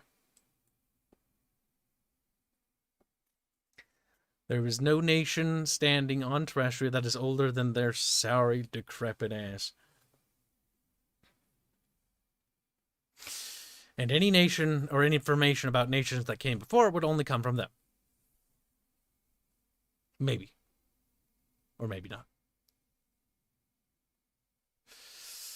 But yeah, I don't... There is more lore that goes before the Astozi, but I don't actually have that for public. That's the stuff that actually was not the stuff that I'd be bringing here. Because, well, certain things, formation of the very stars themselves, are secrets. Mysteries, some might even say. Maybe. If you walk back any idea, you're not D&D. D&D is soy in book format. Why would you even compare me to D&D? You're hurting me. Don't say my stuff and that in the same sentence. Is Magitech a thing in this world? Yes. Technology is able to interface with magic, and magic is able to interface with technology. Very much so. A lot of the spells work that way, especially when Rhea uses the Star Steel blade that she has. It is capable of actually being used as a conduit. Just like magic can be used to enhance, other things. Nezra is Azak Runic, which she uses a crossbow, and her crossbow is actually able to be imbued with those runes, which therefore changes how the crossbow's different things it can do. Still needs, ammo. It doesn't magically make magic bullets. Because, understanding how a magic bullet works might be different. Or bolt.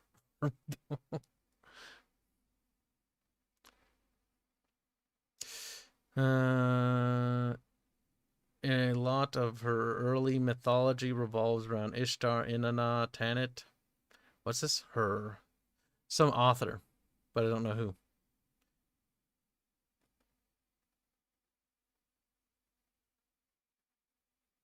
That's a different conversation. But yeah, so magic can work with technology and whatnot, and always kind of has.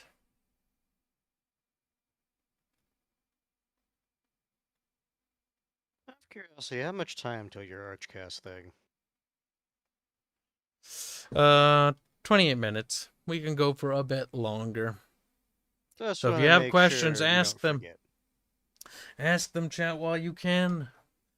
I feel bad that Bogman isn't here. We might do another lower cast stream following the next thing that's successfully made. Oh, man.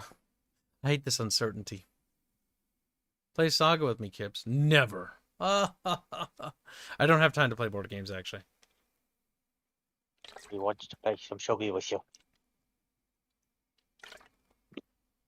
If I play any games, it'll have to be with the community as a whole. Like Team Fortress 2 later today. Also, Fairburn, we found your house. Fortunately, nobody has looted your stuff, which is good. Found your house in Ark. By my house? What? Yeah, I found your house in Ark. I was just building a wall next to it. Not like to wall you out, but to wall the people, possible other tribes. Build a wall. Also, Gonna DDR me. When you come back, we should get your roof up, so nobody flies into you. Or you can move in with March. Yeah. You will come back. Need your help. I need your help with anti-air towers. We need to make turret towers so we can shoot down anybody who tries to fly over our wall. Fortunately, they're automated. What he's saying, he needs some Lend-Lease A, Fairman. Yeah. He's like, all right. Wins, hold on, questions are coming in. Stupid question. Is there any giant sloths in this world? None that I can think of off the top of my head. I haven't made any up yet. That's the real answer. When it comes to the bestiary, a lot of the animals are still new. Like, we do have, like, the more tamed lands, because how it works is tamed. Like, how well has man tamed this land? Here in Vatsty is one of the most untamed regions where things are very weird. And Avagaria, too, in a lot of ways. They have a lot of weird creatures and beasts there. And other areas. In Astria, there's nothing particularly dangerous to man because most of those things have been taken care of or domesticated. It's funny how that works. If something's a threat to man, man usually kills it or makes it its pet. Yep, that's kind of how we constructed this world. Hold on. Jimmy Stiffy, also known as Stiffums, or Stiffy Boy, gives $5.69 for the Duke. Let's go for the Duke. God damn it. Listen, fingers. But build the wall and make Fairbear pay for it. I'm not gonna make Fairbear pay for it. I'm gonna make the enemy pay for it. Joke's on you, Germany already had a wall. True, you broke it.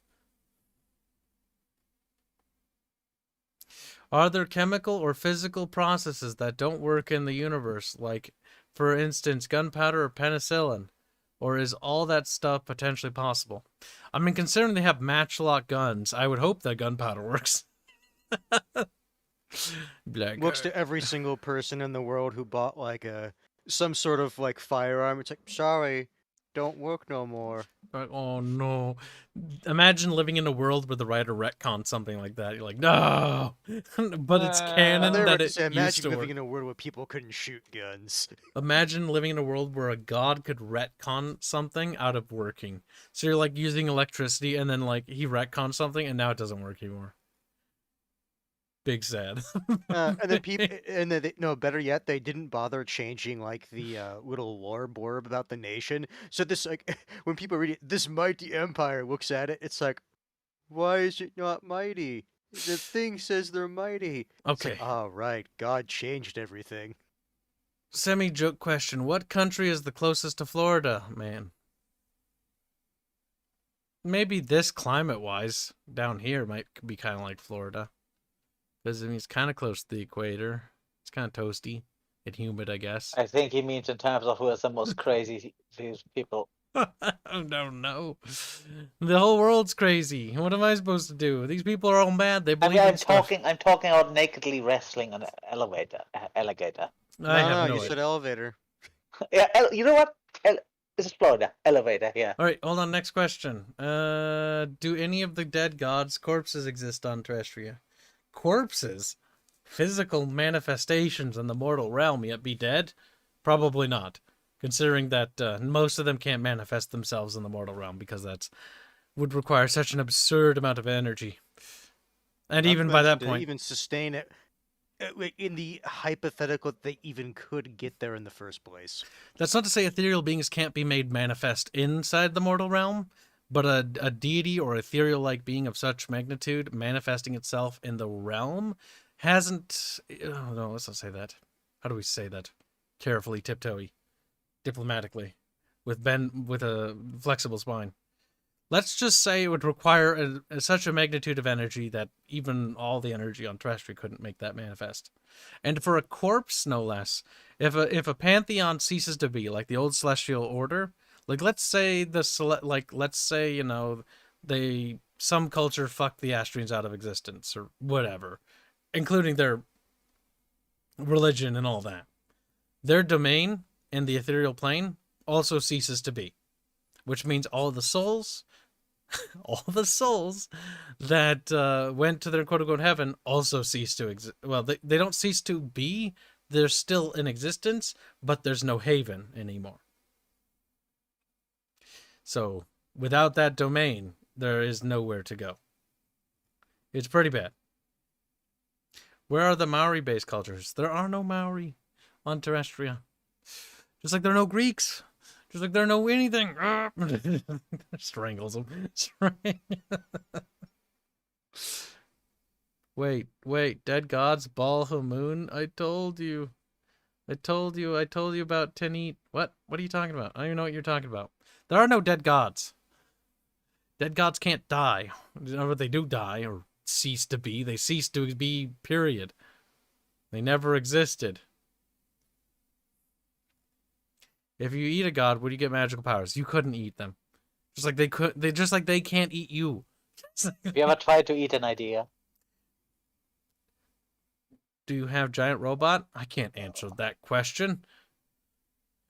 Mad bastardism is not necessarily a geographical matter. You just delete us on your streetus. What? Chat, stop it. Chat's becoming progressively deranged, which is the natural fate of chat, to be honest. That has probably happened in Florida. Interesting. Look at chat, wiggling, writhing, squirming, bleeding. I need a reference for magic bullets. There is an anime called Outlaw Star that uses Taoism magic to tie to bullets if you need a reference. No, I don't need references. I'll just make it up. Make it up as a go. I'm sorry, I'm just having too much fun with that. I mean, the thing is, and the reality is, in a way, yeah, I just sort of just make it up. But, no, you know, it's a little bit more complicated than just making it up. Because you need to make it up in a way that makes sense, you know, within the setting, and it needs to be respective of the setting so that it actually feels like it belongs in the setting. So it's a little bit more complicated. But in essence, I just need to make it up. It just sounds funny when I say it. Will you make a cameo in the game as a god or something? Hell no. There is no me in the game. I don't want me in the game.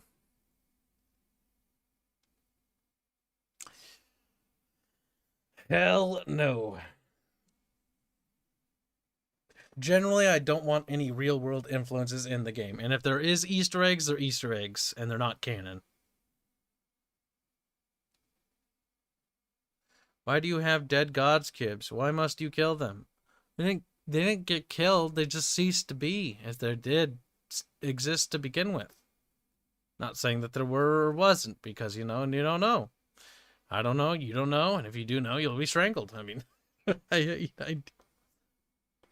you do know, the Astrian FBI would love to know your location. the Astrian FBI. Bunch of half-naked women will arrest you. Just like, that doesn't sound so bad Right. after all. Yeah, and it's funny because that's part of their ploy. There, it's like, oh no, officer, please don't arrest me. Then they just beat the shit out of you. Aren't you Aerith? No. And even if I was, it wouldn't matter anyways, because Aerith isn't in the game. They're like, no. Look at them, the tears. Like, there are no cat girls on Terrastria. That makes no sense. The closest thing that would make sense would be an abnormal. But even so, abnormals are tumory. They're abnormal. Tumor. A little bit cancer infested. It's like, God, why did you make me? And God looks at them and says, I did. Is there a giant mushroom forest? Probably not, because I haven't made an area with a giant mushroom forest yet. At its current state, no. There's many places that need to be made still, though. But in terms of, like, absurdly fantastical, will there be giant floating rocks? Probably not. Because I don't know why there'd be giant floating rocks, or how the hell they'd be floating. Like in the Hallelujah Mountains from Avatar, like, that'd be dumb. That wouldn't make any sense. Why would they be floating? How would they be floating? And if you say magic, okay, what's actively feeding it? Because it would need active charge. Because that's how magic works, Nars. Without battery juice, you can't make battery work. Oops, excuse me. God damn it. Which nation sports best dumpling pot stickers? Also, do they have certain species that cover what a chicken, pig, cow does to a degree? There are different types of animals. Just like there are different types of, like, quote-unquote, cow animals that sort of fill in the roles of cows. Like in the jungle rivers of Vatsti, the people actually subside off crubs. I don't know what they're actually called, but I just remember the meme name. We give them crubs, which are giant, like, crustacean-like creatures. Kind of like crabs. They also ride them around. In the water, specifically. They can't go on the land because their body weight is too heavy for a crustaceous beauty. It'll just plop to the ground and be sad. Or their legs will break. One of the two. Do you have population estimates in Terrestria? Do they have the printing press magnets? How do they work? They don't have printing press. They don't know how to do that. They scribble it on a piece of paper. And what do they scribble with? Probably ink and a pen. Specifically the type of pen that you would see in a feather. But it would depend on the culture. Some might still use wax-like tablets for marking stuff down, depending on their field of work, or different types of stuff like that. Wax tablets might be used on, like, construction sites or something like that.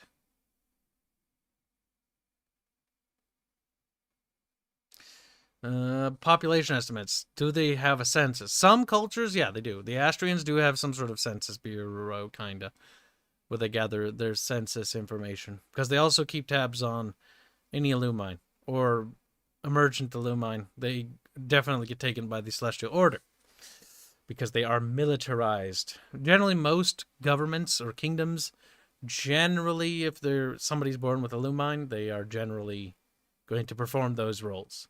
If they're aware of them. Very few cultures, but some cultures do just outright kill Illumine. Because weird witch, no thank you.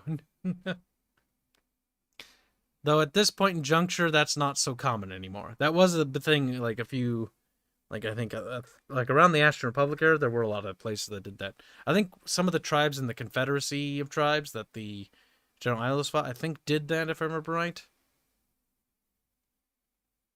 Though their cultures have long since been eroded because they got colonized by Astrians.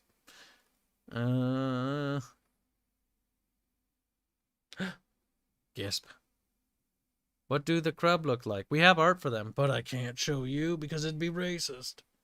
I could, but I don't know where it is. Now you can't do this to me, Kib, I'll cry. I'm pretty sure I had saw this. No, you didn't, Fairman. No, no. Okay, I'm gonna stop looking it up. Why is Aya wearing clothing, chat? That's a good question. Well, you see, number one, it'd be cold. Number two, I'm sure we have a reason. I'm just hearing all I'm hearing is we need to find basically one thing to counteract that one reason she's wearing it. All right, it is time to start wrapping up stream. If you have further questions, they can be posted in the Legend of Terrestria channel on the Discord server. If so, just at me and I will answer them, or in the comment section below. I want to see the crab art. Well, the crab art might have to wait. Unless Vermin can find it in like 2 seconds. I don't remember where that was posted. I'd have to dig. I think I know where it was posted. I just know it was posted eons ago.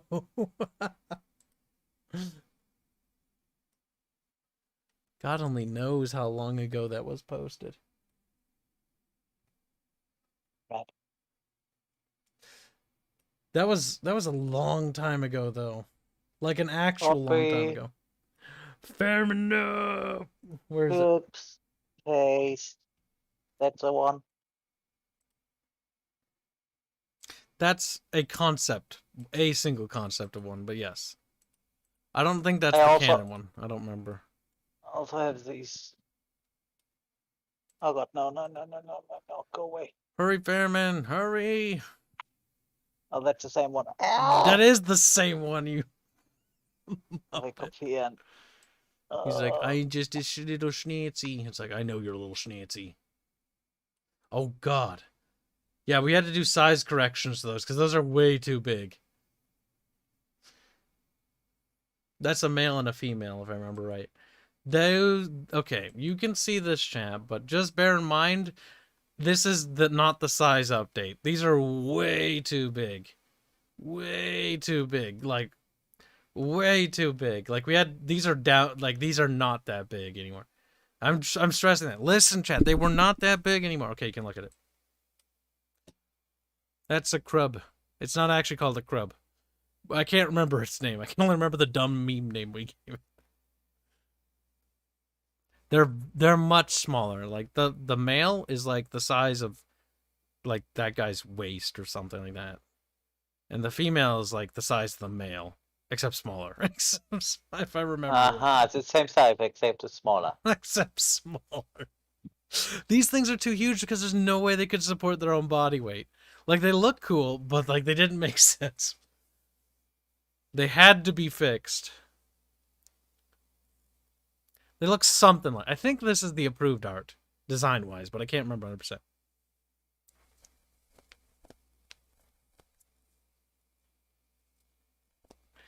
But yes, they are still big crabs when you think about it.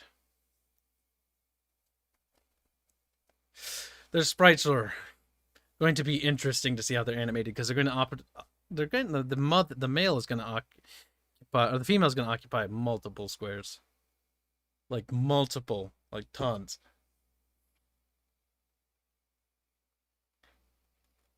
Well, the reason why they're not this big, like some of you are like, they're not that big. Like, realistically, these things are huge. There's no way they can support their body weight outside of water.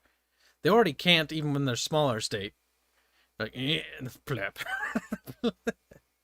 Flaps overlies on the ground. Crab. They have to be partially submerged. There are bigger crustaceans though than this. Though they live in the ocean. They need a much larger body of water to sustain themselves and a much larger supply of food as well to maintain their body size and weight. Now, this will conclude today's stream. Thank you all for the super chats and for popping into this little lore stream. I'm a little sad. Oh yeah, there's going to be a Team Fortress event. I'll join the Team Fortress event later. I got to go do the Archcast. But Fairman's going to be starting up the Team Fortress 2 event, so be sure to pop into the Discord and join. And we'll talk more about... I ate something. Thank you, Fairman. Thank you for interrupting and telling me you ate something. Terrible, Fairman, terrible. You'll be beaten later. In Team Fortress? Oh no. Either way, this wraps up today's streameroodle. We'll see you guys in the Archcast, and I'll see the rest of you in the Team Fortress 2 community event. You guys have yourself a fantastic night. And if you have further questions, you can just post them in the comments or in the Terrestria section of the Discord. At me for those ones. When does it start? Fairman, quickly, when does it start? Because I got in stream soon. After I ate something, so 30 minutes probably. Okay, 30 minutes or so, the community event will be starting. And I will see you guys later. Goodbye, chat. Bye.